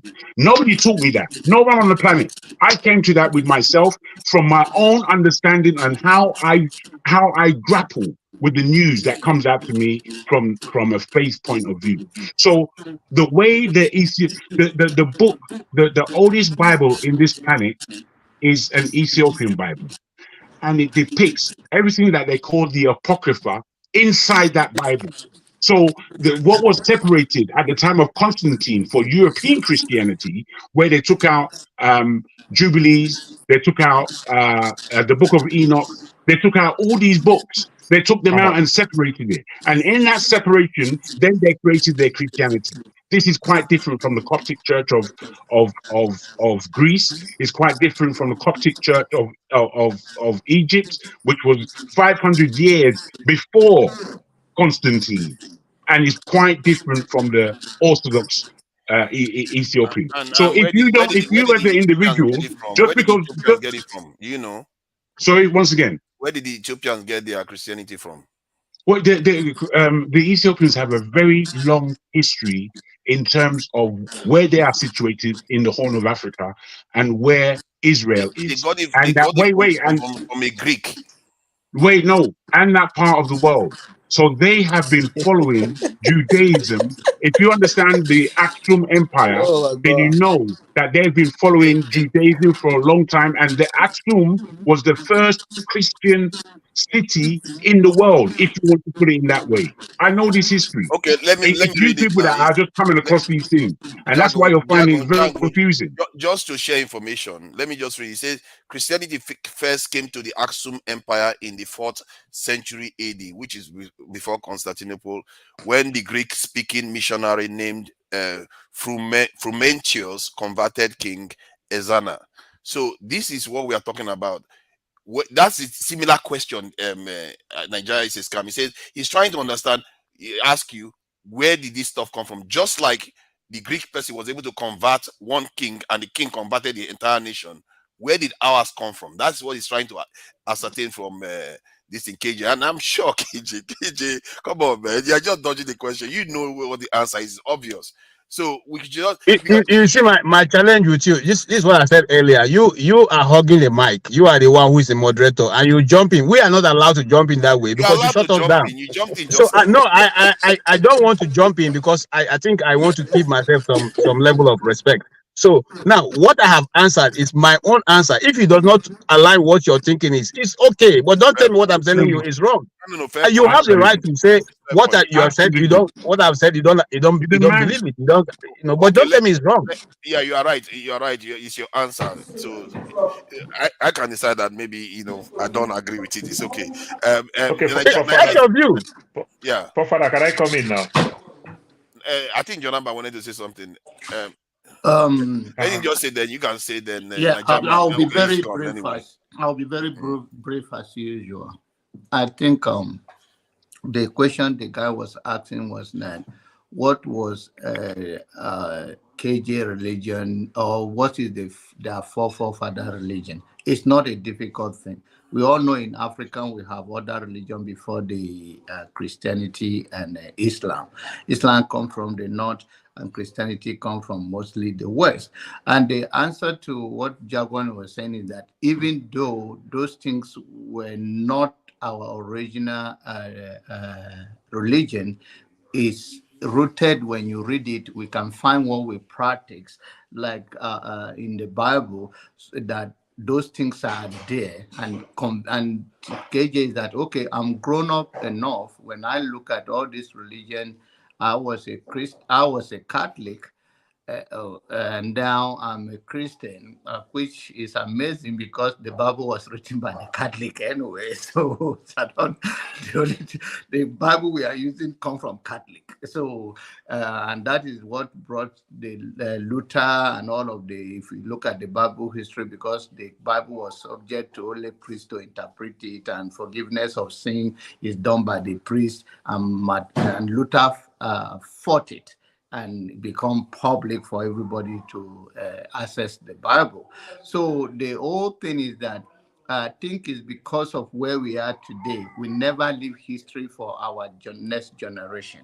And when people grow, whatever is available that challenge them to be better in their own opinion is what they're going to follow. I don't think there's any book in African right now that can tell you about paganism or tell you about the image of our forefathers and the way we worship. But we all understand that pagan was invoking of your ancestors or prayers and all of that. So I don't think anybody, to me, as from a from open-minded individual or a progressive person, whatever you find, I always tell my children when they ask me some questions is that life will become so boring when you don't reference to anything that is bigger than yourself.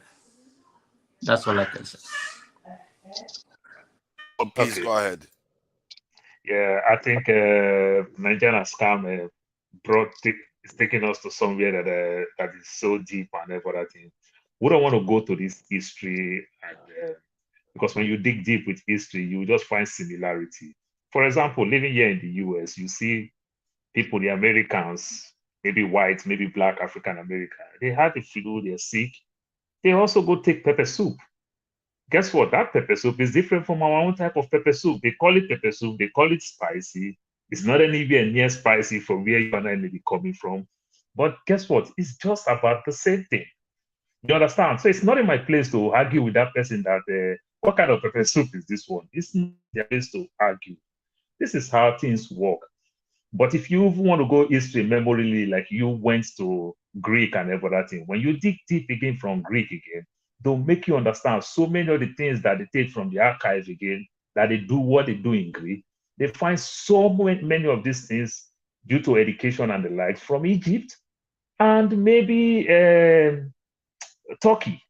You understand? But they are the one they use education and put all these things down, like the way you see some of our artifacts. You understand? Today in London Museum, you see these things in New York, you see it in California.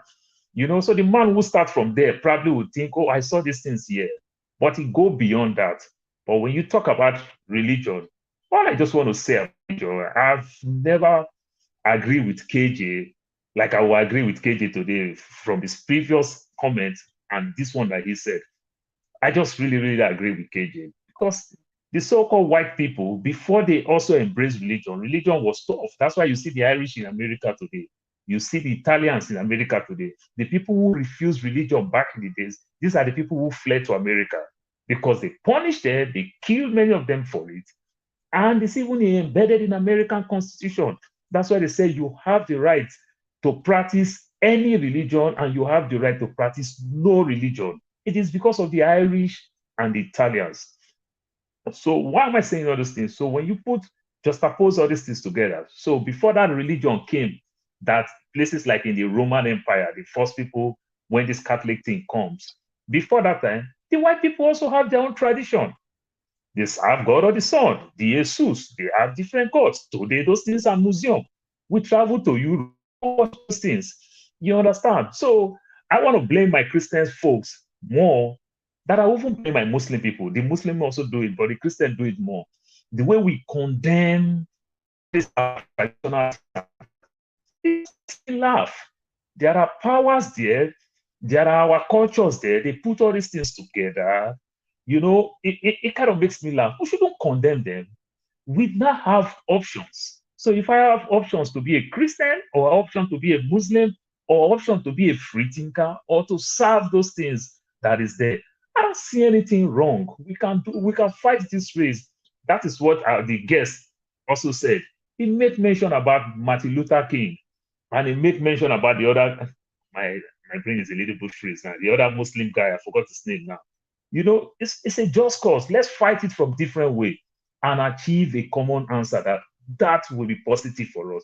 We cannot continue to criticize our own. The white people who are very big when it comes to Europe, who are very big with Christianity, I never see any one of them preach and condemn God of the sons, God of the Son. I never see any one of them preach everywhere and condemn the stools, condemn some of these things. I don't see them. Why do we quick to condemn everything about us? Because we found new one. Yeah, I can find new one, but not to condemn my old one. You know, this is not how we do with our gadgets. We use our laptop, computers, and everything. If we upgrade, probably want to keep those things nice, neat, and maybe even give it to our loved ones. It's not for us to condemn those things. So I think we should stop from that aspect of condemning it. Neither we have the privilege to even help to improve our own. I went to my king, the king in my place. I went to his palace. I told the king something. The king said, God, what your father have been doing, that's exactly what you. The king told me, he said, I am right, but it's hard for him, the king, to even implement some of those things because it will look like sacrilege. And what is the question that I asked my king? There are bushes in our place that they will call evil forest. Nobody enter there. Festival is coming.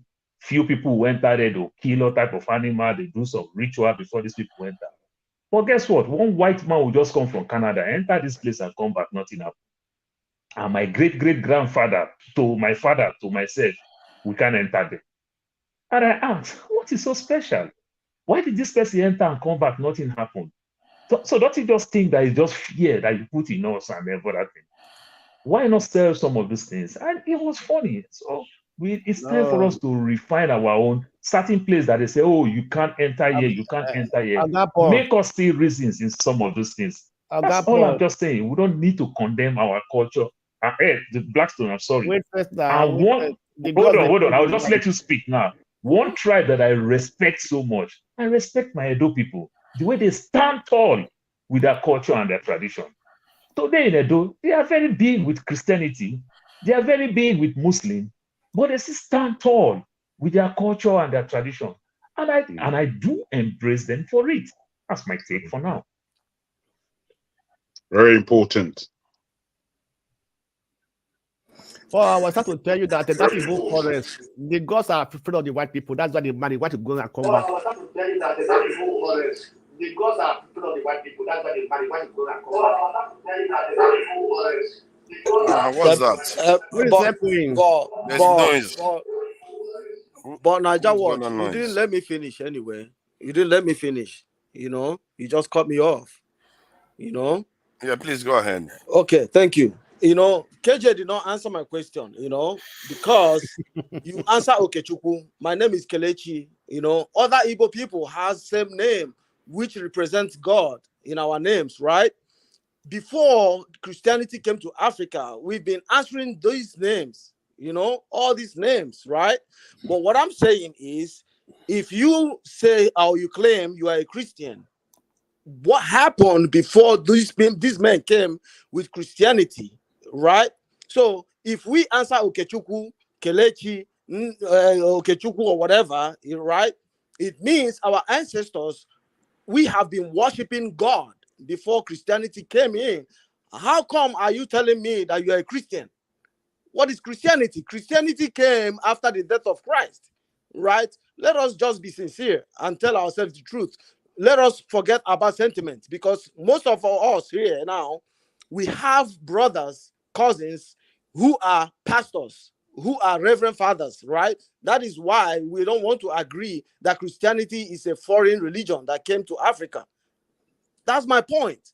You know, why can't we go back to who we are, who we used to be before Christianity came? Can I ask you a question? Okay, can I ask you a question?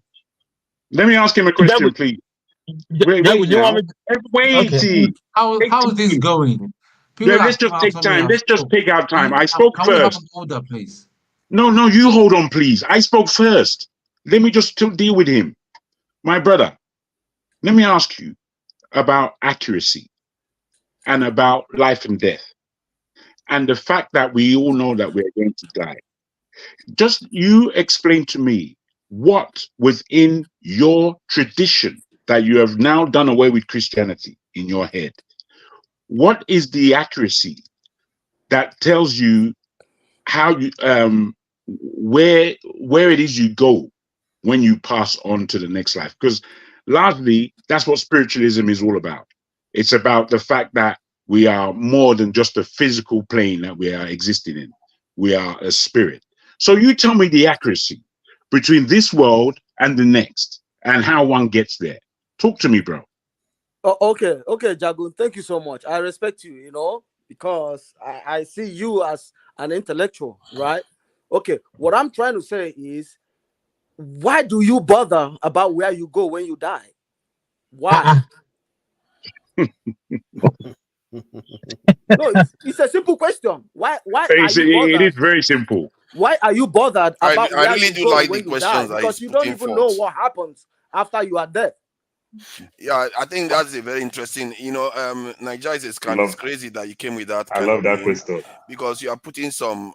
Because he's questioning everything. That is the Okay, way you have to. can I answer that From this we question? believe. Wait, Can I answer the question? let Forefather finish. Let Forefather finish with what he's saying in support. He's questioning everything, and some of the things we believe them without questions.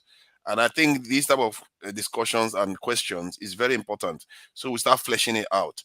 And see, KJ, you've had quite a lot of stuff to say. I don't know. The Blackstone is here, Tone is here, and It's true. I'm sure. Can I just put a little bit in before you go on to Tone and whoever, please? Just based on what you're saying. Very brief so that I can. It's brief and it's important because of this. There's something that we shouldn't forget when we speak about these things, and we try to say that we're putting good questions forward. Fair enough. I put it to you that we are all of consciousness. And in consciousness, your mind goes to the place that you didn't point it to go.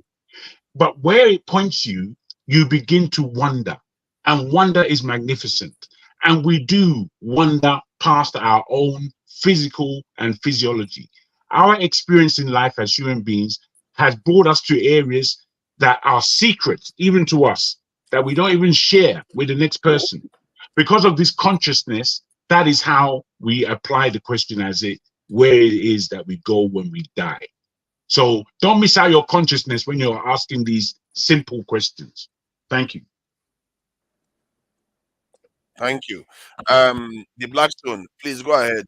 What? Two was there before me. That.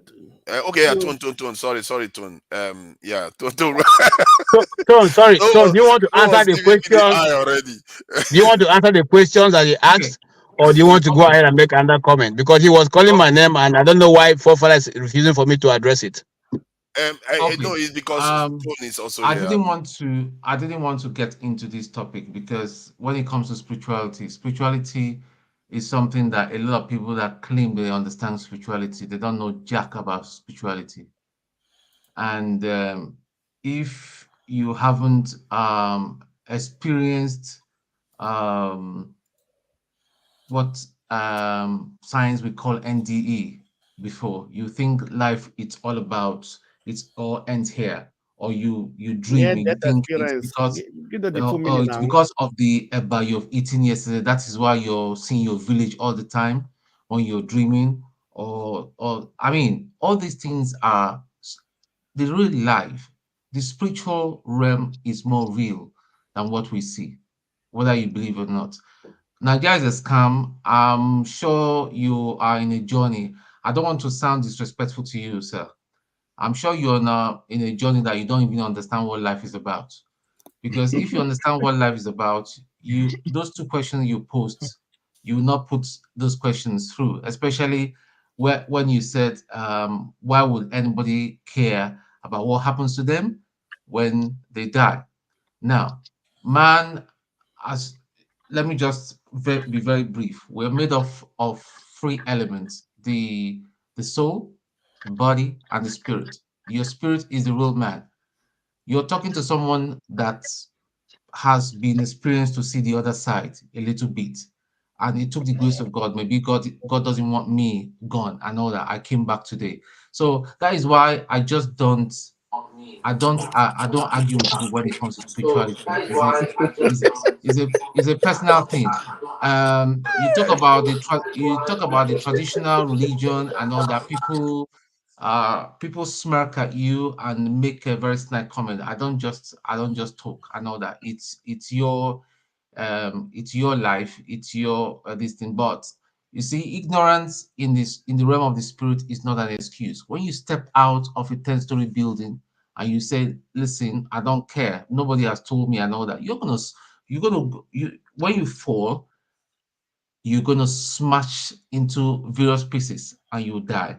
So that's just the way I want us. I will put it, but I don't want to get into spirituality, because spirituality Very is something. uplifting. If your mind is not involved, you cannot understand spirituality.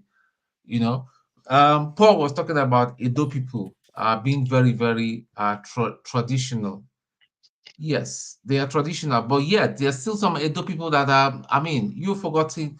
I'll mention the late Benson Dahosa and all that. He wasn't into all those juju thing and all that. He believed in his God. He walked with God with power and all that. I was privileged to see him in person and all that, and he did some. So whether you choose to believe or you want to mock modern Christianity, that is your wala. Please, I don't want to talk about this. If we talk about other subject, politics and all that, then maybe I'll contribute more. I know what I saw. I know what I've experienced in my personal life. I know God is real.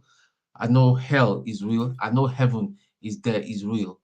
That's just what I'll just put it. And I know the word of God. Tom. The word of God. The word of God is the word of God. The Bible is a Bible and all that. And that's how Tom, I my live brother. life. That's it. You see how you speak now. Tell me why it is that you are reluctant to speak about a subject that you care so much about. Why? You began by negative terms, saying, I don't will want to get. answer you, my brother. As much as I would love to speak about it, there are a lot of people that are so ignorant and all that. And when they start, It's not fair for you to say that. If you're speaking about the word, wait. If you're speaking about the word of God and you are professing to be a believer, it is not for you to say that, oh, this person is ignorant. That's rude. That's counterproductive. It's one step forward, two steps back. Not ignorant in a disrespectful way. It's not. Listen, let me tell you. When your spirit man is dead, your spirit man is not regenerated. No matter no matter the word of God will not make any sense to you. I remember when people used to tell me the word of God when I was in secondary school. I used to think that they are charlatans. I used to mock at them.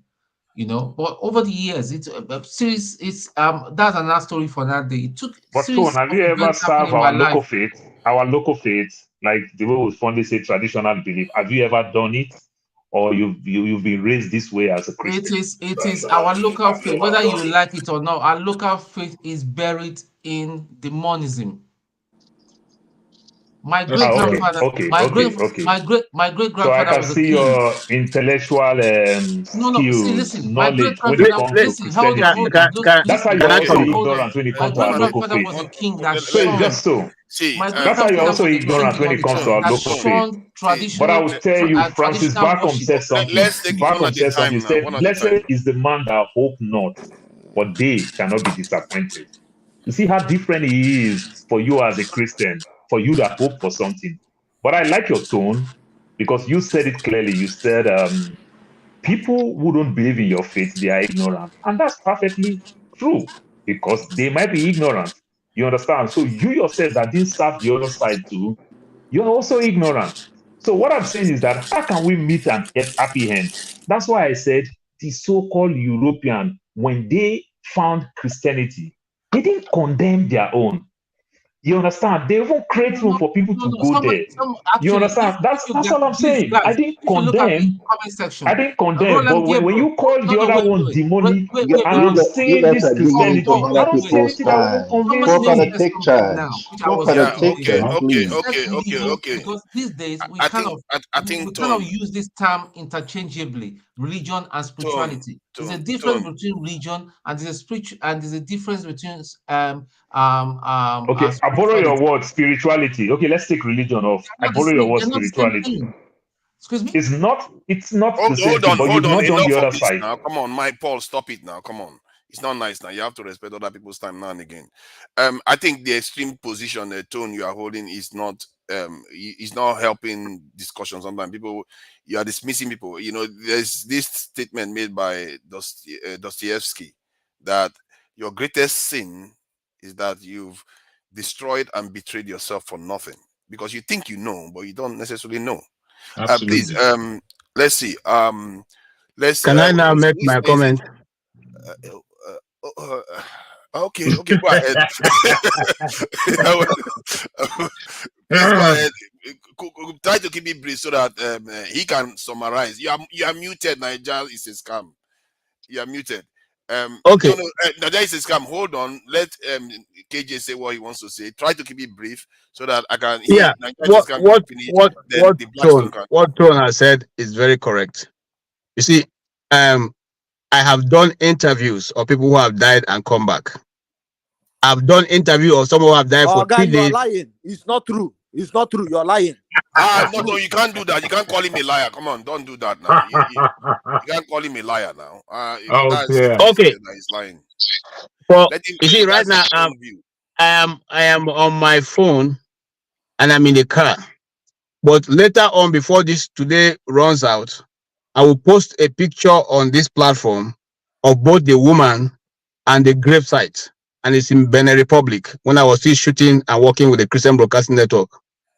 I don't come here to kid around. I must have something to do with my time. Okay? If I have not interviewed people who have died and come back to life, at least I have passed, I must have crossed about 10 that I have heard, seen their testimonies, seen what they've talked about, seeing where they went to. Okay? I have taken part in a movie called More Than Dreams. Go to the internet and search for it. It was shot in Lafia. It's in Kefi, Nasarawa State. Okay? Of people around the globe. We did only one guy called Muhammad who met with Christ and who was taught the Bible by Christ himself in his dream and in reality. I'm calling names. I say it's called More Than Dreams, shot by the Christian Broadcasting Network International. You can go to the internet and search for it. If you find it, you'll find out that they have 25 other movies around the world of people who have met with Christ, whether they were Muslims, they were Christians, or they were Hindus, and all that. They are put in a package. Look, man, I don't have time for nonsense. I mean, I want to mind myself not to use the kind of words I've used. So when I'm speaking, I don't come here to kid about whatever you're saying. If you don't believe in Christ, it's okay. That's what when I tell my submission here, I said it's okay if you don't believe in Christ. It's okay if you don't believe in the Bible. Okay, but to say that the religion we are practicing is a white man religion, I refuse. And I only mention my name so that you know how ancient the Igbo tribe has been. And if they have been cognizant of a thing that exists called God, for which they name their children after, for which the Igbo people know that name means a lot, and so they try as much as possible to coin your name to suit the one they fear, which is their creator. They call Chukwu, Chineke. Then you will have something beyond what you are calling. It must not have been called Christianity, but they were worshiping a supreme being, who they refer to as Chukwu. So when you say that it is because the white man came, who started practicing this, it becomes wrong. And I gave an example earlier of a man called Mongo Park who left England, went to see people in Niger State, and said he discovered River Niger. What about the people living around that area? Were they not human beings who were drinking from that stream, who were fishing and fishing in that river? They didn't see the river before he came. So these are the things. He quickly named it and wrote a book about it, and so it is ascribed to his name. But is that the truth? Is that the truth? The mistake of that one is that we taught our children that they did it for their own children. No, but just oppose that. Excuse me, don't get me wrong. You are digressing yourself. Just oppose that with somebody now coming and saying Christianity is, I founded Christianity and I brought it to Africa. Why we have been practicing shifting cultivation. Now, while we're practicing, do not move the ancient landmark at the lands are divided, leave it that way. While we're practicing circumcision, while we're practicing throwing of libration and making KJ, all like of we are supposed incantation. to keep it brief. We are supposed to keep it brief. See, You see, that's my problem with you, Papa. You can go ahead. Hold on. No, don't hold on. Just hold on for a second, 15 seconds. I just want to make a quick point because so that you can take it further. The issue, I think I hear what KJ is saying. He is saying that they had a monotheistic religion before Christianity. But what Nigeria is asking is about what is that noise now? Jeez. Hold on. What this in Nigeria is asking about the Christian faith itself. It's not about monotheism. You see what I mean? We all know that many of our cultures have monotheistic religion, but is it the same as Christianity as we know it now that came from how would you answer his question, forefather? How would you answer Nigeria the Scam's question? It's obvious now. It came from the British now. It's not rocket. So it didn't. Are you? So you're speaking. Are you speaking about Africa as a whole, or Africa as West Africa, Nigeria particularly? If I want to speak about Africa, or Igbo land, it's mostly Europeans. 90 to 99% of all Christianity came from mostly Europeans. That originally. Sorry, go ahead, Nigeria says come here. Let me unmute you. I'm not saying that our people does not know God. It's not what I'm saying. We knew God before Christianity came. That's what I'm saying. What I'm saying is Christianity was not the religion of our forefathers. Our forefathers knew God before Christianity came. That's what I'm saying. If you, as a black person, saying that you're a Christian, you are making a mistake. You are not a Christian, but you know God. That's my point. You already know God. Your ancestors know God. They knew who God was. That's my point.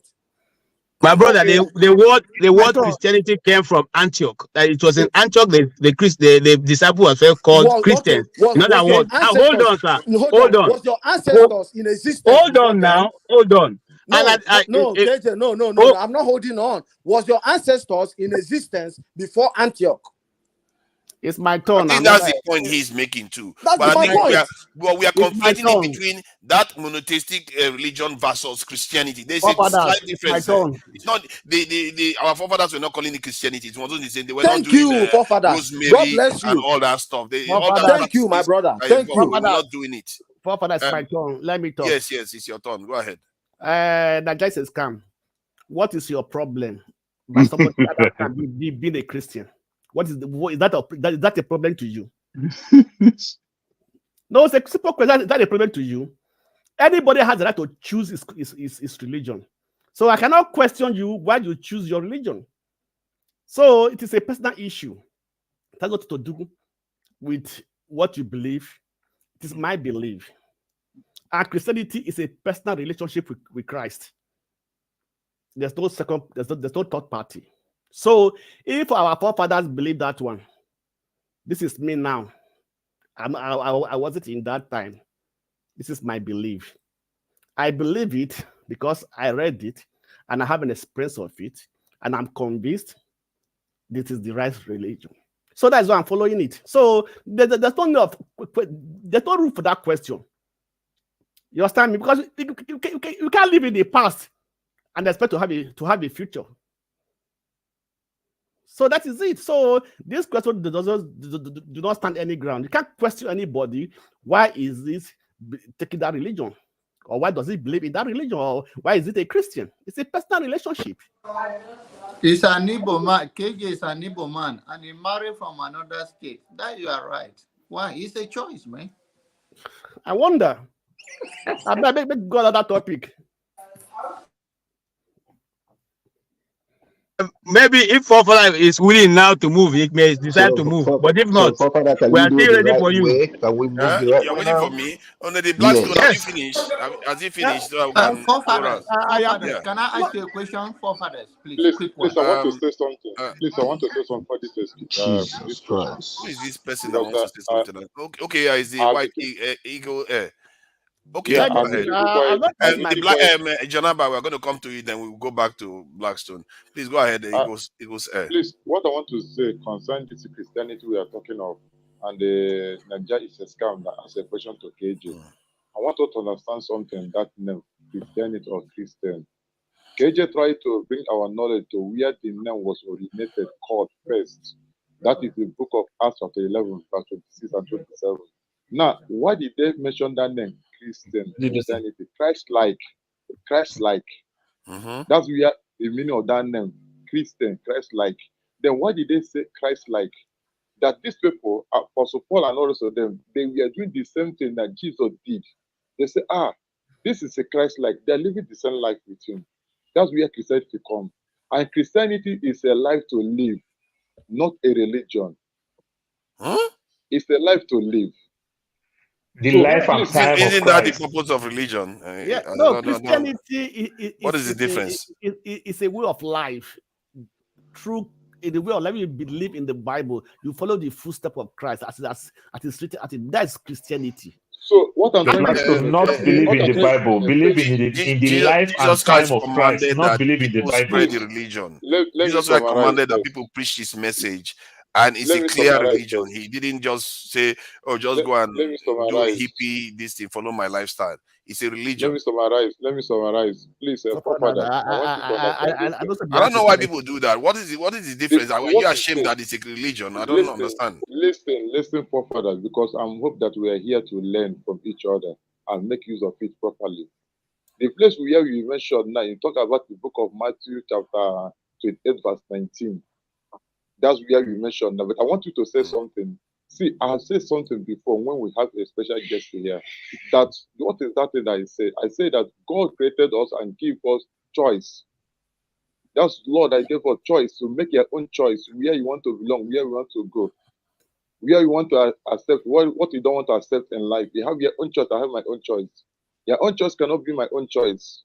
So if KJ or any of us decided to say that, okay, I want to live a life of Christ, I want to be a Christian, and the other person said that he want to be a Hindu, or somebody want to say that, that is their own choice. And it cannot just begin to condemn me or begin to ask me of any kind of question that where I believe, where I choose my choice. Here in India, there's something that happened here in India. You know, India, they practice Hindu, they practice Christianity, they practice Muslim and the rest of them.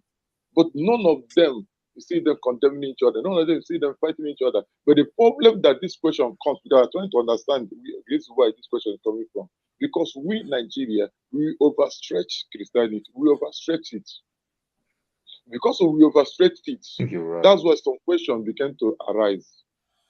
But when we do the normal thing we're supposed to do, live normal life we're supposed to live, you find out that this kind of question will not be arising. Second one is that why do you so conscious of hold on, it's not your turn. It's not your turn. I don't know why we do this. I want to conclude. Try to keep it brief so that you respect other people's time. No, seriously. I want to conclude. We need to take each other into account whenever we do stuff. Let's do that a bit. I want to conclude. Because maybe this is why we are wrecking our country. We don't take other people into account enough. Please go ahead. I want to conclude. See what I'm concluding here now. He asked a question: why are you so conscious of where you are going? But you are conscious where you are. When you want to go out of your house, you want to be conscious of where you are going, whether you are safe or not. And bear it in mind, whether you like it or not. There is life after this life. Thank you. Who was next again? It should be me. Jonaba wanted to say something quickly. Take my time again now. In this one now. Jonaba was flagging to say something. So you see, this is how people wreck our country. You don't consider Mazi Prince. This is how you wreck our country. You see, this kind of character. That is how you wreck. So it's not only you can say to people. KJ, you wreck our country in that mentality for your tribalism. As usual, I have muted me. It's all about Mazi. Yes. Because please, Jonaba, say your piece so that Mazi is coming. Okay, Mazi, please. I'm your senior brother, so please, where we come from, we have culture. I beg your pardon, forgive me. After all, it used to be 2 minutes, you are now 15 minutes, so you have to respect me. Okay. All right. Forefather, my question. I'm not 2 minutes, man. Mazi, please, if you are done, Jonaba, please go ahead. Okay, my question to you as a moderator here today is that did religion matters to what God expects from humanity? Okay, that's interesting. I think religion Or I is put part it of. this how I thought put it this way. Do you think there are different gods or there are only one God, the creator? Depends on what you define as God. If you define God as He doesn't even believe. He doesn't not believe in God as creator self. He thought the warriors the came by Blackstone, the Blackstone. If I come to Germany, there, if you It's an antichrist. if you It's an start with this antichrist. attitude You with might me, never know. if you start with this stuff, Anti-religion, antichrist. I'm trying to think about it. I there just Okay, you see now. try I to can harass tell. me now. Let me think about it. See, Oh. I think if you define God as the creator of all that exists, it doesn't matter everything that exists. There is one God. But if you define God as the creator of human beings and our creator, there's a chance that our creator may not be the ultimate creator because we are also capable of creating stuff. And if we know anything about nature, it has the capacity to create stuff. People can go and create stuff just like you have children. You can create things. You can actually make things in life. 1,000 years from now, if our civilization carries on, God knows where we are going, what our capability is going to be. So nature seems to have a way of allowing its creation to create too. So you can't necessarily rule out that our creator may not be the ultimate creator of the universe. Even in Christianity, there is the Gnostic belief that a lot of people, their head is going to want to explode here. Yeah, but my question is that diverting I understand that of a creator. I said, do you believe it's one God? That's what I'm saying. There is ultimately one God. Yes. Okay, that's what I want to know. Thank you. Ultimately there's one God. Okay, so I wanted to go. Okay, let me just. It's irrelevant. I don't want to annoy some Father, can you do me a favor? After Maxi, can you just let me speak like 1 minute and I leave? After Maxi, put me on the not now. backstage. Okay. So we can bring somebody. Yeah. Thank you. Where are you going to? It's okay. Nigeria is a princess. Quite a few people are backstage. Let me get OT in. OT is going to come and start interrupting everybody now. OT is loaded on the comment section. It's loaded. OT don't come again. Don't start interrupting everybody now. This is Olumide is waiting to come into, and there's Nigeria is a scam. I think we want to go back up and come back down. Maxi first. Maxi Prince, please go ahead. I was just waiting for you to say that, pretty much for me, like I always say, there's a lot of questions to be asked. But does that mean that I have to impose my belief on anybody? No, I wouldn't. I'm a Catholic, like I said. I'm a Christian, like I said. But my kind of Christianity is not the fanatic kind of it. I know somebody was saying, why is it that we're all, we all are Nigerian Christians or whatever. At the end of the day, when you check around the world, it's Nigerian Christianity, Nigerian pastors that perpetuates the nonsense that we're going through. The same people will go to government and collect money, and then they will come back and preach nonsense to their followers. And the gullible people, the gullible ones will take it. The same people that will go and sleep with people's wives. I've never heard, as for the time I've spent in America, I've not seen heard much about. Talk about your Catholic pedophiles. I did that not have interrupt you. secret babies. Stone, cool down. I'm waiting for him. I'm waiting. Stone, cool down. Cool down. I'm waiting for him. I think I told him I was not. All the time. You Stone, come here, you attack calm down. Calm down. Calm down, Tone. Calm down. I'm waiting for him. Calm down, Tone. You shouldn't do Tone, that. calm down. I'm waiting for him.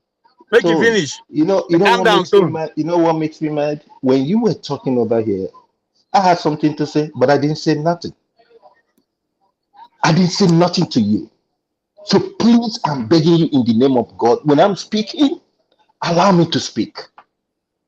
Respect is reciprocal. I will not disrespect you, but please do not do that to me. When I'm speaking, I'm not taking away the Catholic priests that have been sleeping with, whatever. They do that too. What am I saying in essence?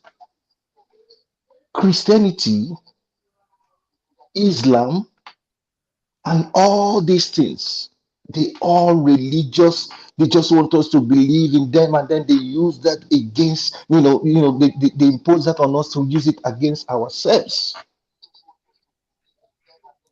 The greatest commandment in the Bible, love thy neighbor as thyself. I've said this before here, and I asked most of us in diaspora. We shop in in Chinese stores, and when we go into those Chinese stores, they have shrines. Why don't we say because we're Christian, we're not gonna buy, and then go somewhere else and die of hunger? But we will not. But we will come and we will preach against those who practice their traditional whatever. I'm not exonerating the traditional ones. They also have their own atrocities. But in a nutshell, what I'm saying is, let us tolerate each other. Let us, whatever it is, have that heart that there is that being who created us and wants us to live in love and in happiness and in unity. That's all I can say for. That's it. I'm not gonna argue with anybody. Thank you. Thank you. Ego, please. For Father, what about me? I thought, okay, please. No, I beg, but I said let Maxi go first. Okay, I I thought Paul you the gave it hungry. to Paul the hungry. Paul, please go ahead, Paul. Go. You take no. I really the hungry. You're right. I only just drink coffee since morning. I've not drinking anything. Nothing. Yeah. I don't see your belly be empty. Empty. So many people promise me food. I remember when I come London, the whole UK people, they punish me. They don't even invite me. See the way all my Atlanta people don't promise me good food. Canada people promise me good food. These are all my thoughts. But UK, they fall my hand. You see how Jack is taunting you with eating while you're complaining of hunger. they fall my hand. Yeah, I please think go ahead. Your 1 minute is over. Your 1 minute is over. I think Maxi Prince spoke my mind, and that's the exactly thing that I said. Christianity really punish people. Precisely the Catholic, they punish people a lot to join this religion. They punish people a lot.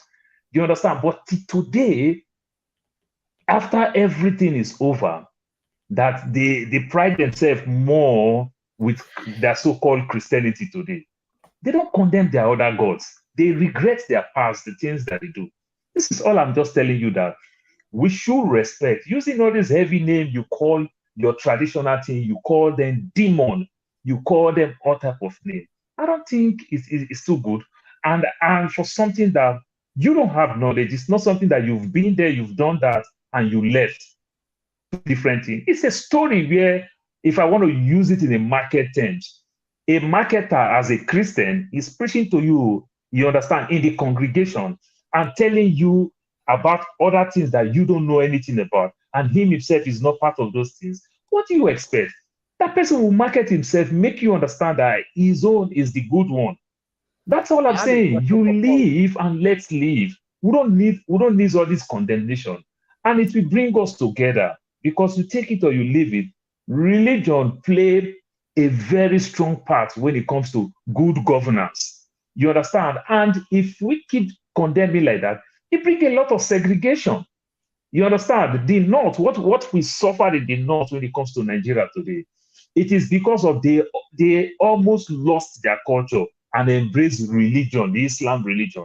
And it's telling on them, it's affecting them. And that Islam is causing problems between the so-called Christians and Muslims in the North, all in the name of they throw away most of their culture and embrace this new religion and try to make religion culture. It never works, and it will never work. You understand? So let's learn to embrace people. You have rights to do whatever you want to do, and it's okay. But we don't need to condemn. We don't need to speak all those things. You understand? So talking. I have a question for you. Question. I know you have a question, but let me learn so that I take your question. No, so when you talk, when we talk all these things, that's why I said I embrace my Edo people. They stand tall with their culture. That person may be a Christian, that person may be a Muslim, but they still stand tall with their culture and their tradition. I don't think there's anything wrong with it. Growing up, I never eat with my Muslim people when they are doing their Muslim thing. I never eat with them. Guess what? All the donkey years now that I know more better, that I started eating with them, what has gone wrong with me? The answer is nothing. And since my Muslim people have started also eating with me, celebrate with me, I don't think anything has gone wrong that they regret doing some of those things with me. So you live and let's live. We should stop this condemning. Like my brother said, Maxi Priest said, when you go to all these Chinese place to go buy our African food, you see all these things in the front of the door. You go to the Indian, you go to the Chinese, you go everywhere, you see all these things. And we still patronize what we patronize, like my wife will do. So we use one thing to say, I reject her in the blood of Jesus. I say, why not just reject her in the blood of Jesus like this and stop prayer that you pray 6 hours every day? You understand? But you fight me if I'm on the podcast and you stay the other side. You're praying. So this is just the thing.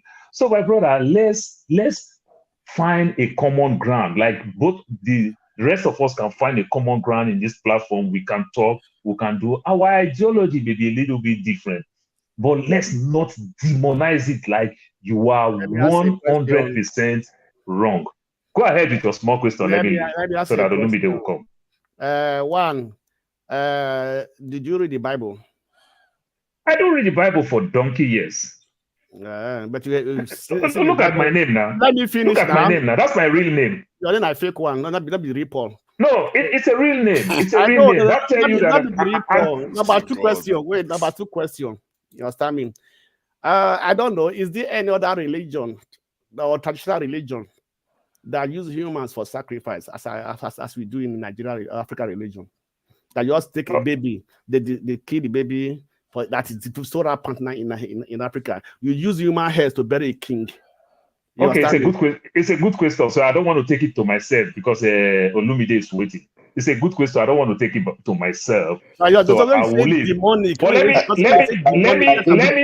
answer that question briefly. Wait, KJ, if you can say that is a tradition, and then what about pastors that bury human beings in their It is simple. It is simple. The American Constitution says you have the right to practice a religion, and you have the same right to practice no religion.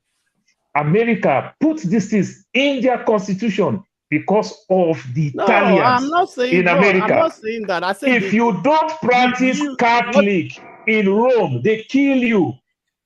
Is that not ritual? It's a lie. Is that not ritual? Because they know better. They are softening it. That is how our tradition too started knowing better. They are softening it. The Italians, they kill people. So no, I just answer your question. No, you didn't answer my question at all. They kill people. The evangelical today.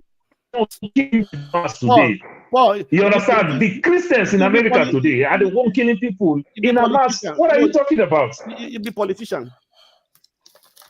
Yeah, okay. Paul, are you done? Thank you, Father. He don't want my answer, but I'm telling you, the people who are pushing to demonize the Hamas today are the evangelical, the Christians in America. You understand? The Christians in America are the ones who invest heavily on weapons and weapons of mass destruction. These things are not toy. You understand? They use these things. These are the Christians. They're not ritualists. But the man who ties something big in his hand are the one killing people. But you can't say our tradition do sacrifice with human. And the Christians also kill human. You understand? What is the difference? They do sacrifice with I am asking you, but all I'm telling you is that the Italians, all I'm telling you is that the Catholic who do some of those things, they will come out, like Pope John Paul, they will come out and apologize and regret, which means this thing, they are facing these things out. And I'm telling you that is the same way with our own culture too. You understand? Where you come from as an Edo, if a king died, they will bury 250 head The Blackstone. Let me answer the black. Let me answer the Blackstone and that question, because it's interesting, because that is part of the kind of questions that arise when people try to say our traditional religions are backward or somehow really evil. I think what Europeans did was they separated some aspects that are uglier from their religion. They moved it into politics, while ours is almost infused still together when they arrived.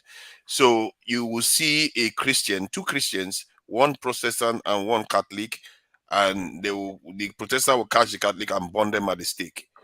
It may not be tied to their religion directly, but it's because of religion that they are doing it.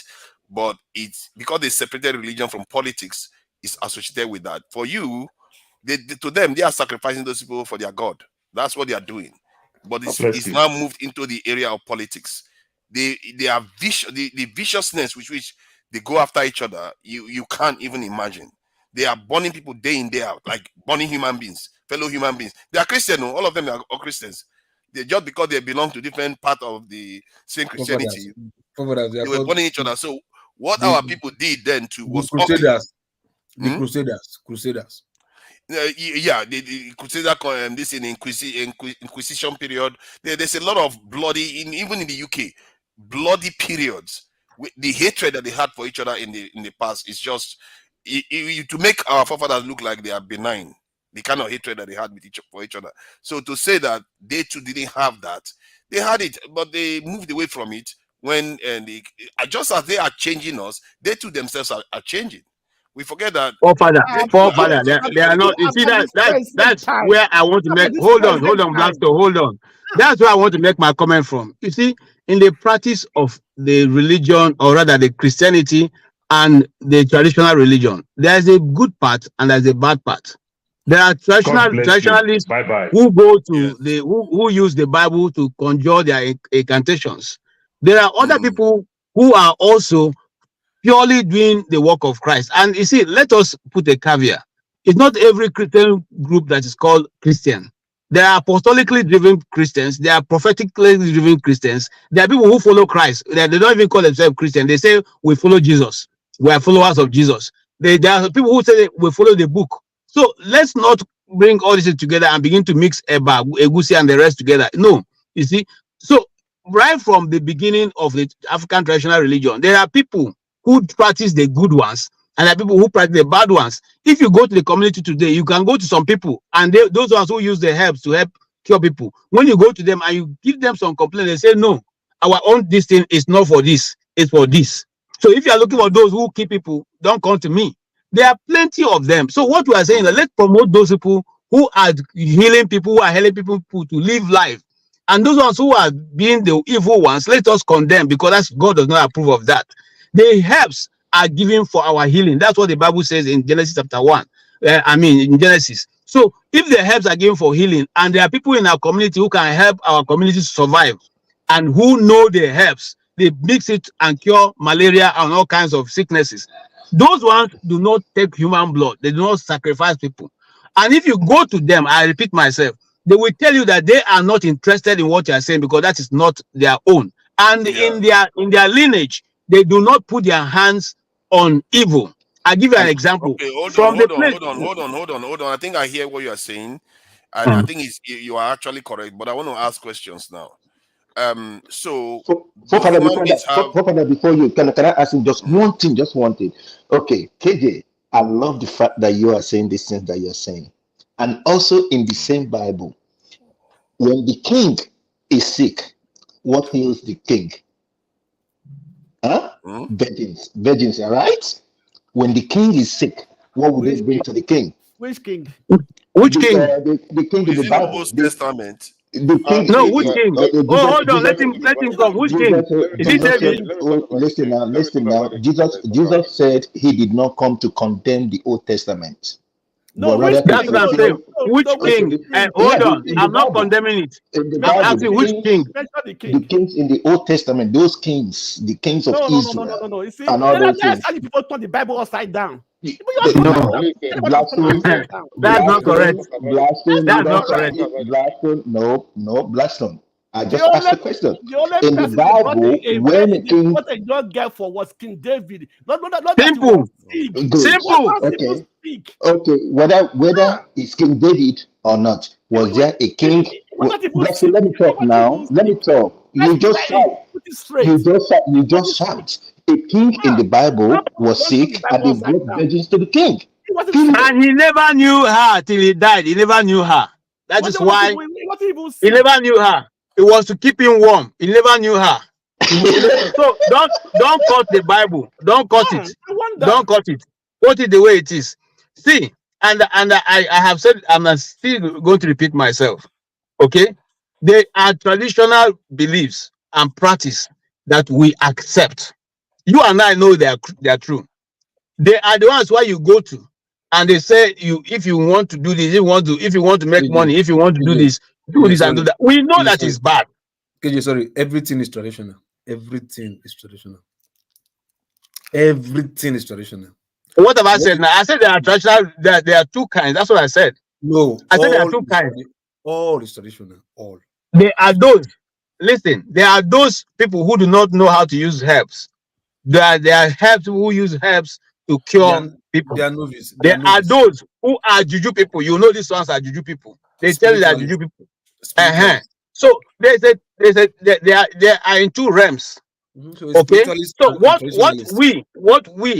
me I am advocating for, or what I have stand to say is that those practices that help the community to live a godly life or their belief life, those practices that help to cure the sick, okay, that those practices are not necessarily evil. They're not evil because they go to collect those leaves, those herbs. You can see them and they will tell you how to mix it. You don't need a special mixing from them. They will tell you, you know what, just like I'm sitting here now, okay, I know that if I have malaria and I cannot get any treatment, I go behind my backyard, I bring the leaf of a plantain, plantain or banana, I bring the leaf of pawpaw, I bring the leaf of orange or this, and I put them together and I boil them and I can drink it and I'll be healed. But hold on, the spiritualists, are they evil? If the traditionalists are not evil, that they are cured, the spiritualists, are they evil? Now, if you come to a man and you say you want to kill your neighbor, is the person who's going to do for you, is it evil? I ask a simple question. The spiritualists. I don't know who you are calling spiritualists. I mean, I'm giving you an example of what I understand. I don't know who you are calling spiritualists. I don't know who you are calling this. Everybody is traditionalists. All of them. No, tradition. no, listen, I don't agree. Listen. I don't agree. Hold on, listen. It is their tradition. Their tradition may not be your own tradition. It is their tradition. So no, I don't agree. Just listen, hold on. I don't agree. The tradition in my community is not the one that they practice. Those people usually have their own thing. It's their own thing. Not everybody in the community does that. The one in your community is their traditionalists, right? The one you might be seeing now might be spiritualists. And because they are spiritualists, they think they can invoke or conjure powers to hurt people. That makes them evil. But that doesn't mean the ones that are also spiritualists that do not conjure their power to hurt people are not good people. You get my point? So they are spiritualists, you can conjure for negative and positive. It doesn't mean because you are spiritualist that means you are evil. No, I don't agree with you, Loco. I'm sorry. Okay. I don't agree with you. Because here, I put a distinction. There are those you call the herbalists. The herbalists are different from traditional. They are spiritualists. The herbalists are people who use their herbs, their knowledge of herbs. They don't have anything beyond just knowing the herbs. I give you an example. I used to have an uncle who is late now. He used to be a hunter. Sometimes he will tell you what he sees in the night. He will see animals mixing some leaves, and then he will come and try it and get the reason for that. He used to have leaves he put to stop purging and all that and all the rest. Those are just herbalists. They are not. Exactly. They don't have anything. Okay. Exactly. The traditionalists, those ones who are spiritualists who go to harm people, you know them. What about those that don't harm people? Wait, listen to yourself. What about those that don't harm people? Ask yourself the question. What about those that don't harm people? Why are you taking the spiritualists? They must harm people. What about those that don't harm people? That's what I'm saying now. That's why I said there are good ones and there are bad ones. I don't know where I started from. That's why I tell them from. I said those who are good, let's encourage them. Those who are bad, let's discourage them. Simple. That's And why I told you let's they not are drag all it. I beg. that's why I told you they are all traditionalists. You can decide to go the negative way or the positive way. They are all traditionalists. It's what they've been taught. It is they made it their culture and they want to grow in that path. They can even turn it to become their religion. You understand? So even being a traditionalist is also your religion. You know the problem with all of you. Yes, sir. The child does not know herbs. He's calling it vegetables. You are saying herbalist is different from traditionalist. Not in Africa. You cannot put your herbs together without incantation. What are you guys talking about? That's what I say. You can conjure for good incantation is nothing but prayers. Exactly. You guys, the child can does not conjure know for herbs. good He's things. calling it vegetable. And why are black people those two arguing herbs? about Hold on. Sorry, Ferrari. Hold on. Even the cowries that you take and use to do one thing to conjure, to see something, to clear for, to see future, to clear vision, to clear a path for you. You understand? It's for good. It doesn't mean because you are spiritualist you are evil. And that is also your tradition. Your tradition, incantation is nothing but prayers because they believe the spiritual world and the physical world are connected. And you cannot take from the physical world without the permission of the spiritual world. So our elders, even your Christianity, the magic. You got to go back into your. That's why I said we need to speak our language. All this English we are speaking, don't dabaru our sense. Even in your Christianity, right? In your Bible, before you speak in tongues, you himbo, and you touch somebody and the person heal. What if that one? Not be conjure, you conjure. Even Christ in the Bible, he mixed sand with speech. Sand or whatever. You understand? Christ, that one are jazz. You carry sand. You put it together and rub it on the man's eye. That jazz be that one too now. To make the man. I didn't say that just be that. No, hold on. See. Hold on. So for that, they say you want to condemn something, you give it a bad name to condemn it. You understand? Yeah. But look at the acts. Leave the name. Just look at the acts and what the act did, what the act accomplished. Now you give the name. Not look at just because you want to condemn it, you give it a name. You get my point? So all those things are there. It's what we are still doing. Not just that. But because you want to condemn it, you give it a name. Loco, I don't mean to interrupt you. Not just that. Look at all other cultures. They have the same thing. The Red Indians, they do the same thing the Africans do. The Indians, the same thing. Go to any culture. I don't know much about the Chinese, but I'm sure they have the same thing before the political colonization took over. Every human culture has that physical connection with the physical world and the spiritual world. It was when empires rise and fall that some dominate others more than others. So so right now, I'm not sure we're still addressing the same issue we're talking about, where we have deviated, and the nomenclature does not matter here. So that nobody, I don't want to be misunderstood or misquoted. The nomenclature to me does not matter. It depends on how you decide to apply yourself. Simple and short, please. So I'm not misquoted anywhere. Even your normal Holy Communion, not ritual, is to be. That's right. That's right. Laugh for yourself. No problem. You understand? I can tell you just like I can tell you. Please, it's like we're taking this in. I think we are not taking this in. Let me just add something to what Loco is saying. I think that the idea that one side, our own side is the bad side and the other side is good, is the kind of brainwashing that has happened, isn't it? And we have to acknowledge that that's the truth of it. Because if you look at the ugliness of their own, we attach some kind of superiority to theirs because of their technology and all the stuff they have now. We forget that the ugliness that came with it was very much there, and they are responsible for some of the worst atrocities in the world today. So exactly. and we don't seem to understand that. We have to and it's already a proven fact, not even it's a suggestion that most of all this religion, if you look at their base, it originated from us. And so we have to start learning how to value our own and go back to originality. And this is why I like the kind of question that Nigeria is a scam asks, because he doesn't seem to care. He just asks simple questions, but it's very deep at the same time. Like, why are you afraid of dying and stuff like that?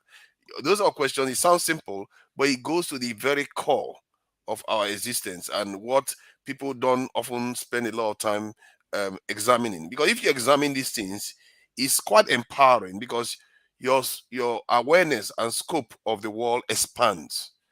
And that's the importance of this our discussion. And Europeans, believe me, they had it.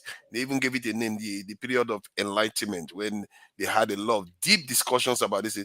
They come up with all kinds of crazy ideas, and I've been studying some of them recently. It's crazy, some of the stuff and they are supposed to be Christians. They come up with all this. You are eating. What are you eating there? See the Blackstone. You are looking for my trouble.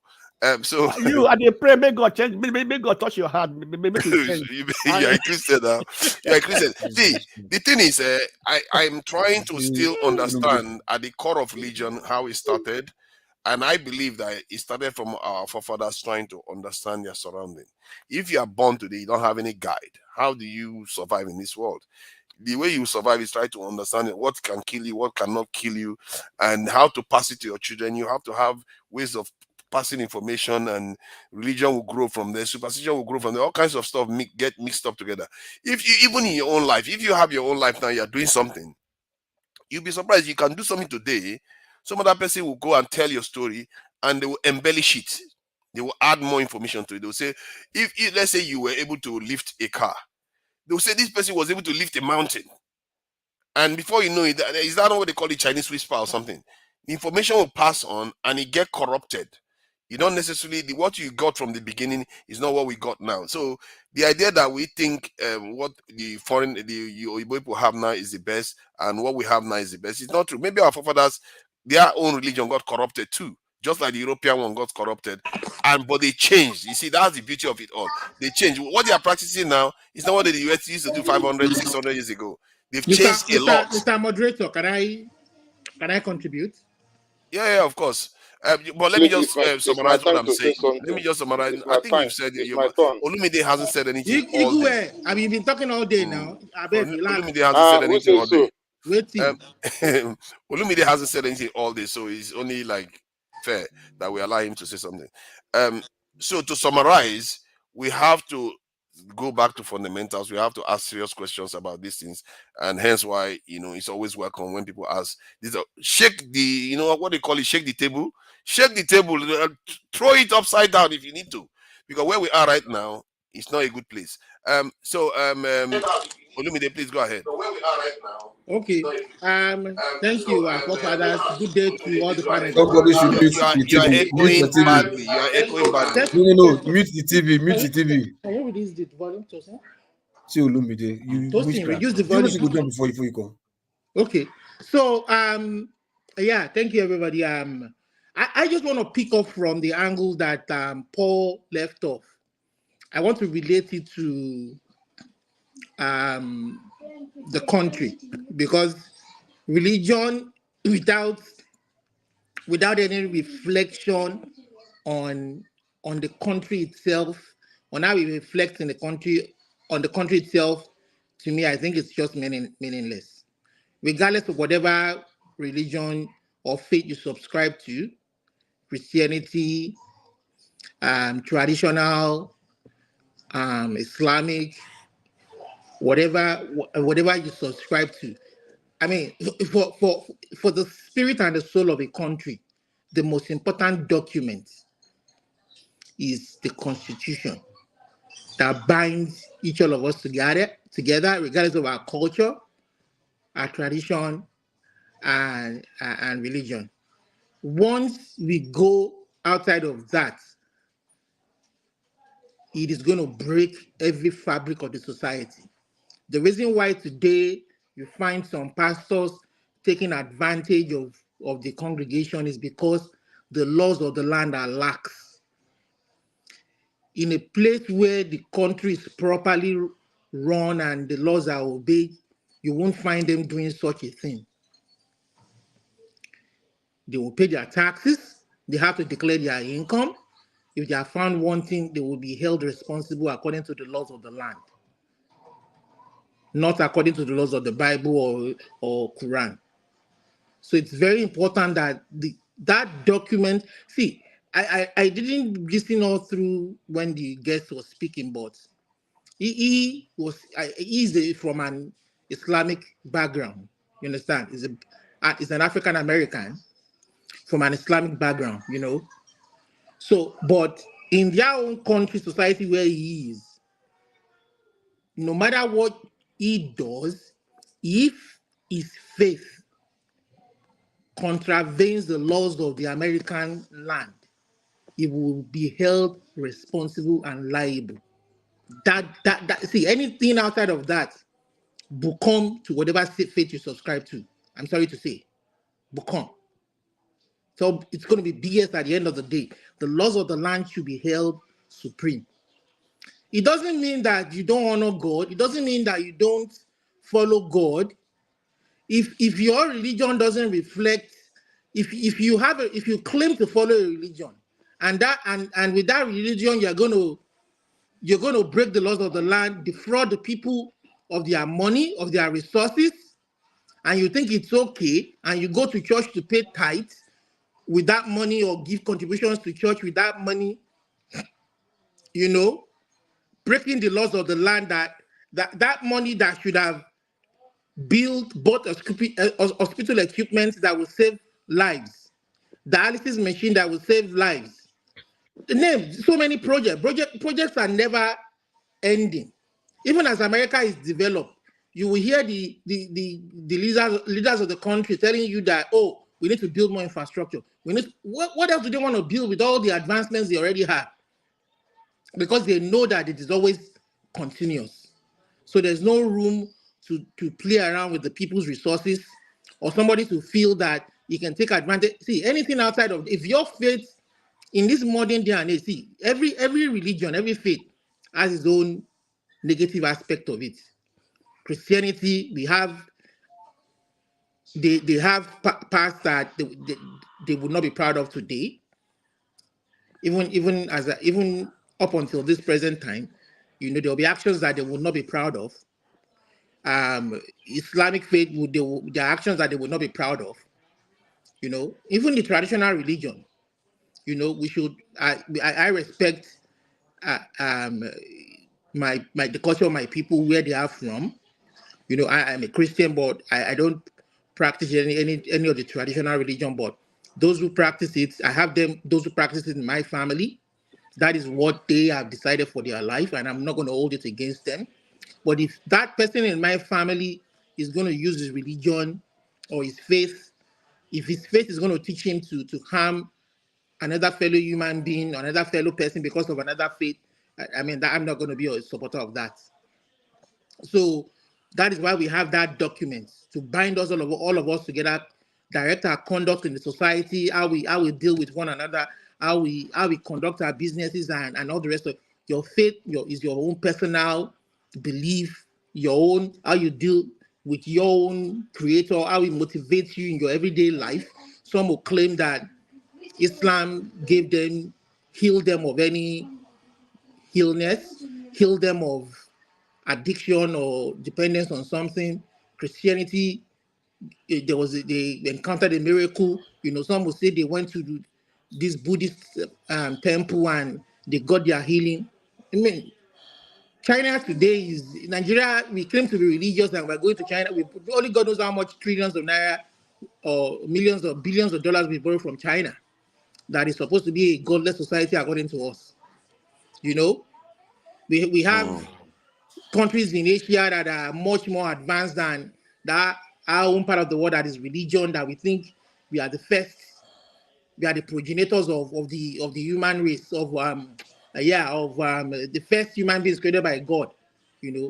Call it what you want. How we treat ourselves is what is most important in life. Yeah. We all go to the US, we go to UK, we go to all these countries. Look at the way they even treat us. But the way we treat ourselves in our own country is just unbelievable. We can't hold a free and fair election. We can't. Does everything always have to lead to free and fair election, Mister? I'm going to make comments as to what affect us directly in our society. Olumide, I beg, we are read talking about comment section. religion. We are talking about Olumide, I beg, religion. read comment section. I beg, read comment section. Read comment section. They've already predicted it that you are going to end up with this thing, and you have left it in a very this. I think the point you made about China, people borrowing money from China, what it just shows really is that we have decided to divorce ourselves from this world, and this is something Christianity preaches a lot, which is dangerous. You divorce yourself from this world and think that there is a world out there that you are going to live. I mean, we are so religious as a people. When we don't have any proof of that at all. You know, we are so religious. Let me finish. Let me just finish what I'm saying. When we don't have any proof of this thing afterlife, the idea that there is an afterlife is a kind of how do I put it? It cheapens our current existence. You want proof? You go wait. Sorry, hold on. Let me finish what I'm saying. I'm not even finished what I'm saying. Tired. Don't get proof. You go die. Why is it that whenever I'm saying something, you have to interrupt all the time? You can react to my comment. Let me just finish what I'm saying. You can carry on, but let's not go into it. Okay, I guess it's your right to say whatever you want to say. But let me just say this: we are cheapening our current existence because we think that there's something else out there. Sorry, I disagree. I'm not sure that is a very good thing because we should embrace this life that we are in and treat it the way it's supposed to be. It doesn't mean you should fear this thing, and maybe that's something we should ask next. That why is it that people are afraid of dying? Why do you fear death? What is it? Why did let him learn? OT. It's okay to disagree. 100%. I disagree with you. We have to ask questions. Okay, good. Let OT talk. Let then you can let me know where you truly disagree. Otherwise, I'll lose my train of thought. Go ahead. So, like I said, we are a Christian will speak from his own Christian perspective. They can't even among the Christian denomination, they have their own perspective. Among the Islamic denomination, they have their own perspective. Traditionalists have their own perspective. But the most important thing is let's respect the other person, their beliefs, their culture, what they want. You understand?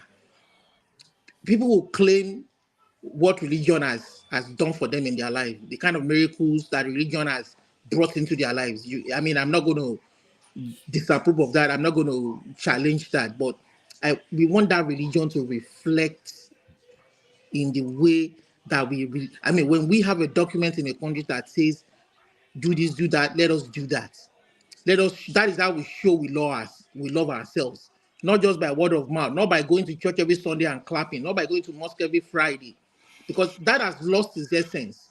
If you claim, if it has lost its essence, if the country is the shithole that it is right now, and we all claim to subscribe to all of that religion that we claim to subscribe to.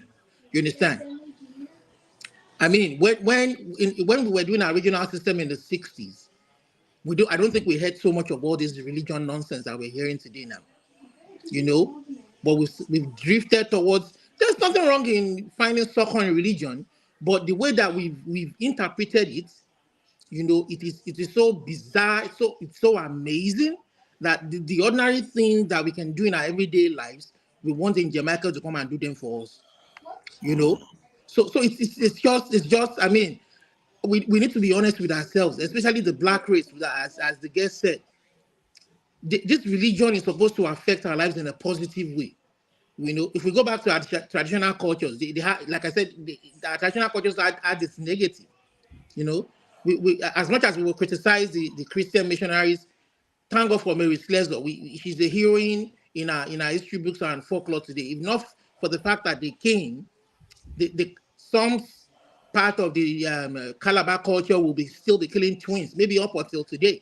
Do you know how many twins they've saved? What are you talking about? It doesn't mean that they would have carried on killing. They would I don't know, probably, maybe not. But the Shish came and she stopped the killing of the twins. And today there are so many families where these twins have been blessings to them. So that negative part of our culture that we shouldn't embrace too. There are negative part of the Christian religion too. Go like the Crusades. We now know the two reasons why those Crusades were even fought in the first place. People died needlessly. They crucified people who weren't Christians, who they thought were witches or weren't following obeying the Pope, or and today we see modern form of abuse of the Christian faith where pastors take advantage of congregations' money, Olumide, thank and you, hold on, thank no, you, no, no, thank no, you, no. thank you, But thank at the end you. of the day, what Keep I'm it trying brief, to man. say is There's that people out in your Olumide, background. thank you, Jesus thank you, thank Christ. you, thank you, thank you. religion without the humanity, without that face of humanity, whether it is somebody from your tribe or somebody from your opposite tribe, it doesn't matter. Religion without, when religion has lost its humanity, then it has lost its soul, because your religion will make you obey the laws of your land. We go to UK, we go to US, we go to Canada, the guys of our religion, we still obey the laws of the land. The document, the constitution that governs the country is the laws of our own land. How much are we doing to preserve it? How much are we doing to making sure that police properly prosecute those who break the law? People Try don't to keep it subvert brief. You because have been going on quite a long time. You have to be considerate of other And it's people's time. excessively boring. Yeah, you need to. Why do we do this thing? We don't even consider other people's time at all. Okay. So let me round up by saying that it's very important that we You want to talk? I beg you don't do. Jesus Christ, man! Come on, man! Okay. And your Yeah, that's background, okay. your background I'll is stop at very this busy. point. You're not even that focused, and you are just talking anyway. Mr. Igwe, I beg you, come back and talk. Oh, don't. Okay, so gentlemen, good evening, everyone. Okay, can I just yeah, please go ahead. I don't take a lot of time, because at least there we can have some common grounds, things we cannot argue about, at least something we can accept.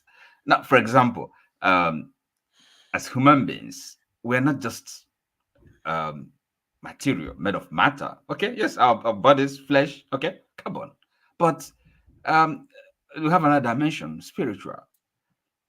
I believe, forefathers, you would accept that. We have okay, maybe the Christians would say soul or spirit, but a spiritual dimension. So we don't have to know precisely what that means or where that goes when the flesh when we're dead, when we die biologically. But at least I think whether you're a Christian, whether you're a religious person or not, I mean the duality of human existence, the body and the soul, or whatever else you want to call it. So if you accept this, and then again, life after death, following on from that, is something we can, depending on your faith, argue about. But at least there's a world beyond this. But there is no proof of any world beyond, as you described. Look, you don't have to have a proof for that, So I don't know what you mean by proof. Proof is, do you think knowledge is only something that is objective, something that you can subject to a scientific method? Is that the only kind of knowledge you? I think if you have a population that should believe in something, maybe we should have some proof of it. Hold on. So that is quite a massive claim. What do you understand by proof? Proof is evidence of what you are describing as a world beyond. Because yes, you are demanding proof of a world beyond when maybe it is totally something else. All right. Okay. Let's say, for example, dream. Do you have dreams? Do you dream? Everybody dreams. So, so that is not. Okay. So what when you dream, what is that? What do you have any let me give you the explanation for that. The explanation for dreams from the point of view of some parts of science is that what our mind does. That's the brain. What it does, it creates narratives whereby. Let me explain it, because it's okay. you think you already understand it. Okay, fine. Let us not go far afield. So what is your mind? The brain. Your mind is your brain. How do you know that? Mind is not in the brain. How do you know that? If you want me to answer it, I will answer it. So listen. So anyway, look, I'm sure you don't want me to answer it. That's why you just asked me. First of all, mind is not in the brain. Okay. Well, let him answer. Let him speak.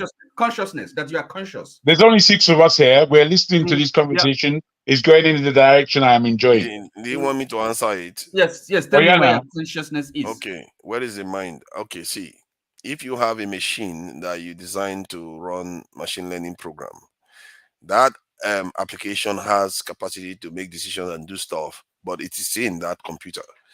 And the same can be said for our minds, our brains. It creates narratives, just as it interprets image from light. Okay. Stop there.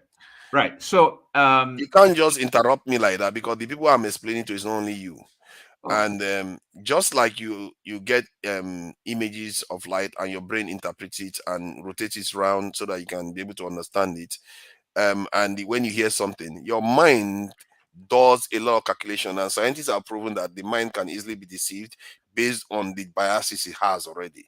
So if the mind can do all those calculations, it creates this reality based on the various information that is coming in. It has to do that, otherwise it will never make sense. Okay. That's how the mind works. Okay. Now you talk about the mind. Okay. So for you, the mind, and first of all, and all this is happening in your brain, right? That's where you can. So that's one part of science believes that there are other thoughts. So are you saying if you open someone's brain, you'll be able to say this is where this is the mind, or how you can explain how the mind works by looking at the brain, which is a matter, physical matter? You can do that. Science can do that. Is that what you're saying? Yes. If you open a computer, if you open a computer, are you going to see the machine learning? I'm not talking about the computer. We're not computers, okay? But okay, even it's a concept, because when it's okay. Now don't go on. It's okay.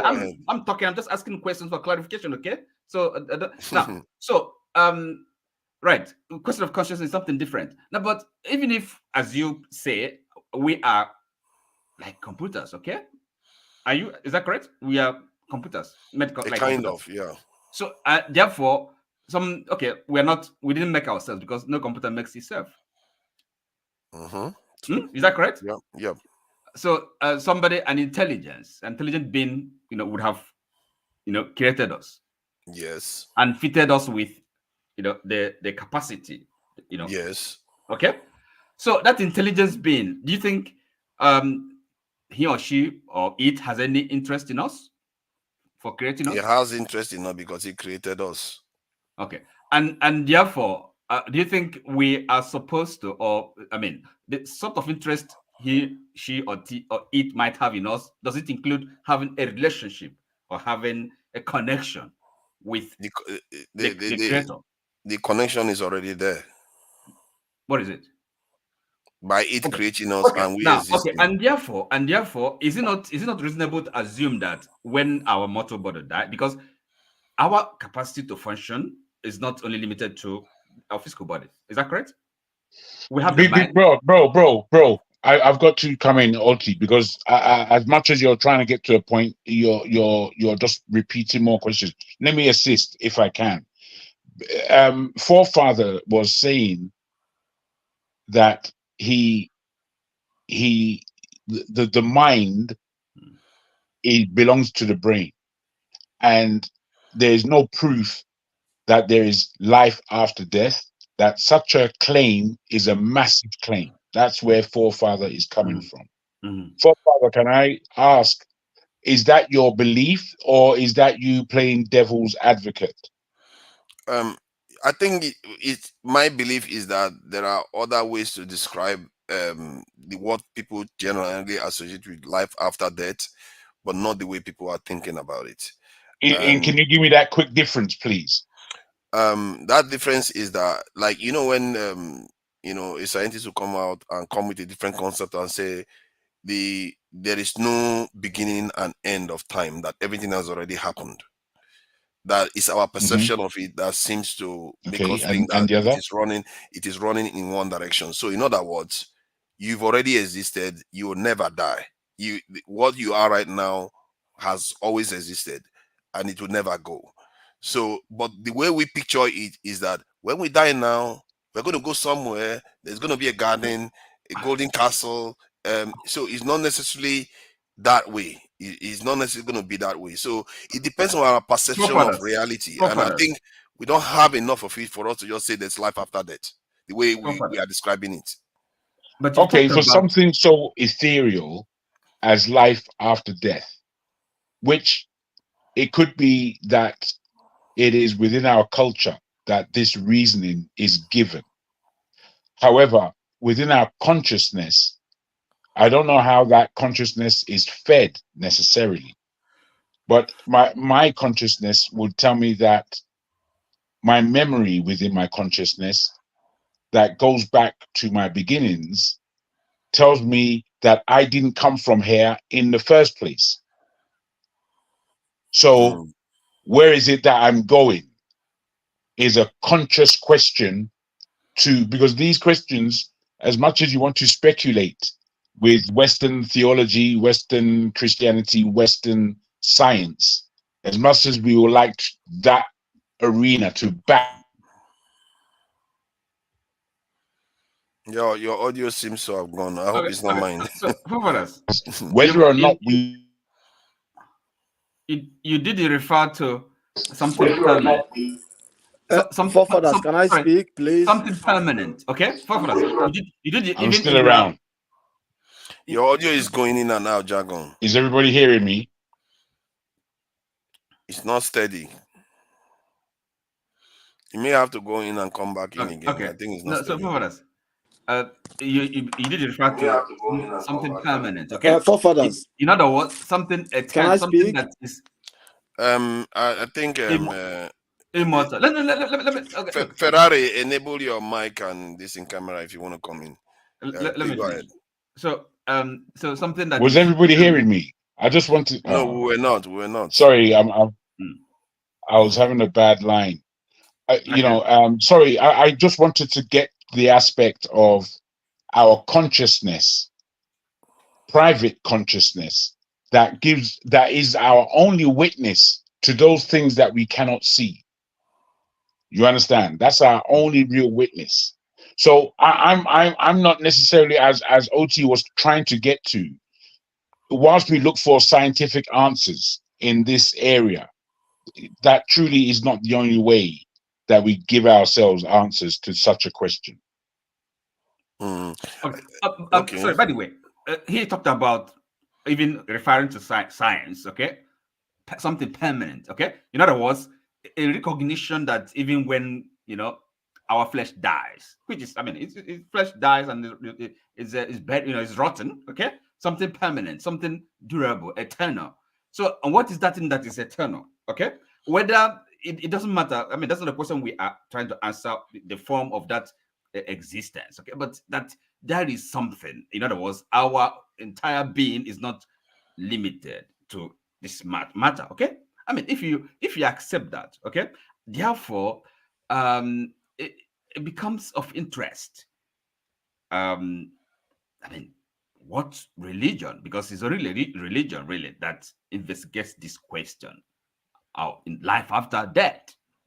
Are you with me? You must, you have to agree with that, because if you, even in your science, has acknowledged some, a being, okay, beyond the physical reality, so you cannot ignore or belittle that quest. Okay, so now the question now becomes really, how do we make best of our life in this world to possibly let me put it this way.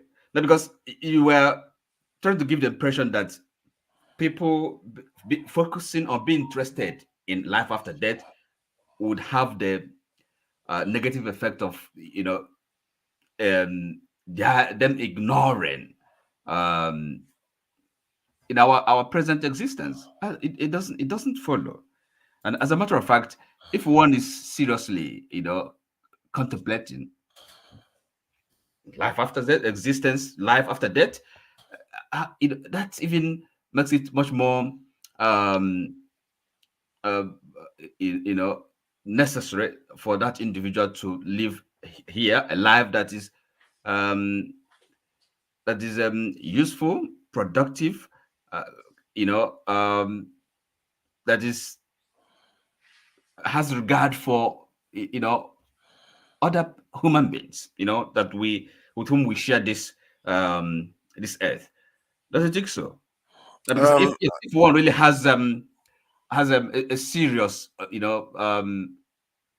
genuine, sincere interest in a life beyond this our earthly existence, I would think that would make that person even live here much more consciously, much more aware, by doing the right thing. Because Jagan talks about, this kind of the ultimate, if like judge, arbiter, which is our conscience.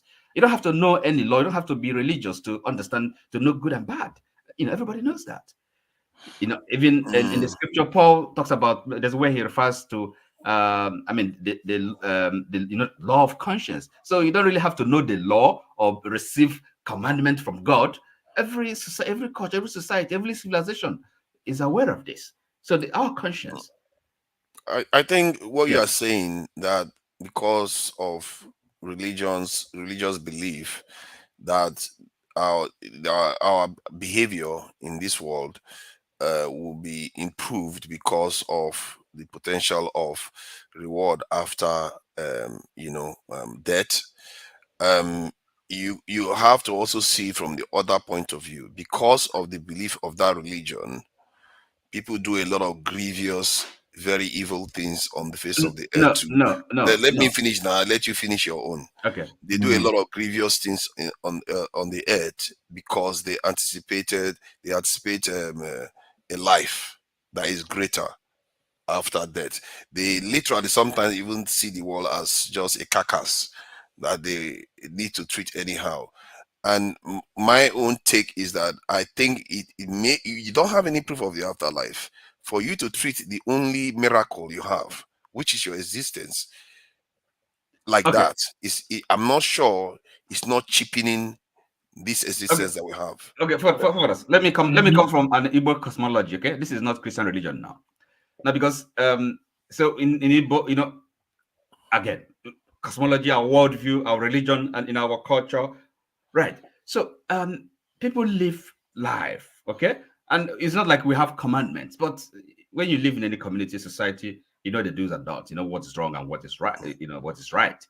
So people live with that awareness of the indicia, in other words, the forefathers. So there's a continuum, a continuity of life. Somebody's born, they live and die, and then they join the ancestors. Okay, so do you think when they are living their lives, they are aware of that if like future, that coming alive? They're continuing some, so, and I don't think they needed a proof. And focusing on that, being aware of that, I don't think it made them bad people. And that's why when people do, and they try to live a life that really to a life that is a good life as far as they understand it, within their prevailing moral moral compass. So let me push in. Let me push in where forefathers kind of stopped. It is thought provoking when people say there is no proof. It does tax us as individuals, but I also find that way of thinking almost provocative in terms of where I know it comes from. Those questions and that line of questioning came in the 40s, largely from people who were becoming atheist and coming with an atheistic point of view. Now, an atheistic point of view is not necessarily a bad thing. Is I think where we all. Your audio is gone. Your audio is gone. So the way we are looking at life is almost like an atheist, and then looking for life to prove itself to us. It's a way of reasoning, if I may. I think I still need to get to my point. I don't know if you're hearing. Your audio is going in and out sometimes. That's why. Are you hearing me? You could turn your camera off so that I can be able to speak. I don't know. Maybe that will help. I'm not hearing you guys. If you're hearing me, I will hearing you. So, for you talk about proof. Okay, do you have a proof for God's existence? And the proof of God's existence, or maybe you don't believe in God. Somehow you made yourself. I think you have proof of God's existence. The proof of God's existence is that we exist, and we didn't create ourselves, at least not consciously. for the way I look at it is that whatever is responsible for our being here, it's clear that there is God. You see, these are things you don't even. It's obvious there is evidence because No, we are what is here. the proof? No. You ask, what is the proof? Because we are here.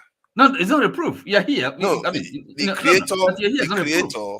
Because whatever, it doesn't matter. Whatever. See, what you don't understand is that whatever is responsible for our existence, even if it is us in disguise, we wiped our own memory and created ourselves, is still God.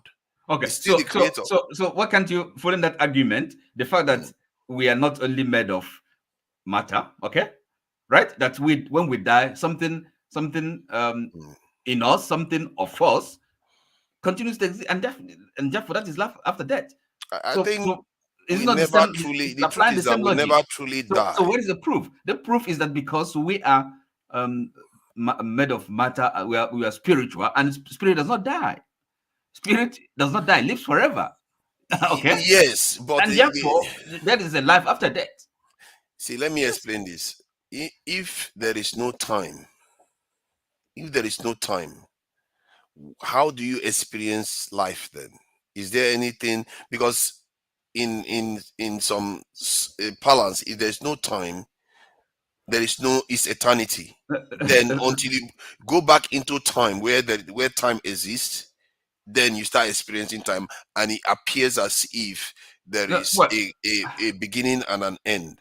But when you go into eternity, there is no time. It doesn't exist.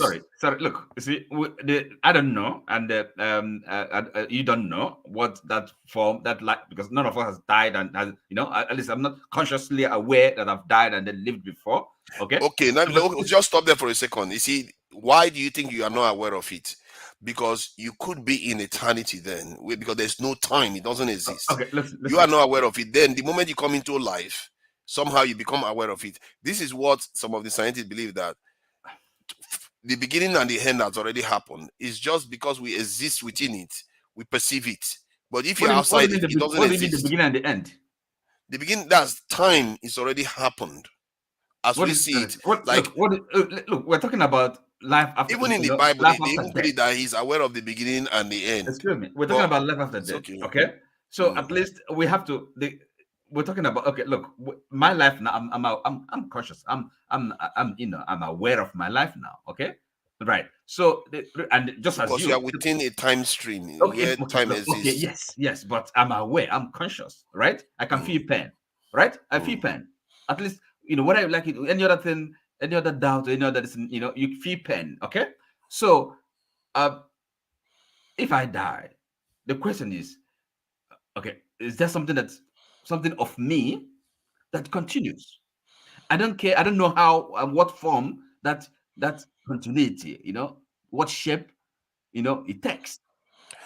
I think, okay, you see, this question, I think the way we picture this thing is like, something like OT that wears glasses. No, that's not how it works. Excuse me. That's why I said it. I said I don't know. I don't know, and it's really unimportant. Let me just explain. We've talked about this. I think we've talked about it before. Like when you get up in the morning and want to get up, do you understand all the mechanisms in your body that is responsible for getting you to be able to wake up and go and walk? No, hold on, let me finish. You don't necessarily understand those processes, because what makes you is a tiny proportion of what you truly represent. You represent a something that has been passed down thousands or maybe millions of years, maybe even billions of years down the line to where you are right now. Hence why, even from the beginning of time, if you can even put it that way, I see what I mean. If you connect you passing on is a very tiny bit of you that is adding to what is already existing. Excuse me. But you see, the question we are trying to answer is, if like the fact or possibility of life after death.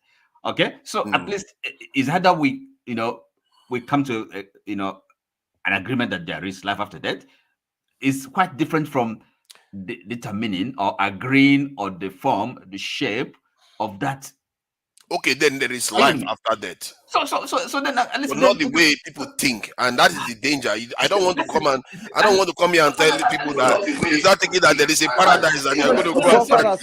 Let other people speak. I don't want that to happen. Yeah, please. Yeah. The Nigeria is a scam. Please, just go ahead and say something. Nigeria is a scam. Please, go ahead. Fake moderator. Yeah, talk. So if you say not talk now, if you not just made up talk. The fake moderator. Okay. Yeah. Please go ahead. Nigeria is a scam. Yeah. Thank you, Father. So most of the times people live in denial. They don't want to understand the fact of life, like what my brother Mr. Oti is saying. I mean, I'm younger than you people right here. I'm 44 years. I will be 45. I'm not hearing him. I know you guys are. I know you guys are older than me. So, but what I'm saying is, like Oti said, when you die, my brother, you can come back again alive. If you come back again alive, you are not dead. We are in coma. When you are dead, you are dead. My father died. He never came back. I don't know about any other person. If you have somebody who died, they are dead, they are gone, they're not coming back again. So saying that people who died came back again, talking blah, blah, blah, is not possible. You are not dead. When somebody is dead, that person is dead. Secondly, now, when you are dead, okay, you can't know what is happening after that. Because you, as Mr. Oti, speaking right here, you are not speaking because you are Mr. Oti. You are just in the body. You are just in this body. When you die, your soul is gone. Your soul is sleeping. You don't even know what is happening, right? Your soul, that is why we Africans, we believe in reincarnation, right? When you are gone, you are gone. This body is dead. Your soul goes to another body, anywhere else in the world. Your soul might go to somebody who is Congo, somebody who is in Australia, somebody who is in Kenya, right? It's not this your body. What you are speaking and saying right now is not it's your soul speaking. Okay, not who you. owns the soul? It's Does very anybody own the interesting. soul? What he's saying Who sounds owns like the soul? consciousness. I think in philosophical people describe it as consciousness. Where there's a okay, please go ahead. I don't want It's to not consciousness. monopolize the conversation. Naija, who owns the soul? See, forget about who owns the soul. I'm telling you, God, who is the creator, have given you the soul to live in right now. Right. But when you close your eyes in death, you don't know what's going on. Okay, so that God that created me. Hold on. I'm asking you a creator, question. Hold on. The creator takes control of the soul he has given to this body. Okay. Right? In other words, the creator. So you don't even know what's going on, right? Okay. So the soul is right there. You just speaking because you are in Otis' body, wearing eyeglass, living in wherever you are living in, right? So when you are gone, you don't know what's going on. This soul this Nigeria is a scam, man. You are quite interested for that. See, Oti, I think maybe the question should be, what are we truly? Because if we don't know who we are, how can we know what's going to happen after us? What are you? Who is OT? What makes OT? That's where again, of course, maybe religion and theology comes into play, right? Depending on what you profess. Okay, for Christians, they at least they have a kind of a coherent word, a coherent answers to these questions: who you are and why we're here, and all that. You may not accept it, but at least that is the religion, that is the worldview, that is so that's the thing. Buddhism has its own set of answers to who you are, but the important thing is there is something that lives on, the soul, something immortal. Okay, at least that is the kind of something we've come to. But don't you think that something is part of what I just described to you, that you don't even have a clue how you do how do you breathe? You don't control it. But something put that stuff in place. What do you think put it in place? Sorry, forefathers. No, is it you're talking about consciousness and how the the mechanics, how yes, because you have to understand the miracle that created you. No. And you don't. I think Science. from the way you talk about it, you seem to belittle it. No. Listen, forefathers. The mistake is this: science cannot explain everything, okay? Because this is called scientific attitude, So you think asking for proof? No, there's no. It's not for proof. I'm trying to get you to understand the complexity that involves creating you, so that you can understand that. No. We cannot. Forefathers, I'm not even done. Anyway. Why not? You can't escape I'm not done. We cannot go into that. You guys are interrupting me, though. Nigeria is scam. I know we are coming to you. Don't worry. Okay, go ahead. Nigeria is scam. Go ahead. Okay, so because of what Mr. Oti is talking about right here is what Christianity embedded in him. I try to get myself. I don't deny that. I don't deny that. Okay, it's okay. It's okay. That's fine. Listen, let me tell you something, sir. Me right here. Yes. I am younger than you guys. Yes. I mean, I was a drummer in my church. I was in FAC. I was in every, society in the church, right? Okay. But I began to understand and read some certain things and understand that all these things was just a kind of mind colonialism, to make you understand and believe some certain things. Can I ask you a question? Wait. I'm interested in what he has to say. I want to ask him a question. Change it to a traditional philosopher. No, that name, Naija scam, is rubbish. Naija, you change that name. Can you tell us? Can you tell us what you read? Maybe one book you read. Okay, forget about what I read. Okay, if you want me to tell you what I read, have you read the book that says how to make a Negro a Christian? I have. You have not? I have not. No. Please search for that book for you to understand. Okay. Now, do you know that the first, when the Christians, what are they called? CMS, when they came to Africa, Anglican, to Nigeria, yes. Church Missionary Society, that's Anglican Church, okay, right? When they came to Nigeria, right? Do you know that they supervised every teaching that happened in Africa? Wow. The white men sat on a chair and watched the Africans teach the people what they want them to teach them. Wow. If you say anything against whatever they told you, so Nigeria's a scam. Okay, now, that's okay. It may well be okay, but that is you're talking about colonialism, okay? The missionary. No. It's different. No, it's different. Okay, no, it's different. Okay, no, colonialism is quite different from Christianity coming. Okay, that's fine.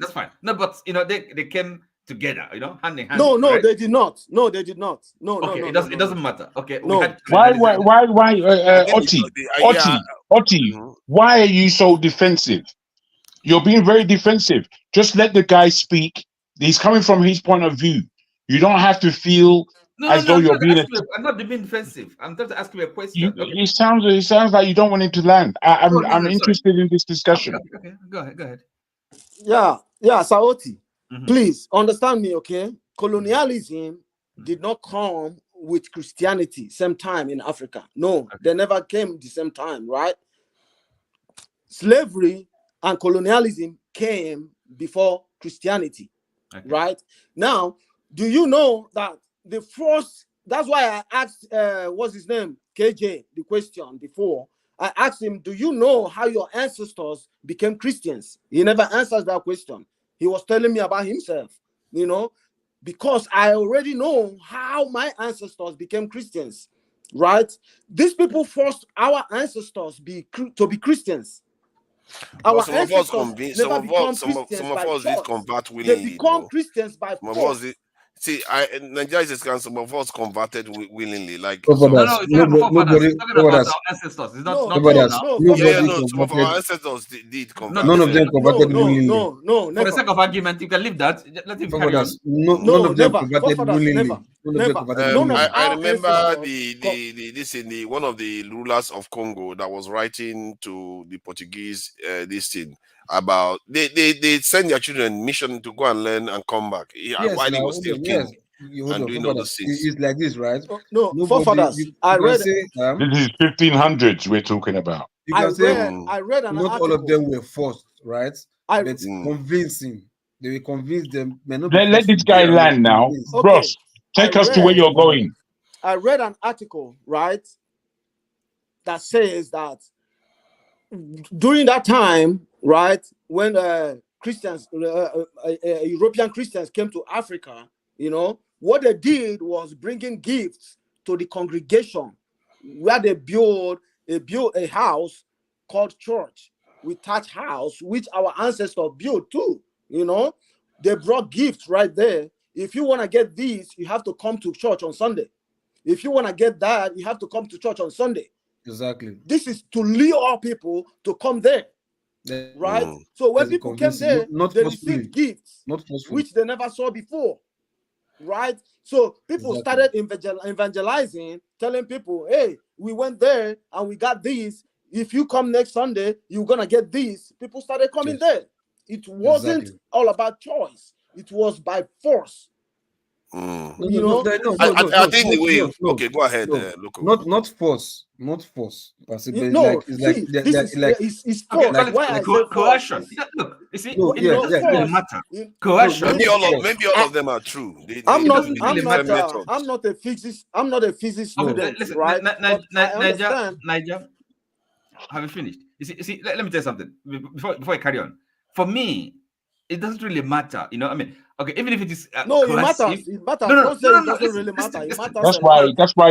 That's why OT, I believe you're going on the wrong aspect. No.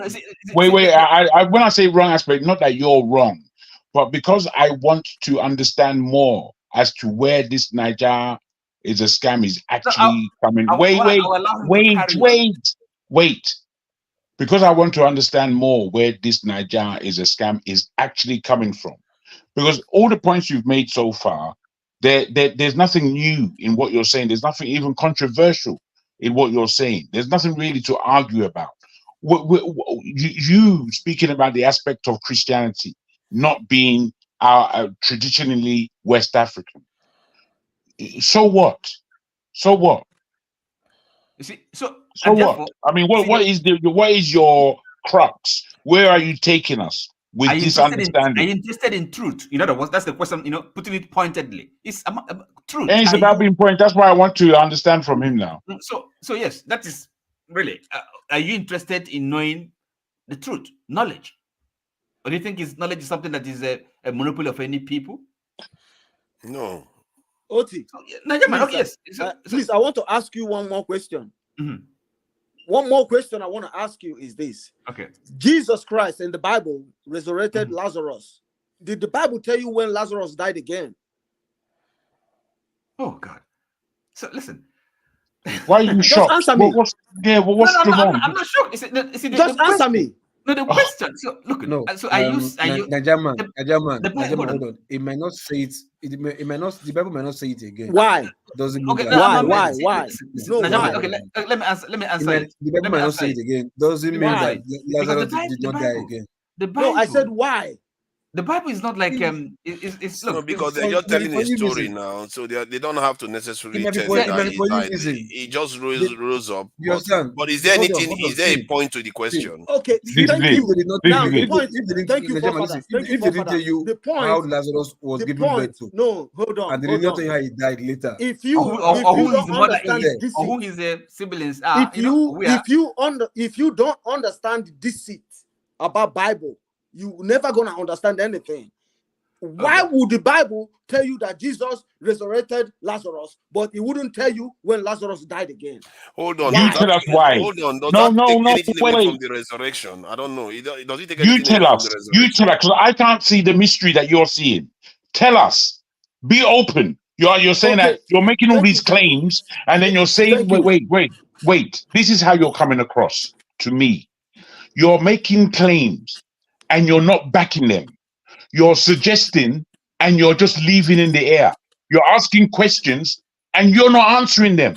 So you're not giving me any understanding of where it is you're coming from. Where are you coming from? Please.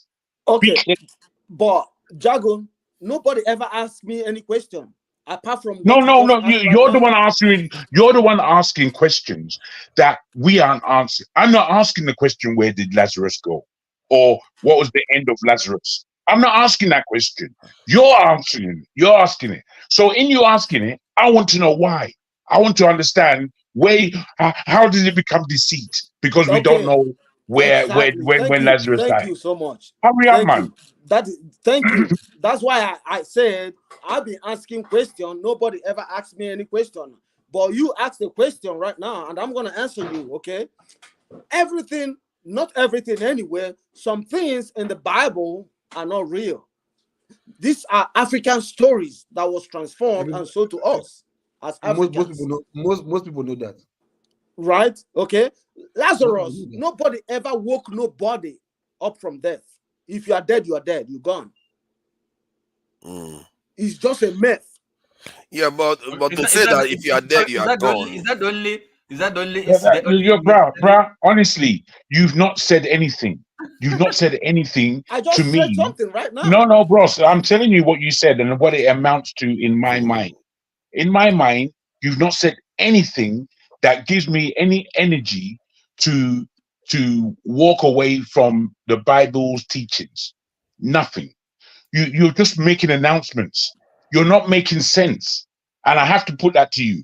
In order for you to make sense, you don't have to ask me any questions. Put forward your narrative. Let me understand what your narrative is. If you're talking from a spiritual, ethical, religious, if you like, point of view that is yours, then you let me know what your religious, spiritual aspect is. Don't tell me that I shouldn't do this and I shouldn't do that and this and that, because you have no backing for as to why. So I'm telling you that in order for you to come forward with wherever it is that you're coming from, because I don't understand where you're coming from one iota. I understand that you're asking questions, but I don't understand how these things affiliate to you and what it is that you're trying to teach us on this platform. I don't get it. Okay, So I see, want to get sorry. it. Okay, Let me come in so here. See, it's for me. My understanding is this from Nigerian, right? He is trying to like come with the narrative, like, yeah, this religion that was sold to us by white people is fake, and that we should embrace more Africanism, more our culture more than these people's own. But the thing is this, right? If you're even talking about Christianity, which of the Christian are you talking about? Is it the one before Constantine, the original one, so to speak, or the one that came after the Constantines, the King James, okay, narration, the okay, Constantine? Which one are we talking yeah, about? Because Lokopi, right now, it's hold on, okay. let me finish. Yeah, it's okay. I understand you, and I want to I'm not answer asking you. Jago right I'm now. not asking you a question. Hold on. What I'm trying to ask is that what I'm trying to say is right. Look, if we are discussing, we should be discussing about which Christianity we're talking about, because the one I that don't the one have that to. we see. Hold on first now. The one that we are seeing right now, the one that we were born into, the one that we were taught or seen or heard of, is the I one do that I not. think was. You wait now. Make I talk. Jesus Christ. The one I think that we are all seeing right now is the concocted one, is the adulterated one that is different, if not 100% or somewhat more than 50% from the original one before it got to Rome, before Paul came into translation and all that stuff. You understand? We should be talking about that one, because the one we're talking about right now is the one that came after Paul or Constantine or King James or whatever. That is the one we know of. That is the one that has been printed in the Bible. You understand? Nobody is even talking about, okay, why not let us look for the one in Ethiopia and see if it's the same with the one in we know right now, the conventional Bible or Christianity. Why not look for the one in even the Greek or the Hebrew version or the Greek version, the original? Let's compare to see if it's the same thing with this Constantine or Rome or Vatican type of or Catholic type of Christianity. You understand? All we are arguing about now is the new Christianity, which is the one after Rome, the one from Rome, the one from Paul, the one from Constantine, or what's it called, the King James. King James. That's the one we know of right now, and that's the one we are saying is fake. That's the one we are saying it contradicts itself. That's the one we are seeing many loopholes. You understand? But the one that came before that one, we don't even know that one yet. So Okay. we may be right and saying this new one is wrong. We may also be wrong and generalizing that Christianity itself is wrong. While meanwhile, the original Christianity is the one before Rome, the one before Paul, the one before Constantine. That might be the one that is right one that we don't even know. We are still yet to discover. Okay. So, okay, Loco P. Yeah, I'm not talking about Christianity because I don't want to talk about Christianity because I don't even believe in Christianity anymore. Right? My ancestors, your choice. my ancestors were forced to be Christians. There was no Christianity in Africa when we had the name Okechukwu, Chukwu Neka, you know, all those Chukwu names, right? Even such names apply to Yoruba, you know, origins. Every other origin in Nigeria, right? Ethnic groups in Nigeria. But what I'm saying is, why would the Bible point out to you that Jesus performed miracles, never gave you the end of that? Why would the Bible tell you that Jesus resurrected Lazarus from death, never told you when Lazarus died again? As we are living in this earth, nobody have ever rose up from death. Nobody. Why should you believe all that? Nigeria scam, just like I said, right?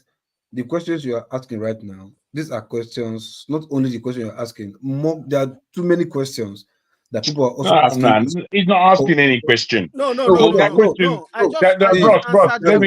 listened though. I've listened.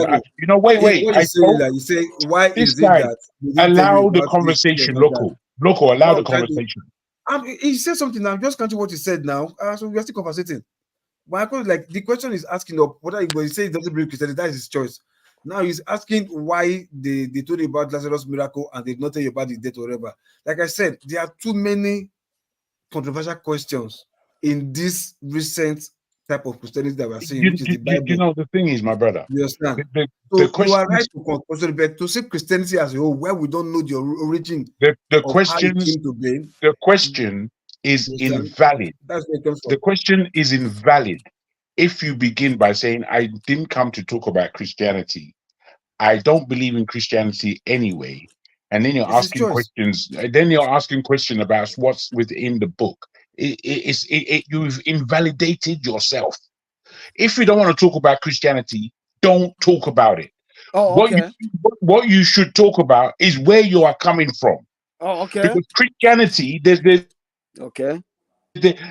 people who believe in Christianity that you don't believe in, they will break down to you all the questions you want to answer, that you want to ask. They will tell you in no uncertain terms. They will give it to you, and you'll find it difficult for somebody who's properly noused, properly versed in the Bible, the faith of Christianity, and what they believe. Somebody who's properly versed, they will tear you apart with what you're coming with, because you haven't come with any one solid anything as to where you are coming from and what you believe. All you're coming with as a belief is how to castigate Christianity. No. That's not belief. Is that your belief? That we should just go about castigating Christianity? Bullshit. No, you're getting me wrong. It's good enough for the doctor. I just told you something. I said, if you I'm not getting you wrong. I'm breaking down what you said. I said, no, you did not. I said, I was a chief drummer in my church. I was born a Christian, baptized in the church, right? I heard all of that. But you are no longer a Christian. What I'm saying is this. Hold on. What I'm saying is this. I began to understand that Christianity is a weapon for slavery. Okay, my ancestors were not Christians by choice, but they were Christians by force. So Nigeria is a scam. So you're saying, forget about your ancestors, okay? And I should not. Why should I forget about them? Why should I forget about them? Listen to me. You see, no. Without my ancestors, me and you will not be here. Let me give you the reason. Let me give you the reason. Okay,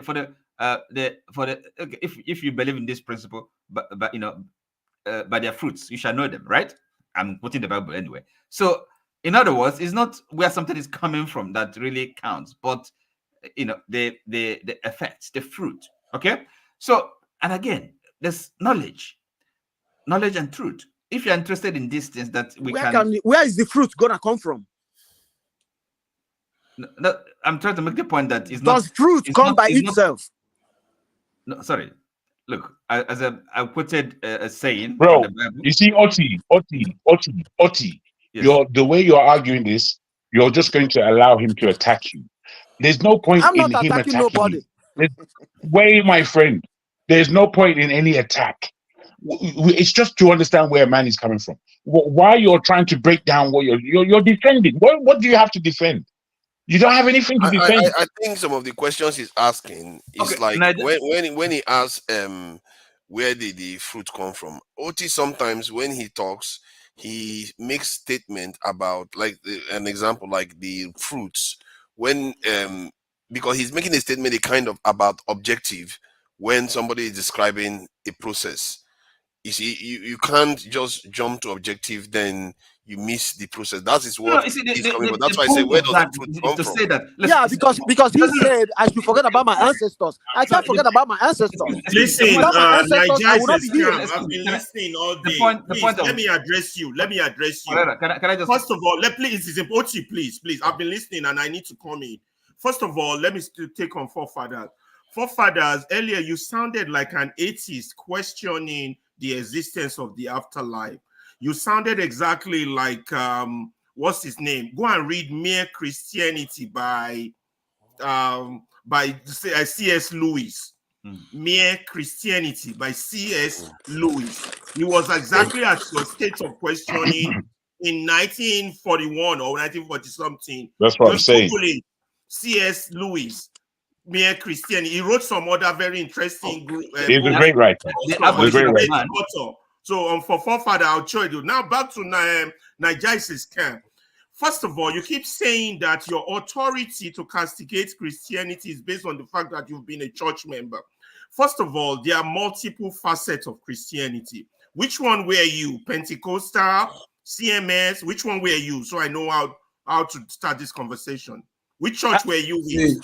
Alaba, even if it's from anyone, is it well grounded? No, it matters. It matters. No, hold on. Luko, please. No, the question you ask him. No, the question you ask him is it grounded in anyone, in any denomination? Yeah. Then I will know how deep I go. Because, that's why I'm asking him. Because if it belongs to the 28th century churches, the Pentecostal movement, they don't know nothing about Christianity. No, you see, Ferreira,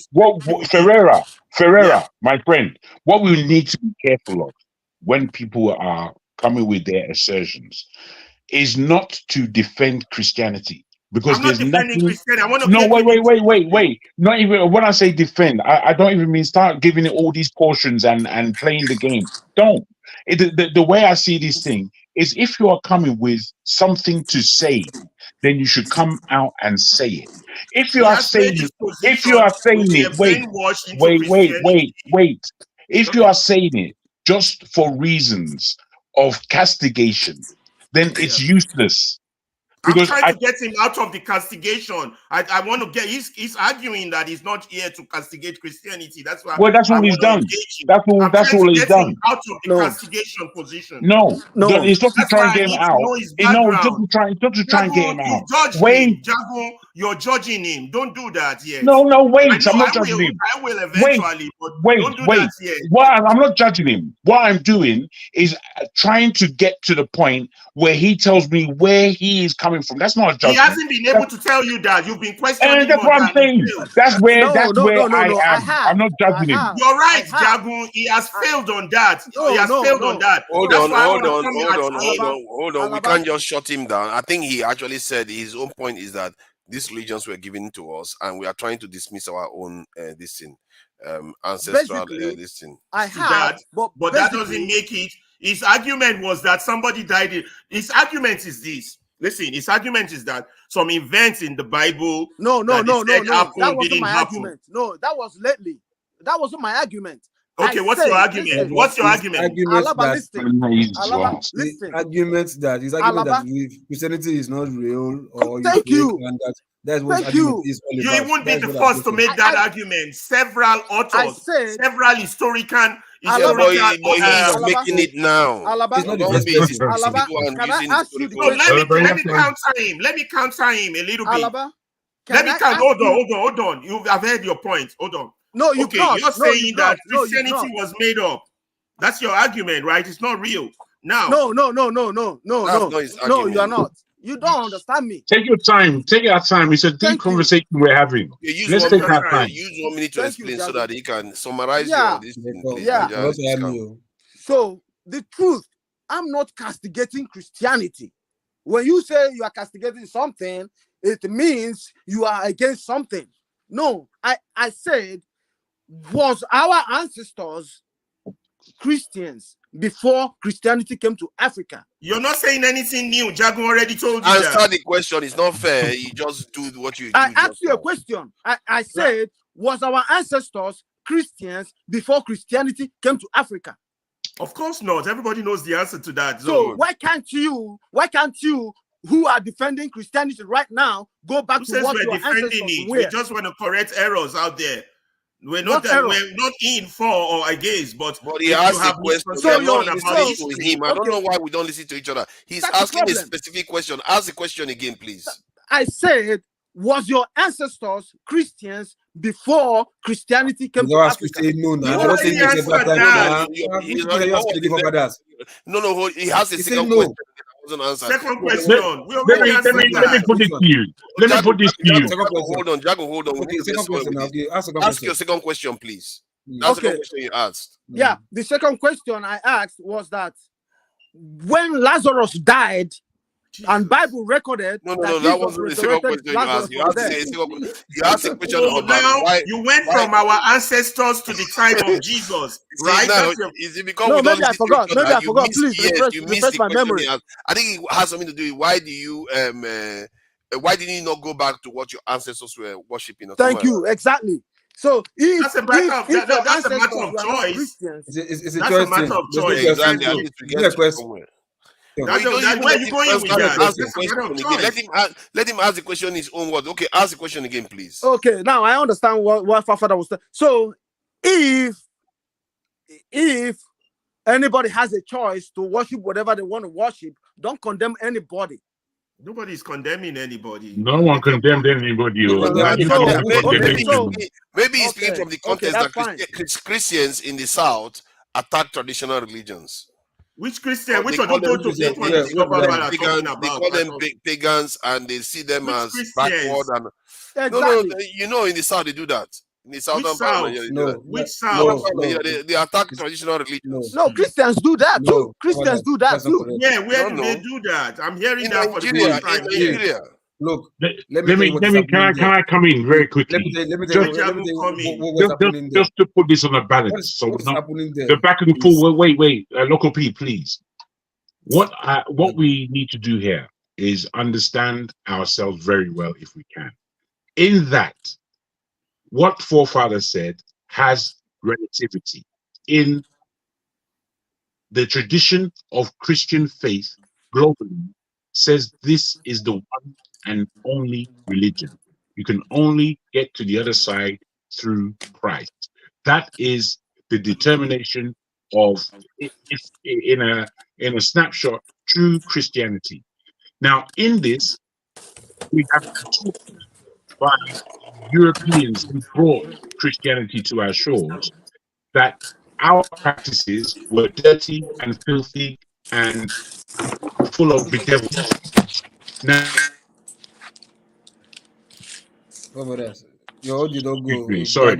So that is a course that is real. So we're going from that aspect, and we are trying to entertain Niger is a scam's point of view as to what he believes and why are we still Christian, I believe is what this contention is about. So if we can go from that kind of aspect, I think we can stop squabbling and put our thoughts forward. So I would like to put this back to Nassar Rahmaan to let us know precisely what his beliefs are and what he believes before talking about Christianity again, if you can do that for us. But it's his belief, not his personal problem. Thank you, Jagun. I believe in traditional religion. That's okay. Okay. Your choice. No wala. I believe in the God of my ancestors. That's okay. Your personal rights. No That's wala. all. Case closed. Whatever you believe is Ferrari, let me address the point that you said that I was sounding like an atheist. First of all, I did declare that there's a creator, and I think there were two things wrong with your argument, forefather. One, you believe that science can tell us everything about. No, I don't believe that. I never said so. Science cannot. There are some mysterious things that science defines. But I never said so. That's not. No. You were arguing in that perception. Yes, he was asking for proof. I said you were asking for proof. Yeah, you of were course. Asking for, there are things on this earth that you can't find proof for, but yet if you cannot find proof, then you might as well agree that it's speculation. That's not true. Love is not speculation. God is not speculation. Several things I can tell you is not speculation, but I don't have proof for it. There is proof. Of course, there is proof of love. What are you going on about? There's proof of love. But when you say there is life after death, there is no proof. No. Prove it in a laboratory. Do you know what proof is? Yes, we have. You can express it in a lab. Life is also laboratory. It's a form of life. You can express it. You can. I'm not going to go back and forth on this argument because it's not going to go nowhere. Can we move on? You are making assertions that are just mixed. No. You can't say there's no proof of love. There is, but there's no proof of afterlife. Clearly, there is none. It depends on what you mean by there is not. For to the Egyptians, yes, there is. To the Hindus, yes, there is. You're just here talking. You haven't gone around the world to see world cultures. To the Christians, yes, there is. You understand? There's so many world cultures that you don't know about. No, Hindus do not. Hindus making assertion of the non-existence of something you don't even know about from your own myopic perspective. My brother, when somebody's dead, they are dead. Nobody's coming back again. That's your argument. That's your argument. There was a true life movie I watched called The Zombie Powder, Serpents in the Snake. It's a powder produced in 80. It's a pharmaceutical powder that sends somebody to a zombie. It's a movie. I said a true life story. What part of that it's a movie. Nigerian scam. The chemical content of that thing was tetrodotoxin. That chemical still exists and is still under research. Let me tell you, there are cultures and things in this world you guys don't know. So are you saying that stuff creates zombies or something? I don't understand. Forefathers, listen, there are things in this life, right, that we don't even know 1/10 of. 1/10 of. We just sit on our internet and look Facebook. We just feel like when you travel around the world, you see people culture that you don't even think that you can mysterious exist. stories beyond your wildest imagination. Let's not mix things up. What I've just told you. Not because you see various culture doesn't mean there's proof of afterlife. No, hold on. For you, there's none, and you don't know more than Nigeria and London. Not proof of for afterlife, you, right? The world is way bigger. The proof that you may need for afterlife, right? Is just. Is there a mermaid? Does a mermaid exist, forefather? There's some things you just see. Does a mermaid exist? It doesn't exist. It's a mythical creation. Hold on. And there's no proof of it. So we're dinosaurs and we have crazy people in this life, like schizophrenics and people that see things that are not there. And if you're going by that, they don't know how to diagnose them. And they come out and tell you what they see. And some people are we can say that about people who talk about God too and the devil. 3 people are trying to speak at the same time. Come on, guys. We can say that about God or the devil too. Let's allow Loco to talk. Loco is afraid because there's no proof for God or the devil. Let's allow Loco to finish. I keep quiet most times so that I can say something, but you don't say something. Jago just keep pointing, interrupting me every time. Okay, so I didn't ask you to reply. Don't respond. Don't worry. No, see, in a nutshell, right? What I'm trying to say is like, see, the world is deep, right? Both in stratosphere, undersea, underworld is deep, right? It really takes one to go into different places to get facts out for we to research, see, and study and know and be knowledgeable. You understand? Like talking about the land, traveling to places, there's some culture that you don't even know exist. You understand? And if they tell you about their story, not because it's fiction, the story that the life that they are living, it will still change your psyche. Like, oh, if this is possible, the other things are possible. Then you're talking about afterlife or no afterlife or whatever, or maybe reincarnation or something like that. Those are still subject to 100% proof, but that doesn't mean there's no 20% chances that it can happen, or 10% chance that it can happen. All these are based on your own knowledge now that you've done, like the selflessness you put in, like, no, I want to study life. Let me see what it does. You understand? When you see people telling you, oh, I can disappear from here to here, I can take something or eat something or chant something, I can disappear from here to here. You understand? Places, villages will tell you, yes, it happens, that they can do it. Witch doctors or whatever, what they can do it. But because you've not seen it, you understand, doesn't mean that it doesn't exist. You can only hold what you see. You cannot hold what you don't see. But that doesn't mean the existence is not there. Okay, hold on. Oh, okay. You get So my point? just because, but don't you think that something you want 8 billion people to believe, no, there should be there should be proof? Why can't you let him finish the question? Now, where you are wrong is, excuse me, local P. Let Father finish his question, man. There's more than just you two here. Let Forefather finish his question so we know where he is. But I was talking and he jumped into. He asked you a question. He'll ask you something. What I'm trying to tell you is this: we should be patient for somebody to finish asking questions. I think that's the fair point. Then what about after you land the thought first? What you said about him? Your question first is this: look, it's not a must. It's not possible for 8 billion people to believe one thing. But we want it. It's very. No. You listen, local P, please just hear my question. You see, you rush a lot. You rush people. Take your time. The question that came, it didn't necessarily mean 8 billion people. He's saying that for there to be intrinsic knowledge backed with reasonable proof that something is true to one man would be true to every other man, because it's truth that we're looking for.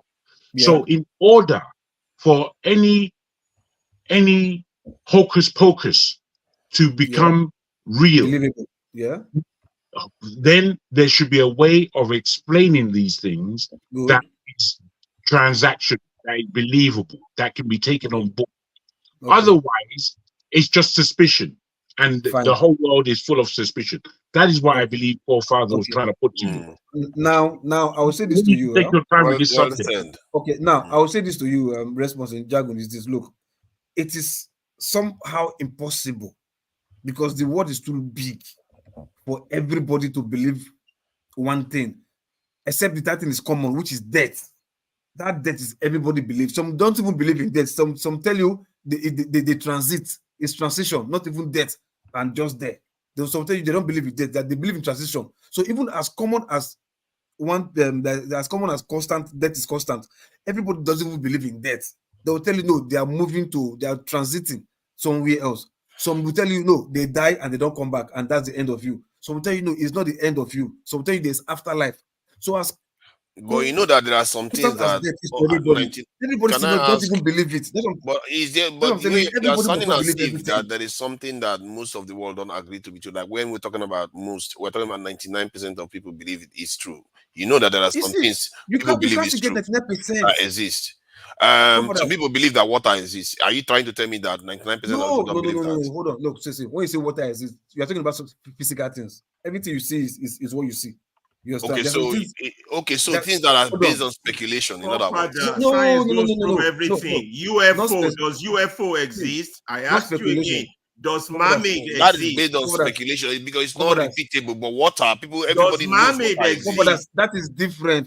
You can only believe what you see first.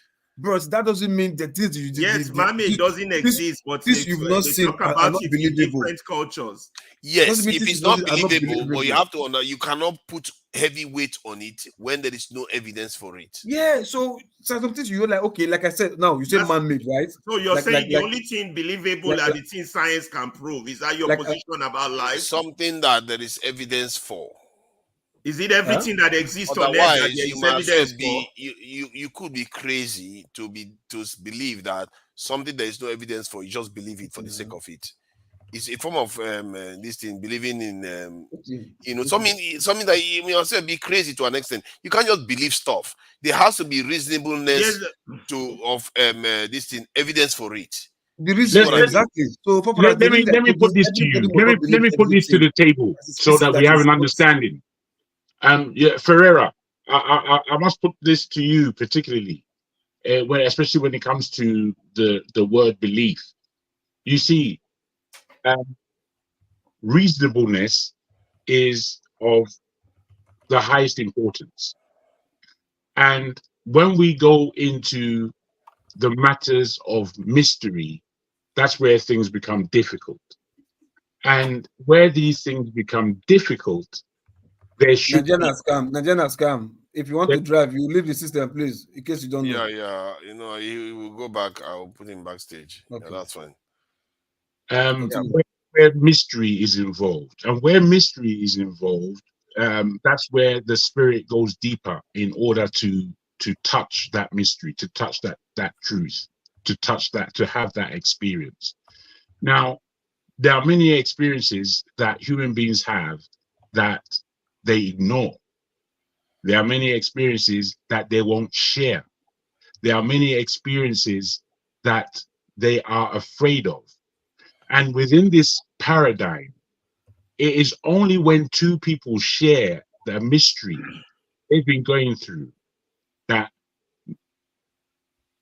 they don't want to believe it themselves.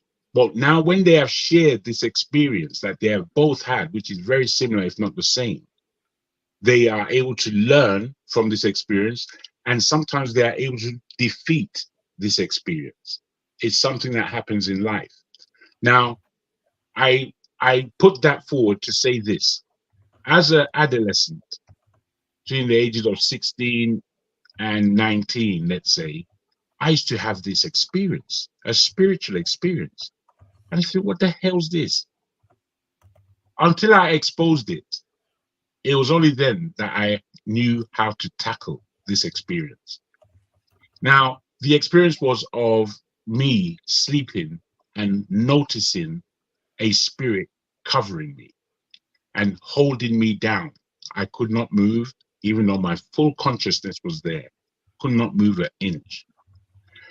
And I had this experience for many, many times. And until I called his name, when I used to call his name, that spirit used to go. Until I actually saw the spirit physically. I saw what it looked like. Mm-hmm. Now, it was only when I discussed this experience. Mm-hmm. It was only when I discussed this experience with a friend who was going through the same thing that he now, because he wouldn't say it out of his mouth. Well, me, I would say anything. He wouldn't say it.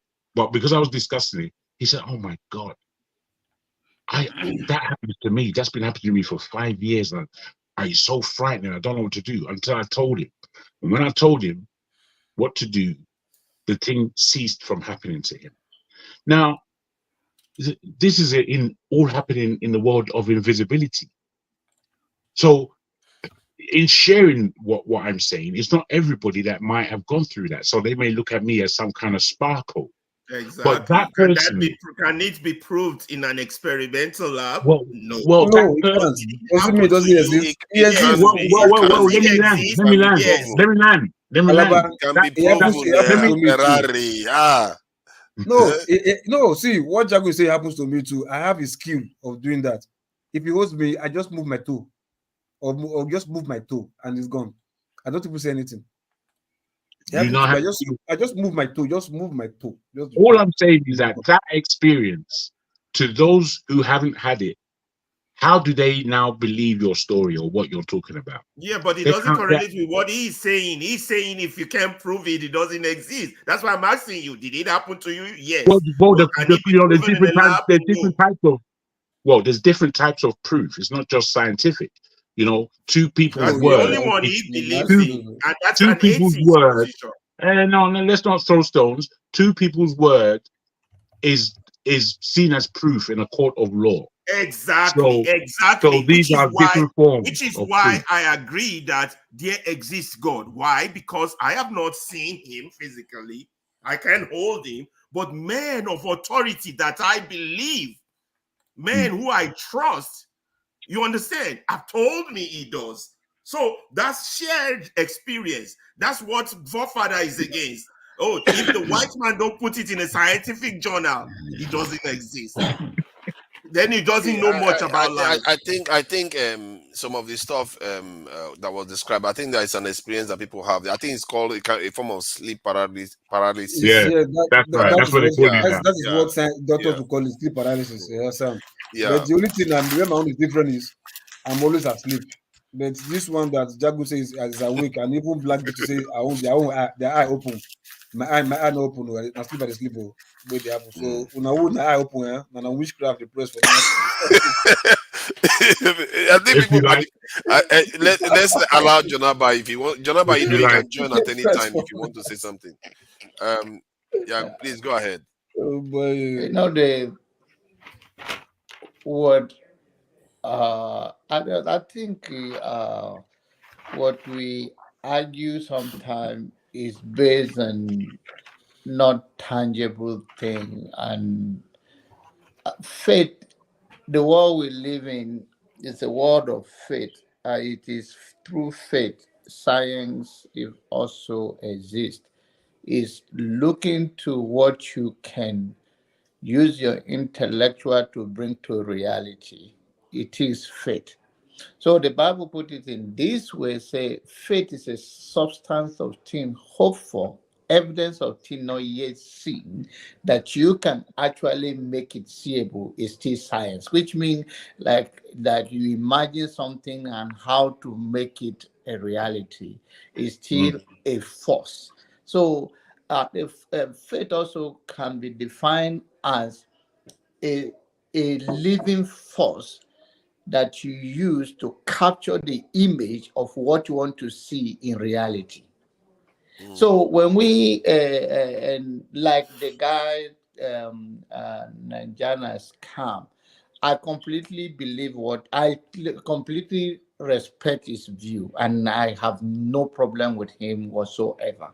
But whatever he believed that, I think what he's saying in a nutshell is my own understanding is that before Christianity or before Islam in Africa, we have our own belief system, and that you can call it whether it's pagan, whether it's a tradition, you are a traditionalist, whatever you want to call. And he is saying, okay, if we want to become authentic, let us go back to that. And some people say, okay, the world is in constant move. I have found something more important. I also find that in this belief system of whether you call it of any image, we are all losing aside that all of this is is a humanity looking for something bigger than themselves. And they like I always tell my children, is that life will become so boring when you don't believe or have to cry out to something bigger than yourself. You have to look up to something in order for you in your lonely life, when you are in trouble or whatever, when you are looking for something, you must believe in something bigger than yourself.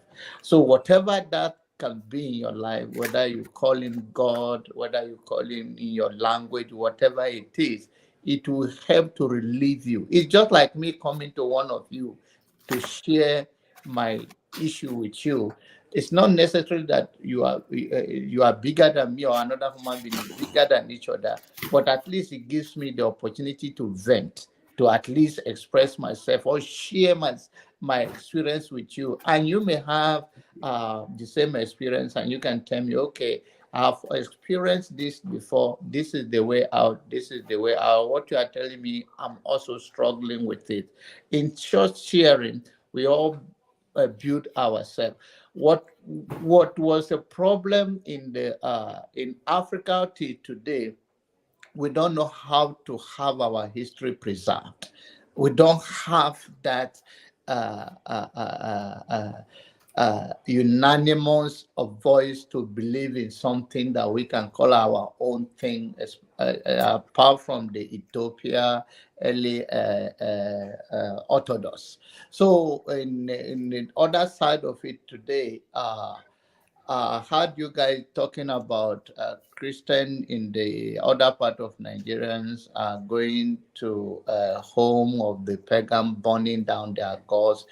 I don't think they do it forcefully, but maybe they convince them that, okay, give your life to Christ and let's burn this. I think I've seen that in a remote village whereby people can say they're evangelizing and they go to the house of those that are idol worshippers and told them that, okay, give your life to Christ, and convince them, not forcefully, but just convince them, and they exchange that.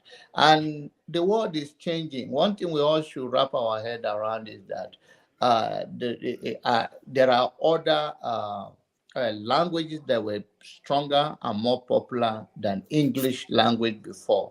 But now English is one of the most popular language in the world right now. And of course, we have other languages and all of that, French and other things. But then we all have to believe that this world, immigration is part of life. We all move from one place. As you are moving, you encounter different gods, you encounter different people with different belief system, and sometimes you can go there and you find peace in those things. You say, you know what? Even I've seen Christian that converted to become a Muslim, and I've seen Muslim that converted to become a Christian. So a faith issue, to be a decent human being, to look at things that what is my worth, and if I have this value to myself, I also want to have that the same respect for somebody else. And that is what have killed the black race around the world. It's not that people have not encountered slavery all in any part of the world, but make our own so unique and pitiful is that we wrap ourselves in this world of bitterness and anger without channeling those things to be productive and preserve our own originality. And the next generation will come. Are we still going to be like this in 100 years to come? Imagine a world where, by God's grace, you and I are not going to be here. What will be the black race? Where will they be? Will Africans still exist as a continent? Will Nigeria still exist as a country? Or will be invaded or otherwise be colonized? Because the people are not ready to leave anything. If it's not your way, it's no way. No, when you use my all the time, you will fail. When you use we and us, there is tendency we succeed. But that mindset of ego of a black man, if it is not your way, we cannot see truth in another thing. We cannot look at things from another perspective and come with a convincing side of it. Okay, for now we can go with this. Even in science, there's a lot of stuff was done in the lab over and over and over and tested. But we see going back and forth with each other. I am better than this person. This person is better. My way is better. My belief is better. Jesus even said it in the book of John. He said, I have a flock that is not of this fold.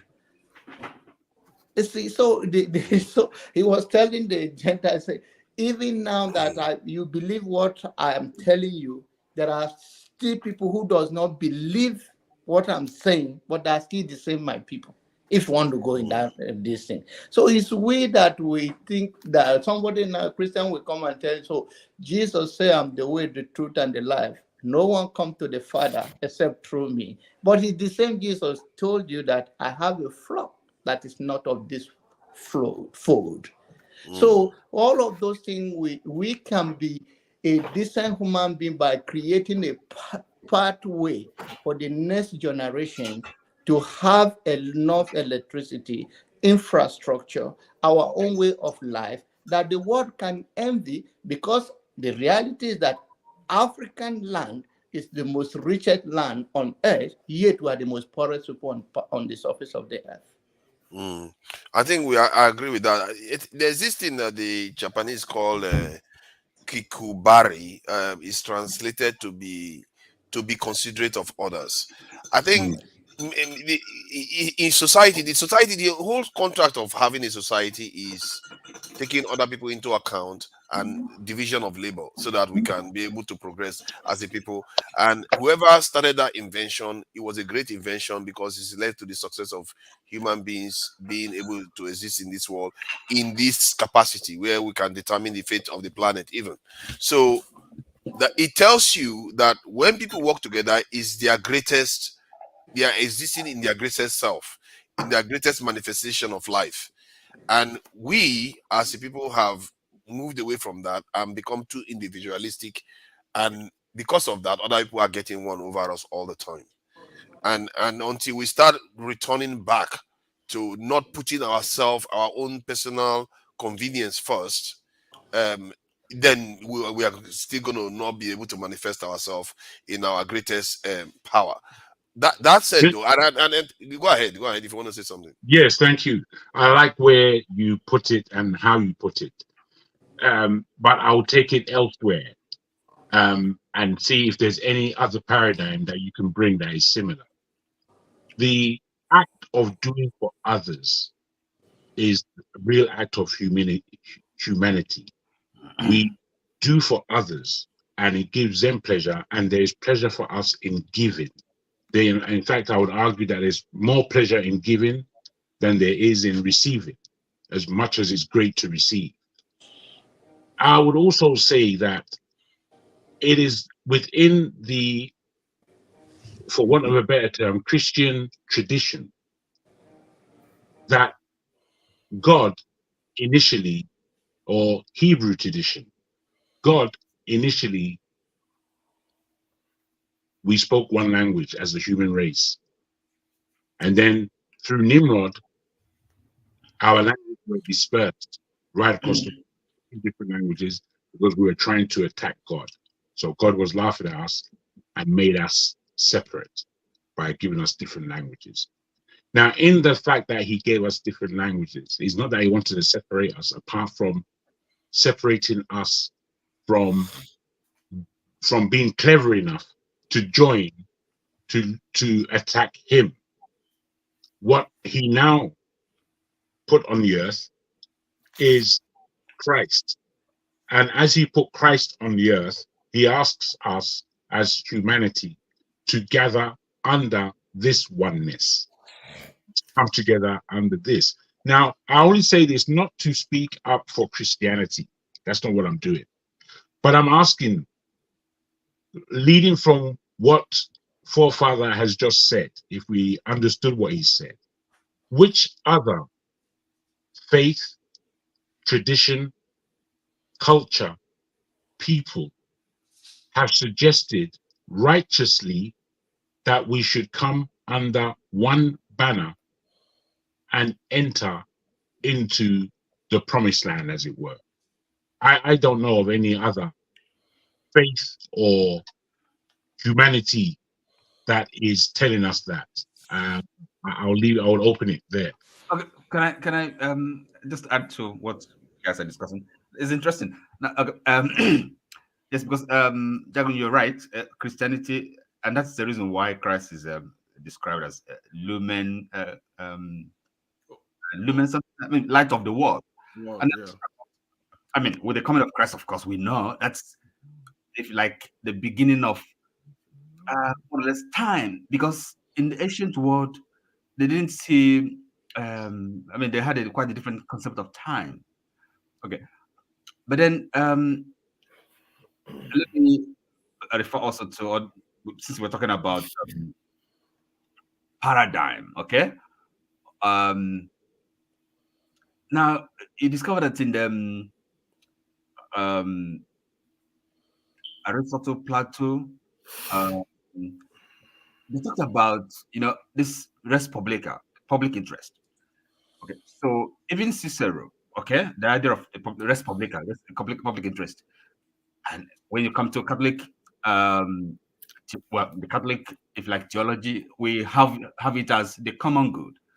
So this is that is really, this idea of what the unity of humanity, and what it requires is self-sacrifice.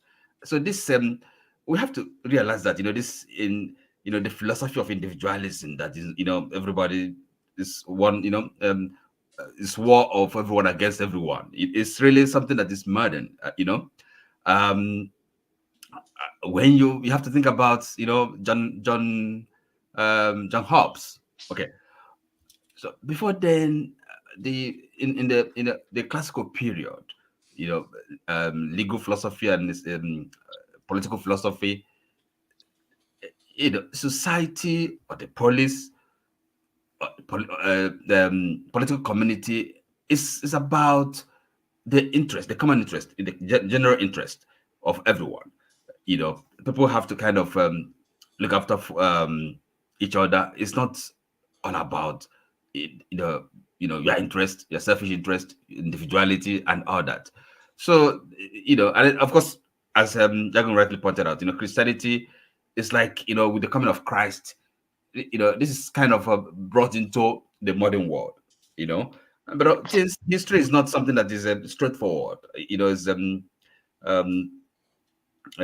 so after that, then of course, and we're still having the struggle. Is our life is never, our existence here is never meant to be, if like perfect. It's never meant. It's not our permanent home. And we're pilgrims. We're on a pilgrimage. So that is the way I look at it. Let me just add to this.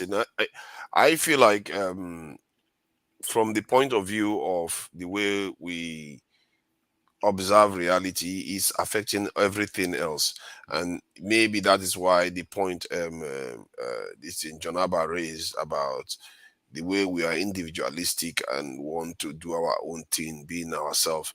If when it comes to individualism, Nigerians are some of the most individualistic human beings, especially amongst themselves. It's like that thing about my mine is better than my neighbor, or something like that we do. We are so insular in our way, and it has done us some serious damage. And I think in the past we used to have a bit more cohesion the way we behave, because if you even till today, if you hear some Benin people or Edo people talk about the way they talk about their rulers, like if the king says anything, they are like one with the king or the Oba. That's how they approach it. And if you look at even some part of the north, you can still, even if it's mostly from the Islamic traditions, they tend to come together when that happens. But it's relatively, those institutions that used to have that power before have been weakened, and the institutions that replace them are the ones that colonial mentality leaders are practicing, and they don't seem to care about galvanizing us as a group of people. If anything, they want to encourage us to be apart and not come together. In other words, not reach our full potential. And that aspect of it is something I take away from the conversation. And there's this other aspect in terms of traditional religions not necessarily being this thing less immoral in some of their practices than the so-called shiny religions of the West that has emerged. Because if you look at it, they too have been they have been custodians of some of the greatest atrocities in this world. And sometimes when we talk about traditional religions, we talk about them as if it's some kind of backward and bad and immoral thing. But in reality, is it? Is it? Have they committed some of the gravest sins? It's not true. So that's one I picked out of it. And the idea of which other one? Christianity was brought to us by foreigners. I think that's a conclusion, and it took KJ turned into a controversial question when it's obvious that even the Ethiopians got it from the Greeks. So it's clear that some of those stuff came. It doesn't mean they invented religion. Some of the earliest religion, I really think some people we should practice it. We should study some of the earliest religions. The oldest form of it, from what I don't know what they are called, these people that study these things, they said is the Australian Aboriginals. They still have some of the oldest form of that religion, and from what they discovered. And it's almost science fiction. The way it describes it is almost the way physicists are beginning to come to realize the nature of things. That their religion believes that we emerge from nothing. That is crazy stuff. And but it didn't say that there's no God. It still said that that's kind of that nothing. It kind of is God. And some physicists believe that there is it's true, because if you've done maths, you know that there's negative and positive numbers. And if you've done physics, you know that there's negative and positive charge. And some of the physicists believe that if you have a force that is negative and positive and emerge into existence, it can create what we have now. It can come from nothing, it can have all this stuff, and it can go back to nothing again. And nothing doesn't necessarily, it's not the way we think about it. It's a very, very strange concept, because there's no time. It doesn't exist. Though it will look like things always existed. Every time existence pops into this thing comes into life, it's weird. This thing, I think, is something people need to look into. Let me see if there's anything else that I can pick up. I think that's just about it. Okay, the fear of death and whether there is proof of afterlife. I think we have that conversation. The fear of death and the proof of afterlife. I think the fear of death is the denial of the good things that come from living. There are good things that come from living, and people fear to go into somewhere that will deny them of all that. And this is partly why when somebody feel the same way about that compared to somebody when the person is young, because we feel that that person has lost out on all the good experience that they have had in life. But the Christian faith, the way they pursue death, I feel like, and not the don't I don't know, I don't want to make it sound as if I'm picking on them. The idea, the way they pursue it, I feel like to an extent they are belittling the importance of the life that we have now, the world that we actually have proof of. And I also think that we as people, we also devalue what we as human beings represent, and how miraculous and how do I put it, how infinitely complicated the entire thing is. We tend to devalue it to an extent. And I believe this world we are living in to an extent is, even if it's all that exists, it's a crazy miracle. It's a crazy stuff that is just as magnificent, and as however you describe the afterlife to be, is just as that. And I think we should be worrying about fixing the one we know of, than worrying too much about the one you don't know of. It's like, why would you do that? It's crazy stuff. You can't. It's extremely reckless. If you have this that is so complicated, so miraculous, and you believe in something else that you don't have any proof of, you are cheapening something so great already. And by doing that, I don't know whether you are heading in the right direction at all. And I think that maybe somewhere between that, we need to start thinking more about these things. And this is why I like what Nigeria's is a scam. Man, that name is weird. But Nigeria is a scam. What he did, he was just asking correct questions that are is forcing me to go back to some of all these things, all this weird stuff that I went and read about and stuff like that. So it's a doing event for me.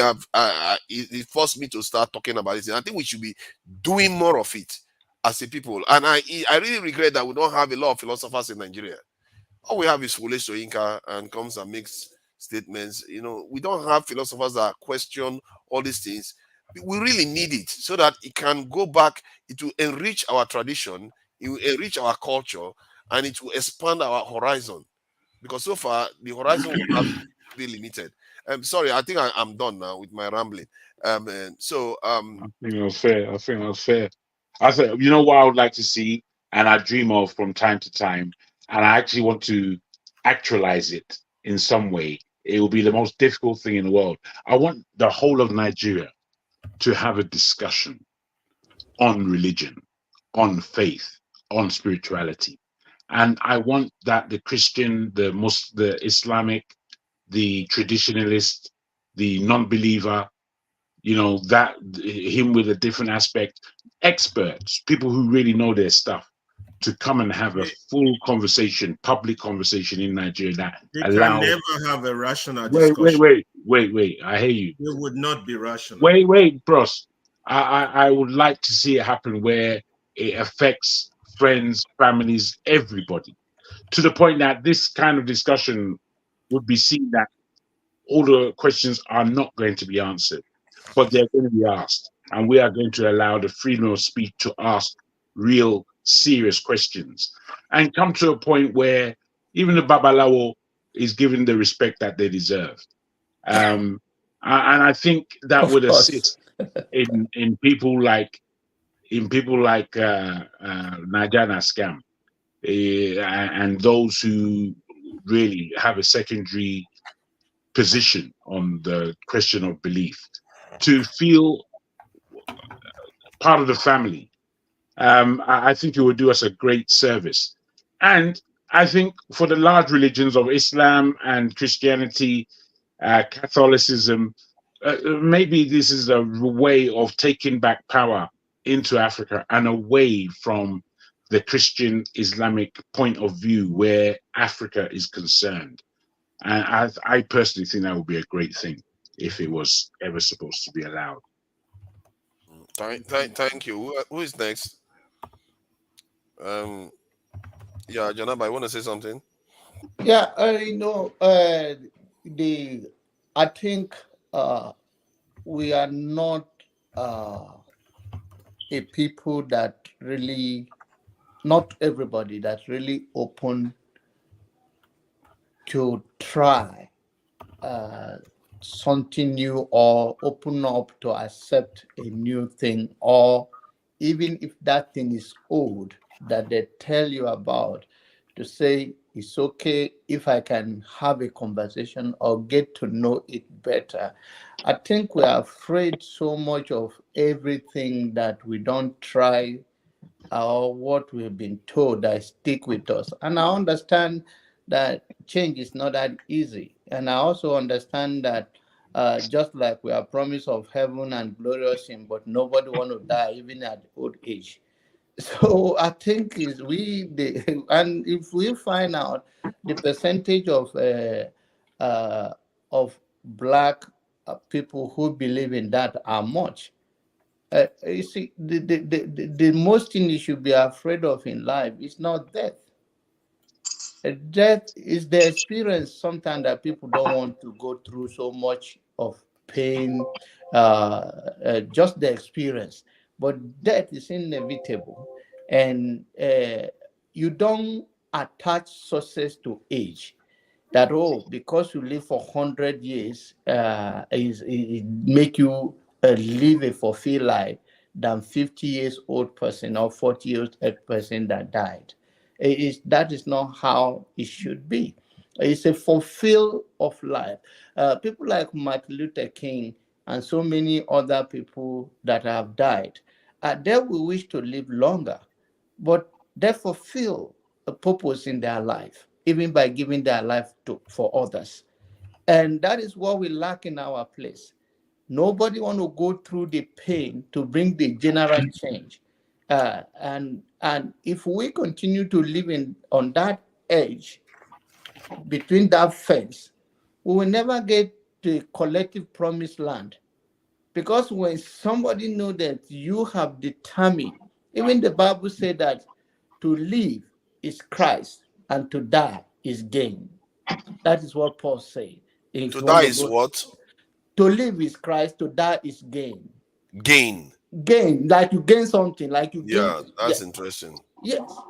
So, but oftentimes we've been taught about all of those things. Some people now deny themselves of the pleasure, the good thing. And even if you go by Bible way, it says, let it be on earth as it is in heaven. Let thy kingdom come. But you have seen people who have been taught that to live a wretched life here, I'm hoping for a heaven, is a way of life. so you see that we have a lot of damage have been done, and this thing they pass it to their children.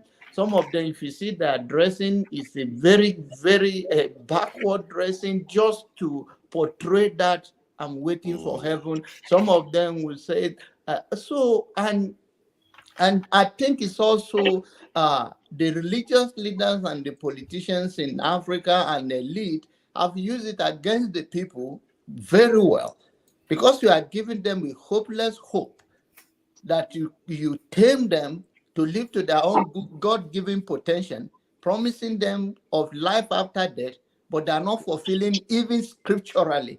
As the Bible says, that you should prosper even as your soul prospereth. The Bible says we should prosper even as our soul prospereth. So in any time a nation locked up millions of the youth for whatever, for their selfish or manipulation or for bigotry, they will end up reaping what they sow. Because the world you are living, there will be a time that the people will be between the rock and the hard place, and those things that you think you work so hard for your children and your immediate family, they will not enjoy it in a safe, under the safe heaven. When millions are suffering, there will be a pushback. And that is what Black people don't see. We don't see that when we created a enablement environment that everybody can strive and nobody can stop each other, then we can have a better and healthy society. Rather, you think that I pass my neighbor is a way of life. Yeah, there was it's funny, there was this guy that was saying that something about when man discovered hell on earth, when man discovered hell, he's found his heaven on earth. That now he can suffer all the punishments on earth, contemplating the punishment of his tormentor in heaven. And so so it's a weird thing. In other words, what that person is trying to say, that you cheapen the value of life now because you are thinking of what comes and that you don't have any proof of. So human beings are strange, some of the things we are willing to do. And those people endure hardships to get to, just because they believe in something out there. And I don't the question you asked about meaning in life, I think in the end, the meaning of what our life is worth for the greater good of our people, which technically is also us. What that good, how is it linked to the meaning in terms of religious, the spiritual, divine aspect, and that it's almost as if there's a division in it. For me, I try to feel that, I try to think that they are all linked, and this idea that we divide them is not. It's a bit of it's not a good idea to do that. The way I see it, forefather, when I look at this question, because it's deep. You see, when you're a child and you're going through, you go your first day at school, and you know because of your older brother or sister that you have to go through the kindergarten, then you go to the infant school, and then you go to the higher infants, and then you go to secondary school, and then possibly you go to university, and then you're in real life. That whole time of our adolescence and childhood, that suggested that if we work hard now and be good at school, we should be able to get into a good job and further our lives. Now, if you look at childhood as our existence down on earth, and heaven be the employment that we gain when we reach adulthood. Now, those of us who worked hard at school and did our thing, we know that when we came of age, the world was really our oyster. We could pick and choose. We can go where we want. Alternately, we know that if we didn't do as well at school, or if we did poorly at school, when we come out to realize our choices are limited, and we then have to work really hard in order to make a success of ourselves, or unfortunately, we're going to be leading a life of crime and all kind of skullduggery. This is a reality that I've thought about many, many times in my life. And, you know, whilst you might say that looking at our futures, yes, and what might transpire at that time, is there life after death and all these questions, I put it to you that it's not about treatment in life after death. There's no human being that just wants to die. Death is not necessarily prescribed to us if we believe in the Bible and we believe in those who are living for 500 years and such. Now, given this paradigm of school and entering into the world, as it were, is the way I see life and death. There are these differences, yet they are connected. And we know that before we are resurrected, if we like, into the afterlife, that is going to be a reckoning. Your exams are going to come out. How well you've done in life is going to come out. You know, I remember at school, in front of the whole school of 500 students, you know, the private school, 500 students, everybody's year work was read out. Everybody's exam result was read out. In front of us. So if you've been mucking about the whole year, you're going to be riddled because we were a school of articulation. So you will be riddled if you did poorly in your exam. It's the same with life, I believe. Even though we've constructed this thing, it's been constructed from something. So that's how I give it relevance in my mind. Does death actually hurt us anymore after death? I think that's one question that was put forward. That the submission was that death doesn't hurt you. Is the idea that you lose some good experience in life. You know, as the example I gave before, where people, if somebody's elderly and they pass on, people don't feel too badly about that. But when a young person passes on, because That's they right. missed out on some good experiences, so that's why people feel sad about it. But death in itself, once it's happened, it doesn't necessarily hurt us. And that from the point of view of how we look at life and that everything stops, it means that even when if you don't feel anything and time doesn't exist for you, when you wake up, when you come back again, from the point of view of consciousness, it's almost as if you just blinked and woke up and you existed again. Like sometimes when you go to sleep and you wake up, in some days when you don't even dream at all, you wake up. When you wake up, you don't realize what happened in between. You just wake up and carry on with the same consciousness that you had. That could be 1 billion years. It doesn't even matter. It's the same thing that will still occur. So I think let me just divert a little bit. That was an argument somebody made about consciousness itself. The person was trying to propose that maybe consciousness is one of those fundamental aspects of the universe itself, that when people pass on, it remains, but just because it doesn't exist, whenever it pops up again within time, then the person or the consciousness emerges again. It just seems as if it's always been there, but in reality, just like we don't know where we came from, it's almost like we didn't exist. That's what happens when we go. Then when we emerge again, we are emerging in the real in the world again, and maybe that's what just happens. Some people interpret it as reincarnation, but some of all these things we are trying to describe something that we don't necessarily have a clear explanation for, and maybe we will never do. Or the language for. Yeah, exactly.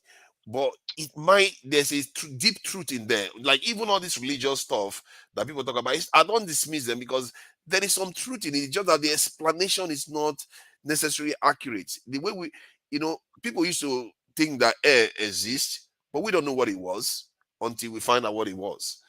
And that is how I think the way religious people interpret religion and their concepts are. They are interpreting it based on the tools they had at the time, and it doesn't necessarily explain it well in terms of the knowledge we have of the world right now. That's why it looks like there is a difference. Maybe in the future they will have a better way of explaining this so that we can get a better idea of what is happening to us. You see what I mean? So that's that's all I got on that one. So yeah, this whole thing, when you are discussing things you don't know, you can't act as if you know it. It's just one of those weird topics. This is the level where we are all humble. Yeah. we're all in the dark on this one. Yeah, we're all humble, man. Nigeria is scam. What does that one mean? Nigeria is a scam. What do you mean, sir? No, don't mind him. He's one of those people that has watched so many of these. Let's mind him. Answer the question, my brother. Hi.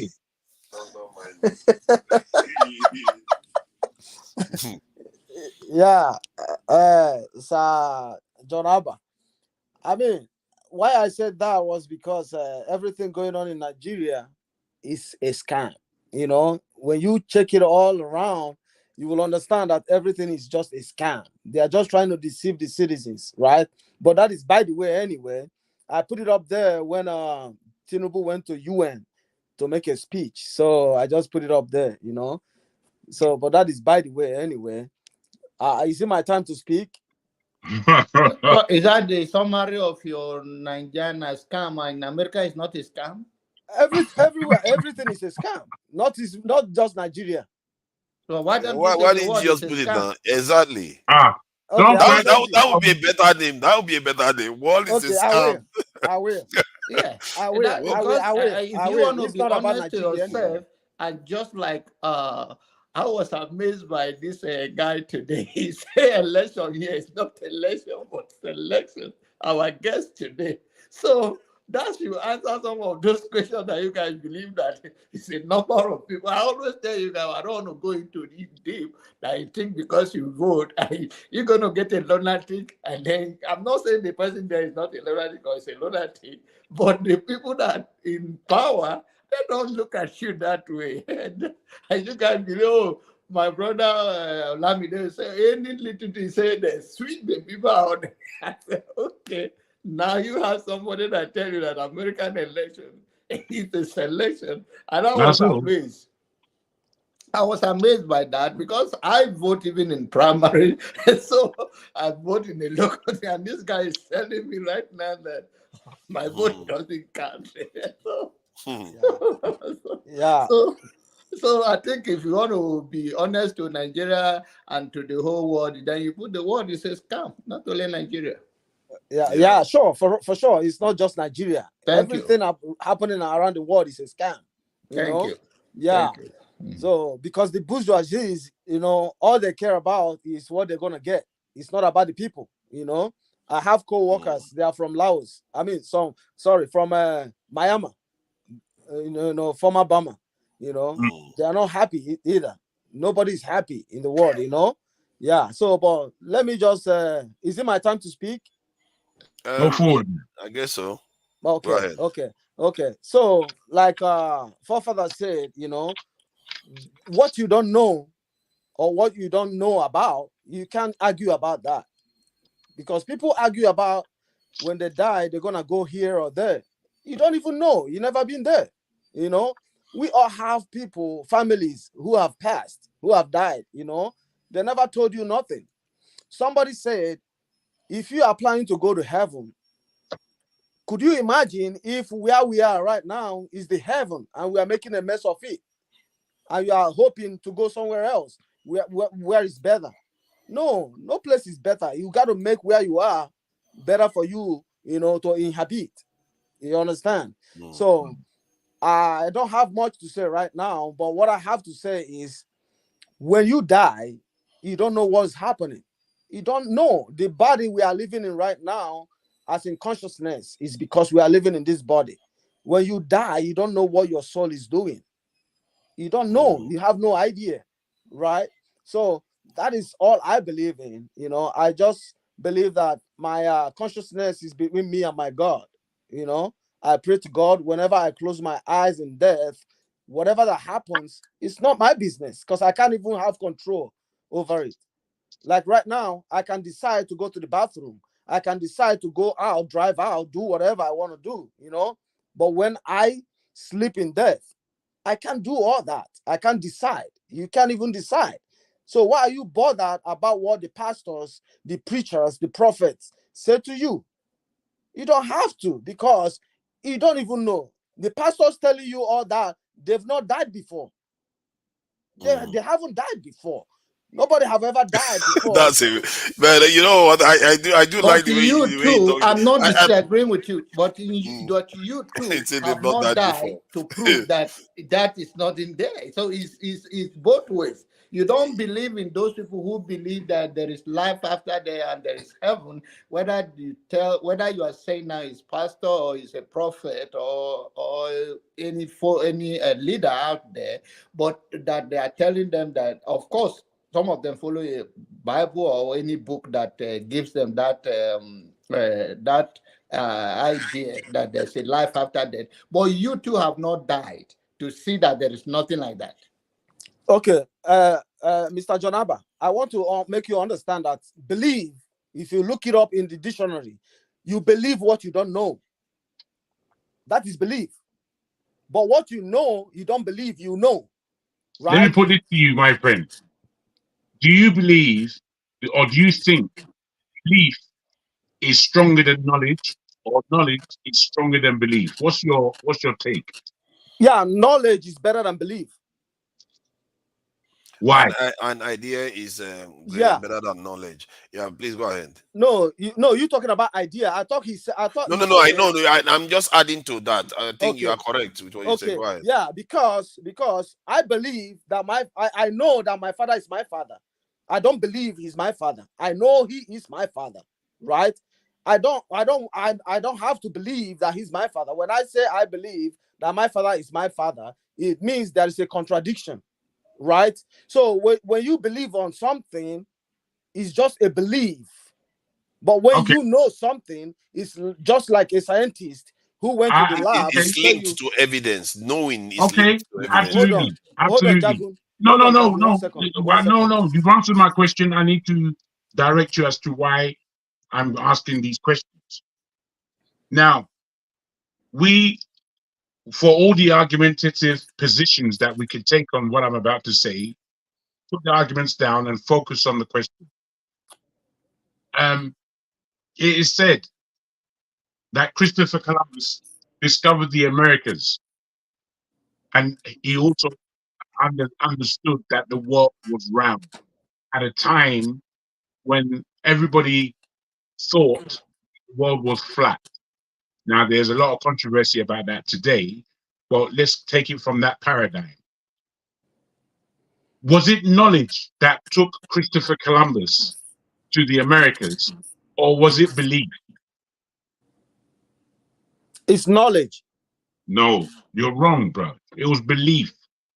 If you know the story that I'm talking about, then you have to understand that it's belief. He said that this is the way. He said that the world was round. Everyone was telling him that the world is flat at the time.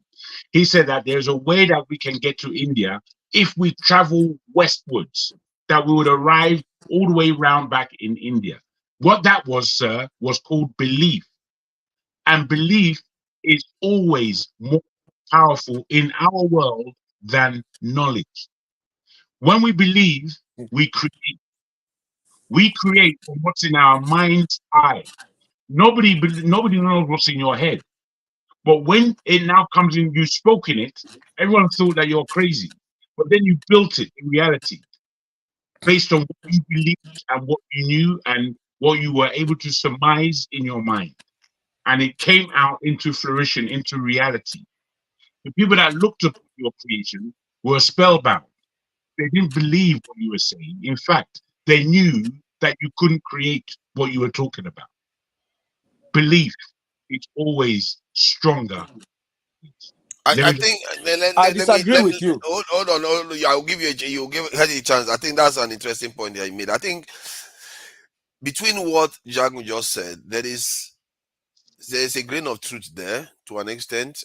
It depends on where the barrier, where the border is, because most of the belief Columbus used was based on knowledge, and so you can, because otherwise you can just believe anything and then all hell will break loose. Where can you make specifications of that? Because I made specifications.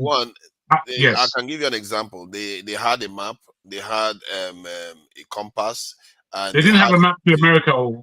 They didn't have a map to America. They had a vague idea. They did draw something of a vague idea of where the location is, and they also had science backing the idea that the world was round. That when that horizon that disappears into nowhereness is not actually disappearing; it's actually round. So that belief came from knowledge, and it's true. The why I'm agreeing with you to an extent is when you have knowledge, to increase knowledge, you have to use the current knowledge you have and make a kind of postulations, hypotheses, which is a belief, a Absolutely. kind of belief, Absolutely. to implement them and move forward. You see what I Absolutely. mean? So Yes, sir. that is, they are all linked to that extent. But that said, in terms of function in reality, in the real world, if you want to function, it's often based on knowledge. Otherwise, you can't use belief to go and heal somebody at the hospital. You just kill people. Yeah. Can I continue? Yes, please. Okay. So, Jagun, like what you said about Columbus, do you know? Are you aware of how Columbus, deceived the West Indies? That's why I said I don't want to get into Columbus' story, but I'm very aware. Oh, I'm very aware that I just want to there were point those out. who went to the Americas way before Columbus. I'm just wanting to underline belief. In my life, as a business person, I may be boring now because I've mentioned this many times. I have seen things that come from my mind and they come into fruition. Now, when I mentioned these ideas and these postulations, there was a lot of negative feedback. I thought that can't happen. That's impossible. Black people won't do this, that's that. A lot of things that came to me that told me not to do it. However, because I had belief in what I was doing, I persisted. And in persisting, the thing came to be. And when the thing came to be, it was then functional. Now, when you're talking about a creative mind, if we know that God is the father of creation, and he has put his children on earth who are also creators, then we have to understand what belief really means. Because I think we use all these modern terms to speak about depths that we don't know how deep it goes. We use these words because we're speaking English. We feel that they don't have depth, these words that we use, but they have depth.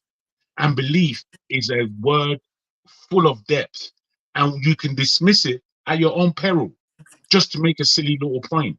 I'm saying that the word belief is stronger than the word knowledge in all aspects, as far as human beings are concerned. As far as human beings are concerned. I think when you say in all aspects, I think that's where you push your way. Right. I think both sides are they have different functions. You see what I mean? They have different functions. They are not the same things. I think what in another word, what Jagon was trying to say is the power of creation embedded in the mankind, that through imagination you can bring some certainty into a reality. That's right. By believing that you can do it. In another word, is that it's also courage. It's also courage that Absolutely. This is possible. So I think I can put that in a different category from. But which one comes first? I think from.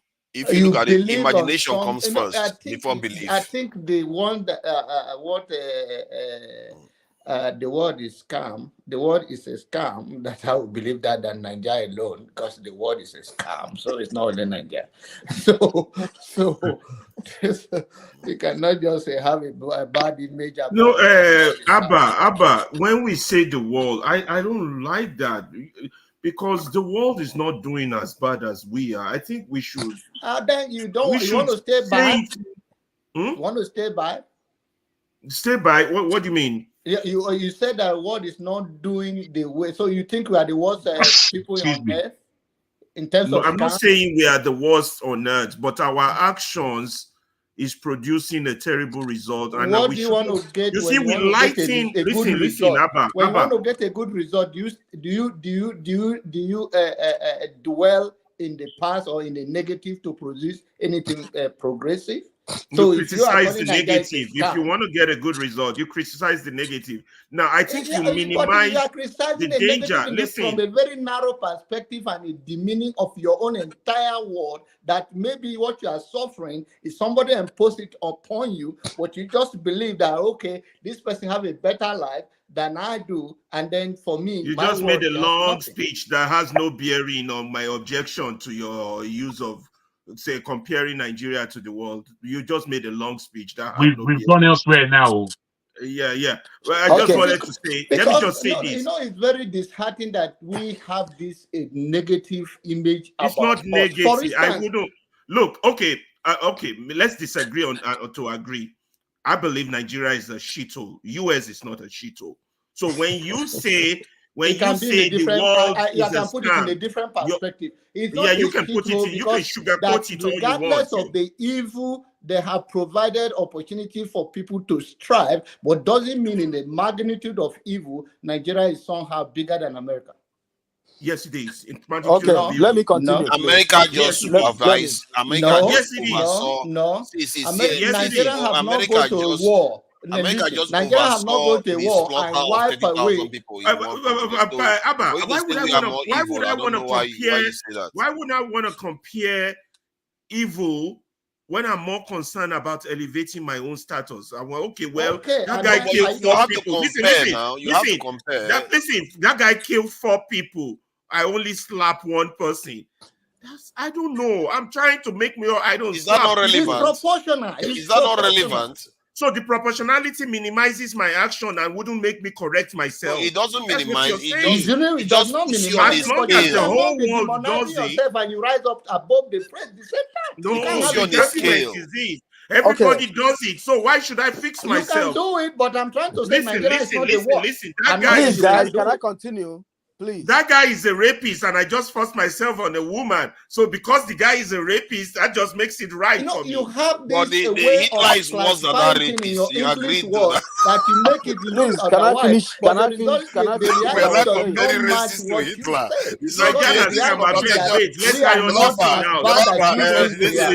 It all boils back to the definition of your name. Nigeria is scam. I cannot say America is a scam. Because I know when I pursue my dreams in America, I get to it. Try and pursue your dreams. Yes, it is actually. Worse than a scam. This is a scam. Come on, Ferreira, man. Wake up. At the same equivalent rates, are you guys serious? It's much worse. It's much worse. It's got clever people like you imbibed in the whole American scam, man. Imagine. America's a scam. America is a country where 2 people own as much wealth as the bottom 50%. 2 people own as much wealth as the bottom 50%, and you think that there's no scamming involved in that? Nah, they work so hard. Can I continue? Nobody's attacking you, kidnapping you. You're here. You're not in Nigeria. Where there is poverty, those things will thrive. Any community, even in America, if there is poverty in that neighborhood, even in Chicago where you live, the poor neighborhood, you will see crime like that. Please, sir, can I continue, please? Yeah, please go ahead. I'll find another name for you. What is a scam? I will change it. It's okay. I will change it. Let me help you. I can help you change it. No, I will change it. Don't worry. But you I could have helped you change it now. But you see, you have just told an untruth. You will say you will change it. I said, let me help you. Say no. But in other words, you never meant to change it. No, don't worry, I will. Okay, go ahead. Go ahead. Oh, you are frozen now. You see, I harassed you till you froze. You don't so jump I harassed you till you froze. Yeah, go ahead. Okay. So I was telling Jagun about belief and knowledge, right? When Columbus came to United States, this geographical location, it wasn't United States as a then, Yes. He met the, Red Indies, right? So he told them that if they don't give him what he need, like food and everything, that he's gonna turn off the moon, because he has the knowledge that eclipse is coming. That is knowledge, right? So that is knowledge, right? The Red Indies right here, they did not know because they had no knowledge, but they believed in God and every other thing they were doing, But because Columbus knew about eclipse, that is knowledge, they didn't want to tell it. They didn't want to give him what he requested for. Man, please put your camera on. Hold on. Yeah. Nigeria is a scam, man. Hold on, please. See, I'm getting, I'm impressed by Nigerians sometimes, because Nigeria is a scam is a guy that when he comes here, he thinks he's one of those people that just come and talk crazy. But this guy is he's a bit clever, because the point he made just now is very quite valid. You see, yes, but it's only valid. It's only valid based on knowledge. Well, No, but hold what on. he's Knowledge saying is, defeated, I, knowledge I wanted defeated him to belief land. there. I wanted him Knowledge, to land before I came back at him because I'm yeah. ready for him. I'm Okay. ready for him. Okay, Yes. Knowledge, no problem, no, Jaggi. no, but let me No make this problem. clear. Knowledge, No in the problem. context he explained it, actually So defeated belief. yeah, Well, let so me when I say what I've got to say, you're coming again. Okay, Hopefully. okay, so okay. all right. All right. Hold on. I'm here. So because Columbus has the knowledge that eclipse was coming, he deceived the Red Indies, right? When eclipse was coming, they became afraid. They said, "Oh, okay, you come, take whatever you want to take," right? If he had no knowledge about eclipse, he wouldn't deceive them. So your argument is granted. knowledge comes before belief. No. Let me put it to you now. I've heard what you said, and I actually know the story, the particular story that you speak about. I would, what we as human beings, whether we know it or not, what we crave for in this world is justice, almost above everything. We may feel that we crave for this or that, but we crave nothing more than justice. If justice can be done, we ourselves as we know how to apportion our own actions.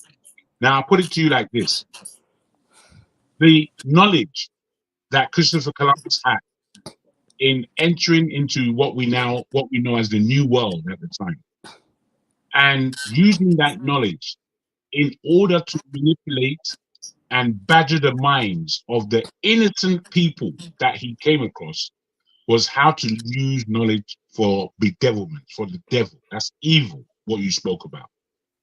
Putting himself above, not being humble, knowing that he's speaking to another human being. Now, the belief, I learned this from being a salesperson. As a good salesperson, I was able to speak on the phone to some businessman in another part of the world that I don't know and convince him to spend 10, 15,000 pounds on an advert campaign, and they'll be doing it. Now, sometimes we used to put out the adverts and do the campaign properly, but many times we never used to put out anything. So it was just another scam. So in sales and in the power of persuasion, we know how we can use the power of persuasion. Now, the power of persuasion can be used with knowledge or with bare aspects of belief. And depending on that individual, depends on which direction he takes to manipulate his opponent, as it were. Now, the manipulation, negative or positive, is up to that individual. And I think you would agree with me that Christopher Columbus used his knowledge to oppress, deceive, and murder and rape. That's what he used knowledge to do.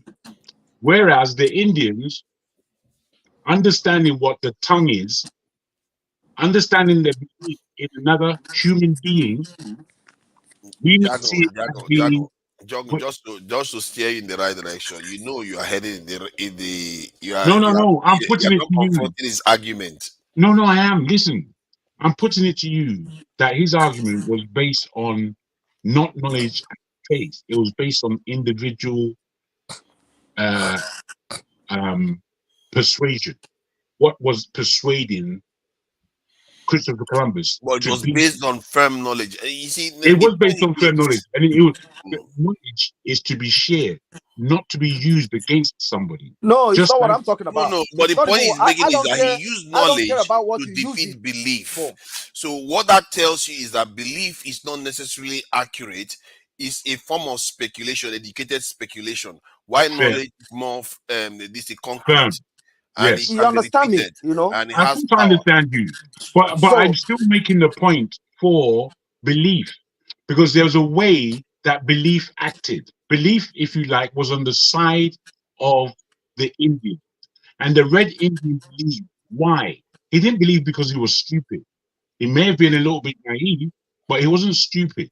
He believed because another human being was telling him something. The power of the tongue and what you say with it is immense. It's immense.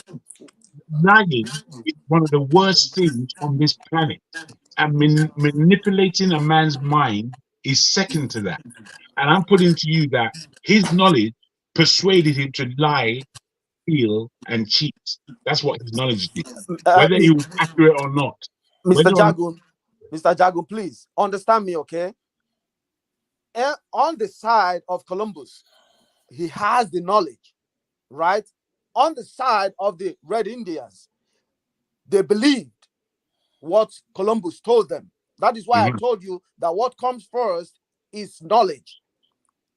If Red Indians had the knowledge that eclipse was natural, that it must come, despite whatever Columbus tell them or not, it must still come. They will never surrender to Columbus. Well, it's again, knowledge is based on what you know. So, you know, wait, just wait. The Red Indians didn't know about eclipse. No, they don't. No, they don't. No, they didn't. Past tense. Yeah, they didn't. Yeah, you're right. So therefore, what they did know assisted the Americans to be what it is today, because all their knowledge based on the land, based on farming, based on how to feed yourself upon that land was given to the European settlers by the Indians. So that's what they knew. Well, you notice that you said all their knowledge, not all their beliefs. Yes, I said knowledge for a reason. So is it not settled now that knowledge and belief have different functions? I think they happen at different times. Belief may happen first, and then the proof comes, and that proof suggests whether your belief was real or not. Yes. Yeah. And then you build upon that. But what belief is, what belief does, it's a driver. It's such a driver to the state. You know, if you're gonna meet your girlfriend for the first time, you don't know who she is, but you believe in your skills that you can get this girl. So you chance. And in your chance, in speaking to her, you use your skills to befriend her. Next minute, your husband and wife with 4 kids. You know, I believe that's belief. And that's where how belief can take somebody. But the thing about belief is that because of the chances of being inaccurate, but it's also good for kind of treading new grounds. Without belief, knowledge will become stagnated. Absolutely, and it's just what John Abba made mention of it by talking about courage along with belief and all these other factors. So from the point of view of society, belief is essential, just as much as knowledge. And it may actually, from the purpose of our existence, may actually be more important in terms of our ability to grow is also important. But for us to do that, knowledge has to back it up. Knowledge is almost like the concrete part of what belief has already accomplished in the past. Then it drives it forward. So, you see that they are all essential to our survival. I'm just always saying, as I said, that it is always before knowledge. It's always stronger than knowledge in terms of what it actually does. It's ahead. Yeah, it's a driver. Belief always comes first before knowledge. That's right. But when you use belief to challenge knowledge, generally, most of the time, belief fails because it's not designed for that purpose. It's designed to tread new grounds. I think it is wrong. I think it's because of the way we as human beings take each. You know, it wasn't necessary for science and faith and religion to be enemies, as it were, in the intellectual world. But they went through a good 100, 150, 200 years of being enmity to each other. It's today that we find that a lot of the scientists are men of faith, Christians or Muslims. But before, there was 15 years where if you're a scientist, you just wasn't, you had no belief in I think it was because religion was very hostile to science. And I think both of them had their time. When you look at the story of Galileo and some of this stuff, what happened was that they felt like religion was being biased because when they tell people this is the belief you should have, and science comes out with its concrete knowledge and say this is not it, it undermines that belief, and that belief is also tied to politics to an extent. So they become And power, hostile yeah. to science. They Yes, become sir. hostile to science. So they had to separate science from religion. And I guess those scientists, because their predecessors had negative experience from religion, I they agree. too exhibited some this thing, animosity towards religion because of it. I agree with you. And Yes.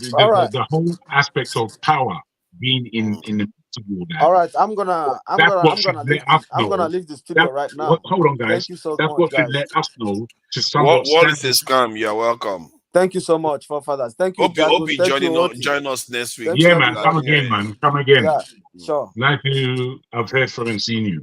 Thank you. Yeah. I just think that we as human beings have to listen to the argument and stand aside from it. I don't believe that we necessarily need to take a choice. You know, people used to say to me, am I an evolutionist, or do I believe in the natural creation? I said, I believe in natural creation. So he said, you think God just put us here and we didn't go through evolution? I said, that evolution story doesn't add up, because you know the elements between each evolutionary stage, there is no skeletal evidence to mark 100 years, 1,000 years. There's no skeletal evidence. They've just found things that seem like it could make sense. So I put it to them like that, and they feel that now I don't believe in science, or I don't have any respect for what science does. And I said, no, I don't have that complexity. You know, I stand away from it, and I can see both of them for Can't what they are. both be the same thing? Because in my mind, They're not the same, bro. It's only human beings that are making these decisions. Yeah, we are making a delineation. To me, if evolution can be a form of creation, the way God created the world, I think when we say God created the world in one day, for all we know, one day for God is 1 billion years or 1 million years. We don't know how it works. The thing, this goes back to what we're talking about. The way we understood things through religion may not be the way science will come later on to explain it. It doesn't necessarily mean they are contradictory. It just means that the way they would perceive them before, we lacked some the way I detailed always used to say information. it, the way I always used to say it was that science actually proves God's work. Anytime they find something that's invisible, you know, but there was nothing that was suggesting. Can we put this thing blunt away or something? It's not a blunt, though, my brother. It's I only don't a know little. what it is. Look at the Ajegule boy. Just check to see what the blunt was. What were you checking the Ferrari? What was he trying to check out? I didn't even realize. See his face. See how he just came over. I just want him to pass me the Dutchie. He came and checked it out. Please go ahead. Excuse me. That's funny. Yes, science proves God's existence. You know, when we talk about invisibility and the invisible world, that largely comes from a spiritual or religious aspect, that there is this whole world that we are not countering for. And there were obviously people who were anti-suspicious that just didn't believe that. And I suppose a lot of those people who are anti-suspicious and asking genuine questions, they became scientists. And the scientists now started proving that there is an invisible world out there that only you can see through microscopic eyes, only you can see through telegraphic eyes. There are so many different levels to this level of invisibility. So I believe they coexist. No two ways about it. No two ways, no confusion. Do you know what I mean? And I think as a culture, from the point of view of our culture, we need to return to, and I think there was a time we were quite curious, that's why we survived. We should return to that curiosity to understand nature, for in all its forms, because it's a form of science. That's what science is. Yes, To truly understand nature, and I almost think that I've said it before, that it's almost like a divine mandate or instruction that we study these things, because that is, in a way, even in the Bible, where they say they created Adam and Eve, is to oversee the world, and to oversee it, you need to understand it and name it and all the. That's why he was able to name the animals. Otherwise, he will just walk around and say that one got 4 legs, and he has to, we have to name the animals and all. We have to study things, Yes, and now. we need to return to a culture of learning and But valuing learning. yesterday, yeah, you're quite right, forefather me. Yesterday, I was watching this program. It was 4 hours long. I didn't get to 4 hours. I got to about 1.5 hours, and it was deep. And it was speaking about that aspects of science. And I wondered where it was going to take us for 4 hours. So I tuned in. There was a part after they had given us the breakdown of how they were going to speak about science, and they started on planet Earth and started to go out and out. And in them going out and out, they were looking at the speed of light. And they were looking at, they made a spaceship and showed us how the spaceship traveled. And then within this circle that was around the Earth, it was our galaxy, and our galaxy was X amount of million miles in its circumference. And then they went outside and they said that this is true space. And they said that you even if a spaceship was going at this velocity, doubling up each time and getting faster and faster, it goes out of our Milky Way solar system. Yes, into greater solar systems. And they were speaking about how many solar systems are contained in each circle.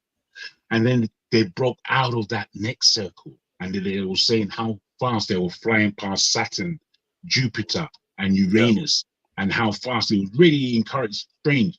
And then they said, if you come out of this circle, it doesn't matter how fast you try to get back, you're gone forever. The world is expanding at such a faster rate. Space is faster than the speed of rate. light. Yes. But when you look at that broke your mind there. Like, no, just when you look at the aspect of what we are dealing with. The scale is out of control. There's no way there's not a creator. Just no way. You can't. You were going into volumes or going out of volumes where the sky was red, pink, and blue, where it was yellow, and they were talking about what this was. They're hand in hand. The magnificence of what. Yeah, it's man. crazy when you describe some of those barriers, when you leave some, like in the case of solar system or the galaxy. One interesting thing, I think that Voyager spacecraft that they send, or satellite that they sent into space to travel through the solar system, and he actually, I think he's about to leave the solar system. One thing I noticed was that when he got to the bordering area of the solar system, he encountered a kind of barrier, really. A barrier of very high temperature, and the forcing, the way it traveled through that area, it was almost as if it's like a kind of like the atmosphere, like the way we have a barrier before you go into space too. So, and what that reminded me of is how everything seems to repeat itself. Like the world, the earth is a globe, and you have to break out of the gravity to go fully into space. And the same thing applies to our solar system. We too have to break away from the pull of the sun itself, and then we have to break out from the pull of the galaxy to leave the galaxy. So the forces that we are talking about here is on a humongous scale, and yet we have the capacity to understand them. And this is why I feel like life is such a miraculous thing. And sometimes I feel like religion, it kind of takes away from me, because it talks about the next one, when this one is crazy in itself. It's like some of the most miraculous things. Well, what is more miraculous? Well, the one in as a matter of fact, if you think about it, the so-called heaven is quite benign. There's no real miracle in it. It's just, oh, you're going to live forever, you're going to dance, and you don't even know what happens when you go there. When you die, for all you know, they go torture you. They will torture you to the end. There's this program that reminds me of this film. I've forgotten the name of this film that Tom Cruise acted. Oblivion. I don't know if anybody has seen Oblivion. I must go and watch it. Yeah. Where is it good? Yeah, is it good? Because I'm looking for a good movie. Yeah, the concept is very interesting, because the concept is that these people are they find themselves in this world. Their job is to protect certain areas and get water and send it to space. And after they finish their routine, they go and join their fellow comrades in space, because they were escaping the Earth to go and return back to base, and everybody, happier ever after. But what they discovered at the end was that they were just clones. And the human beings lost the war to these alien beings, and they were working for these alien beings. And when no more, I'll go watch them. so I don't. Okay, maybe I shouldn't ruin it for you then. You get me? I'll go watch them. I shouldn't ruin it for you. So the point I'm making is that when they say you go to heaven and the rapture comes and they take you away and they tell you what's going to happen, how do you necessarily know that? There's no contract. You didn't sign any agreement. For all you know, they are going to use you as sacrificial lambs on the other end. You don't have a clue. You don't have a clue what happens in heaven. Nobody has a clue. It's just somebody told you, somebody says, and nobody has been there, come back, and you just believe that when you die, bro, that this is what's going to happen. Forefather, you are highly skeptical, bro.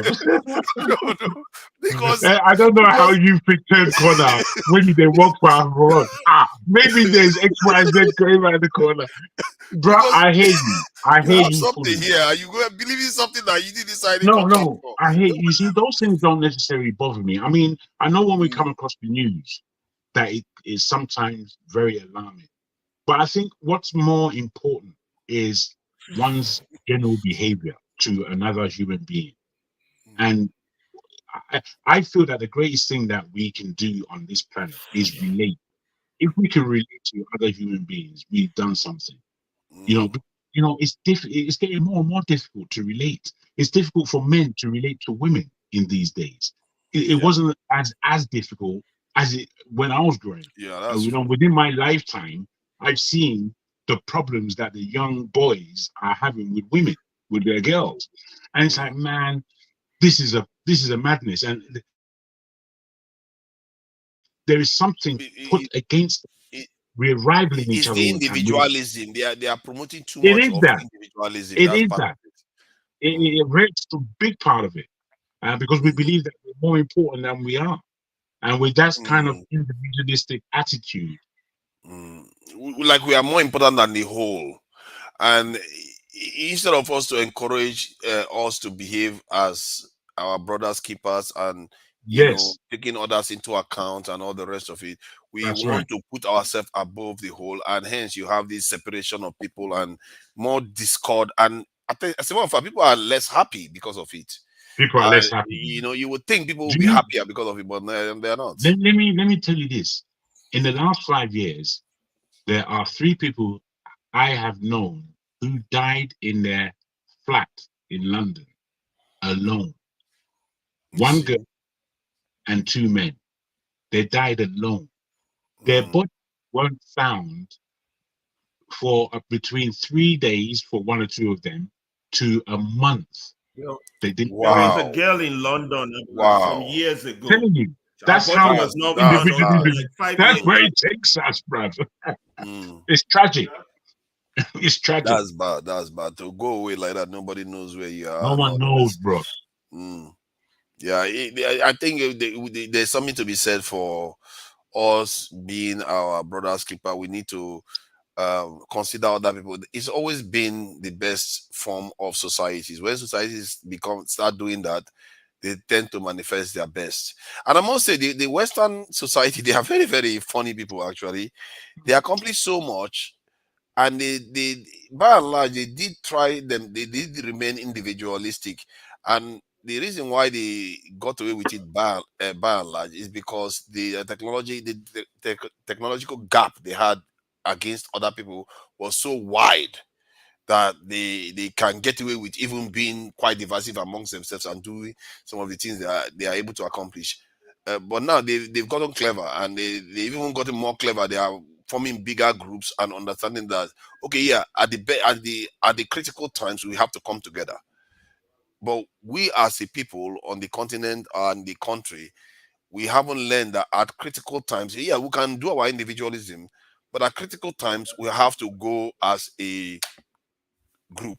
And what we recognize as censorship, what we recognize as McCarthyism, is a form of trying to come together. They try to force everybody to follow the same opinion. Hold on, your Oh yeah, privacy. so now soap opera. We should just be watching them. that could have been interesting now. With these goggles. I think we should close for today. I think it's 8 hours. Normally Saturdays it should be around Okay, this today time. Sunday. Yeah. Sunday. Thank you for that. Thank you for joining us, Jago. It's been a pleasure. It was today. a good one. Yeah. And Oti obviously typing away and trying to type his case, and he's going to, I wonder, Oti, do you stammer when you are writing? When you are writing? Do I stammer?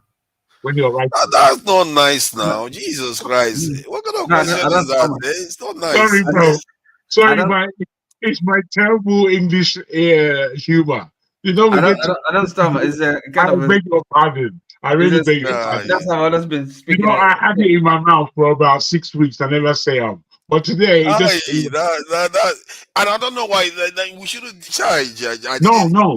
I tell you this. I take your condescension because on this platform, possibly apart from me, I think everybody actually accepts everybody to a largest degree, and I have to commend you all for that, because I feel that I know I can be silly at times. it's just for the sake of silliness, bro. They told me this story when I was young. They said early one morning in the middle of the night, 2 dumb boys got up to fight. Back to back, they faced each other, drew their swords, and shot each other. And that's the dumb story. So I come from that terrible sense of humor. So I beg. Yeah, it's a British thing. I get what you mean. At the moment you said it and you reference Britain, I know that's a British kind of humor. The British, but they do have their own fun way of this thing. They do. Be funny. They do have their own way. And it's just that in the context of Nigeria, sometimes Nigerians they use this type of stuff. I think somebody else did that last week, and I wasn't very happy about it. And I didn't want to raise it again because it just reinforces it, isn't it? And I just feel like one shouldn't necessarily be raising somebody, because sometimes you're right, man. Other people are easygoing about it. Some people might be sensitive about it, and it's not always. Before when I used to speak to Brother Oti, I didn't know that he had a stammer, and I used to get rather irate. So we would argue. And then there was a time that I listened to him for the whole time, and I understood that there was a speech difficulty that he had. But then I listened to everything he had to say. And truly, as a lawyer, he came across, and for everything he said that was so pointed, I enjoyed it. Sometimes I speak quickly. And I speak quickly because I want a quick response, and I need back and forth. But for those who speak at a slower rate than I have to practice listening. I have listened to. Actually, I mean, when I speak fast, that's when I'm fluent. I really speak fast. Is what I mean. If I speak normal rate. Don't mind him. It's very, very troublesome, though. You are very troublesome. The moment he comes like, shut up. Yeah, I'm talking to you. You're talking nonsense. Let me talk. That's what you do to people all the time. I'm gonna talk. Let me talk. You're talking nonsense. What you're thinking doesn't make sense. That's what he says a lot. What you're saying doesn't make sense. So he does give people a lot of trouble too. Sometimes he deserves to get it back too. So it's all good. Loco is not there. He's probably there, or he has a way of doing this. He just show up just to mock me that I'm saying he's not there. And Oti, thank you for joining us. Good night. Alaba, thank you for joining us. We really appreciate it. Next time, Alaba, next time, week. you bring the camera. You too. And I want to follow you in the house. And I want to see the argument between you and your wife. At least I know someone is beating you up there. Always, you need beating every so often. Don't mind him. So, Ferrari, thank you for joining us, and I really appreciate your time. And this discussion, I find them enriching. Actually, I think Jagun pushed us with the idea of belief, and he got me to truly appreciate the differences between belief and knowledge and all those things. This is why it's good to have all this conversation. You tend to get more further insights into how these things fit together. You see, so it's actually, and I hope the viewers also get that, because some of all these conversations, it goes on to inform the way you perceive reality, how things truly fit together. Yes, indeed. So I really do appreciate that, and let me thank the people on the chat for joining us and being patient and listening. Can do, I see you there. A Black Beauty, thank you for the donation, and she was thanking all the brothers, Black Beauty, the conversation, and I really do. And Bumi was here yesterday. The women, they are becoming a bit scarce. I don't know, maybe it's the season. And Christmas is over. I don't know why, but we will find out why they've not been coming on lately. Maybe towards election they show up a bit more. A Black Beauty, thank you for coming in. Soji, you are also in the chat. And Jago, that's you. Thank you for coming in. We appreciate you. And Kelechi Ndoka, thank you for joining us, Ndoka. I think I've had that name a lot when I was in PH. Reabua, I see you there. Thank you for joining us, Reabua. All Na Politics. As always, I see you there. You should be doing some streams, All Our Politics. You do have a channel too. Thank you for joining us, All Our Politics. I think he's talking. Who else? Who are you talking about here? Who else? Let's see. McEnelly, I see you there.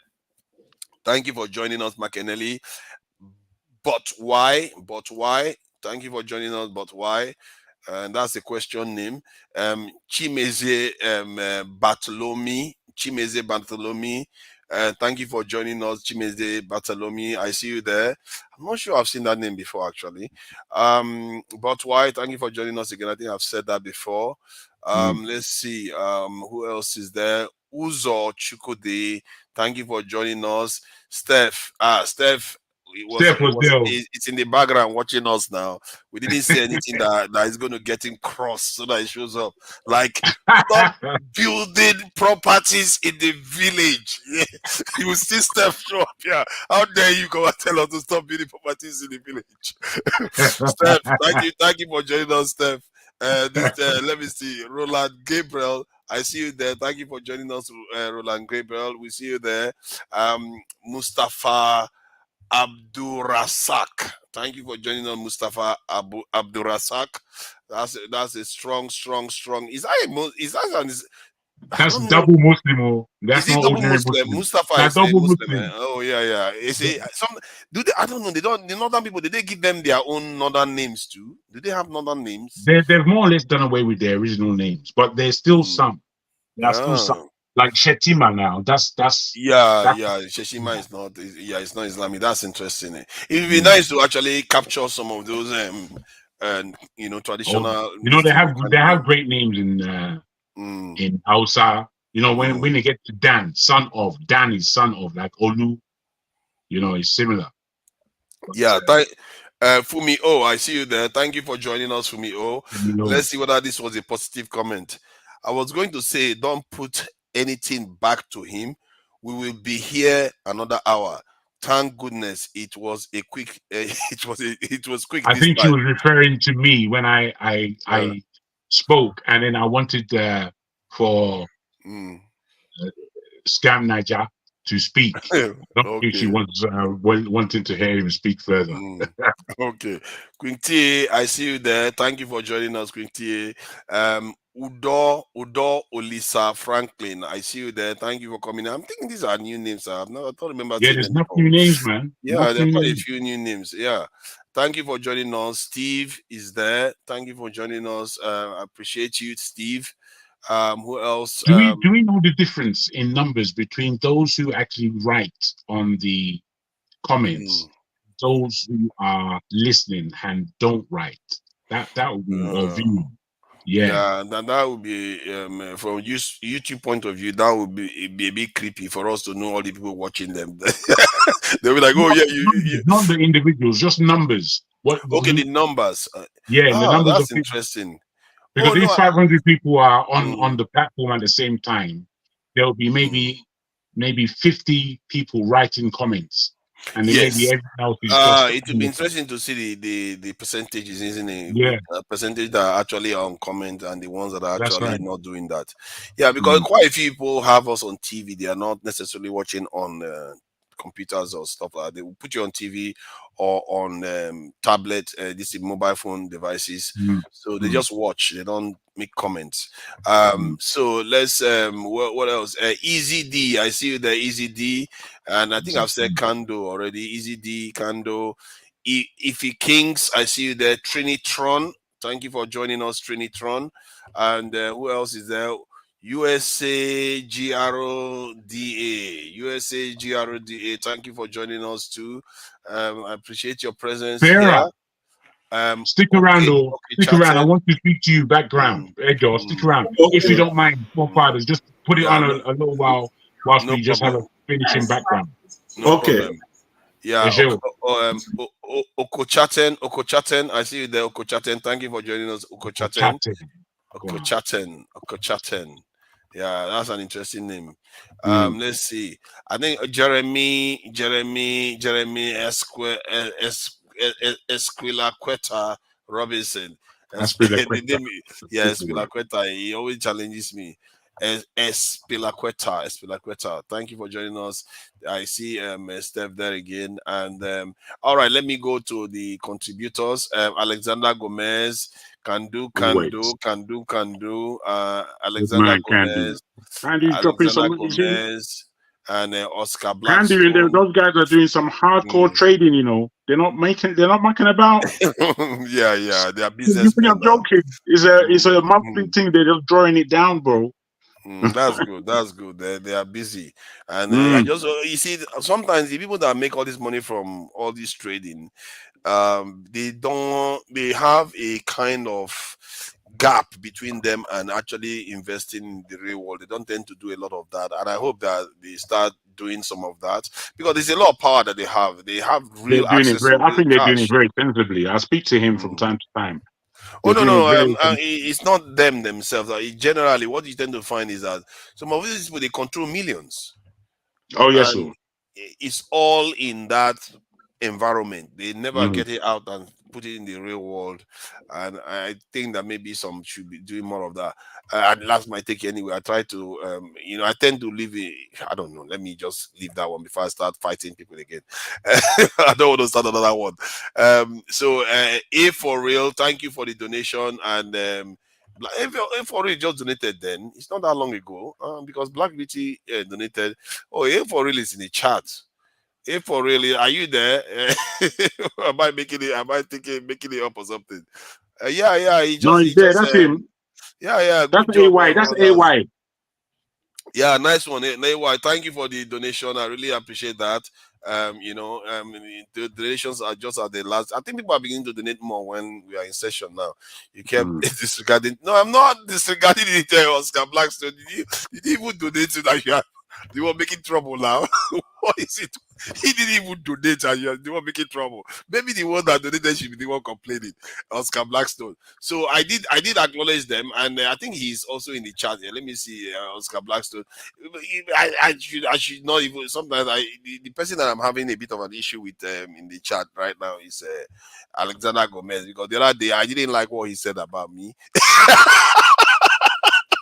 Imagine, it sounded so funny because I never really complained for myself. It's weird to hear myself say that.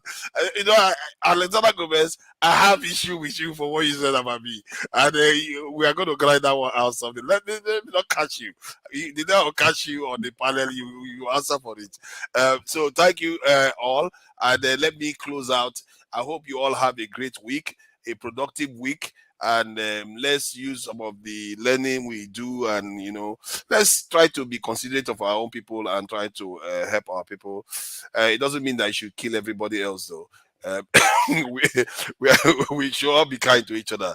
Thank you all. Till next week. Bye. Goodbye. Well.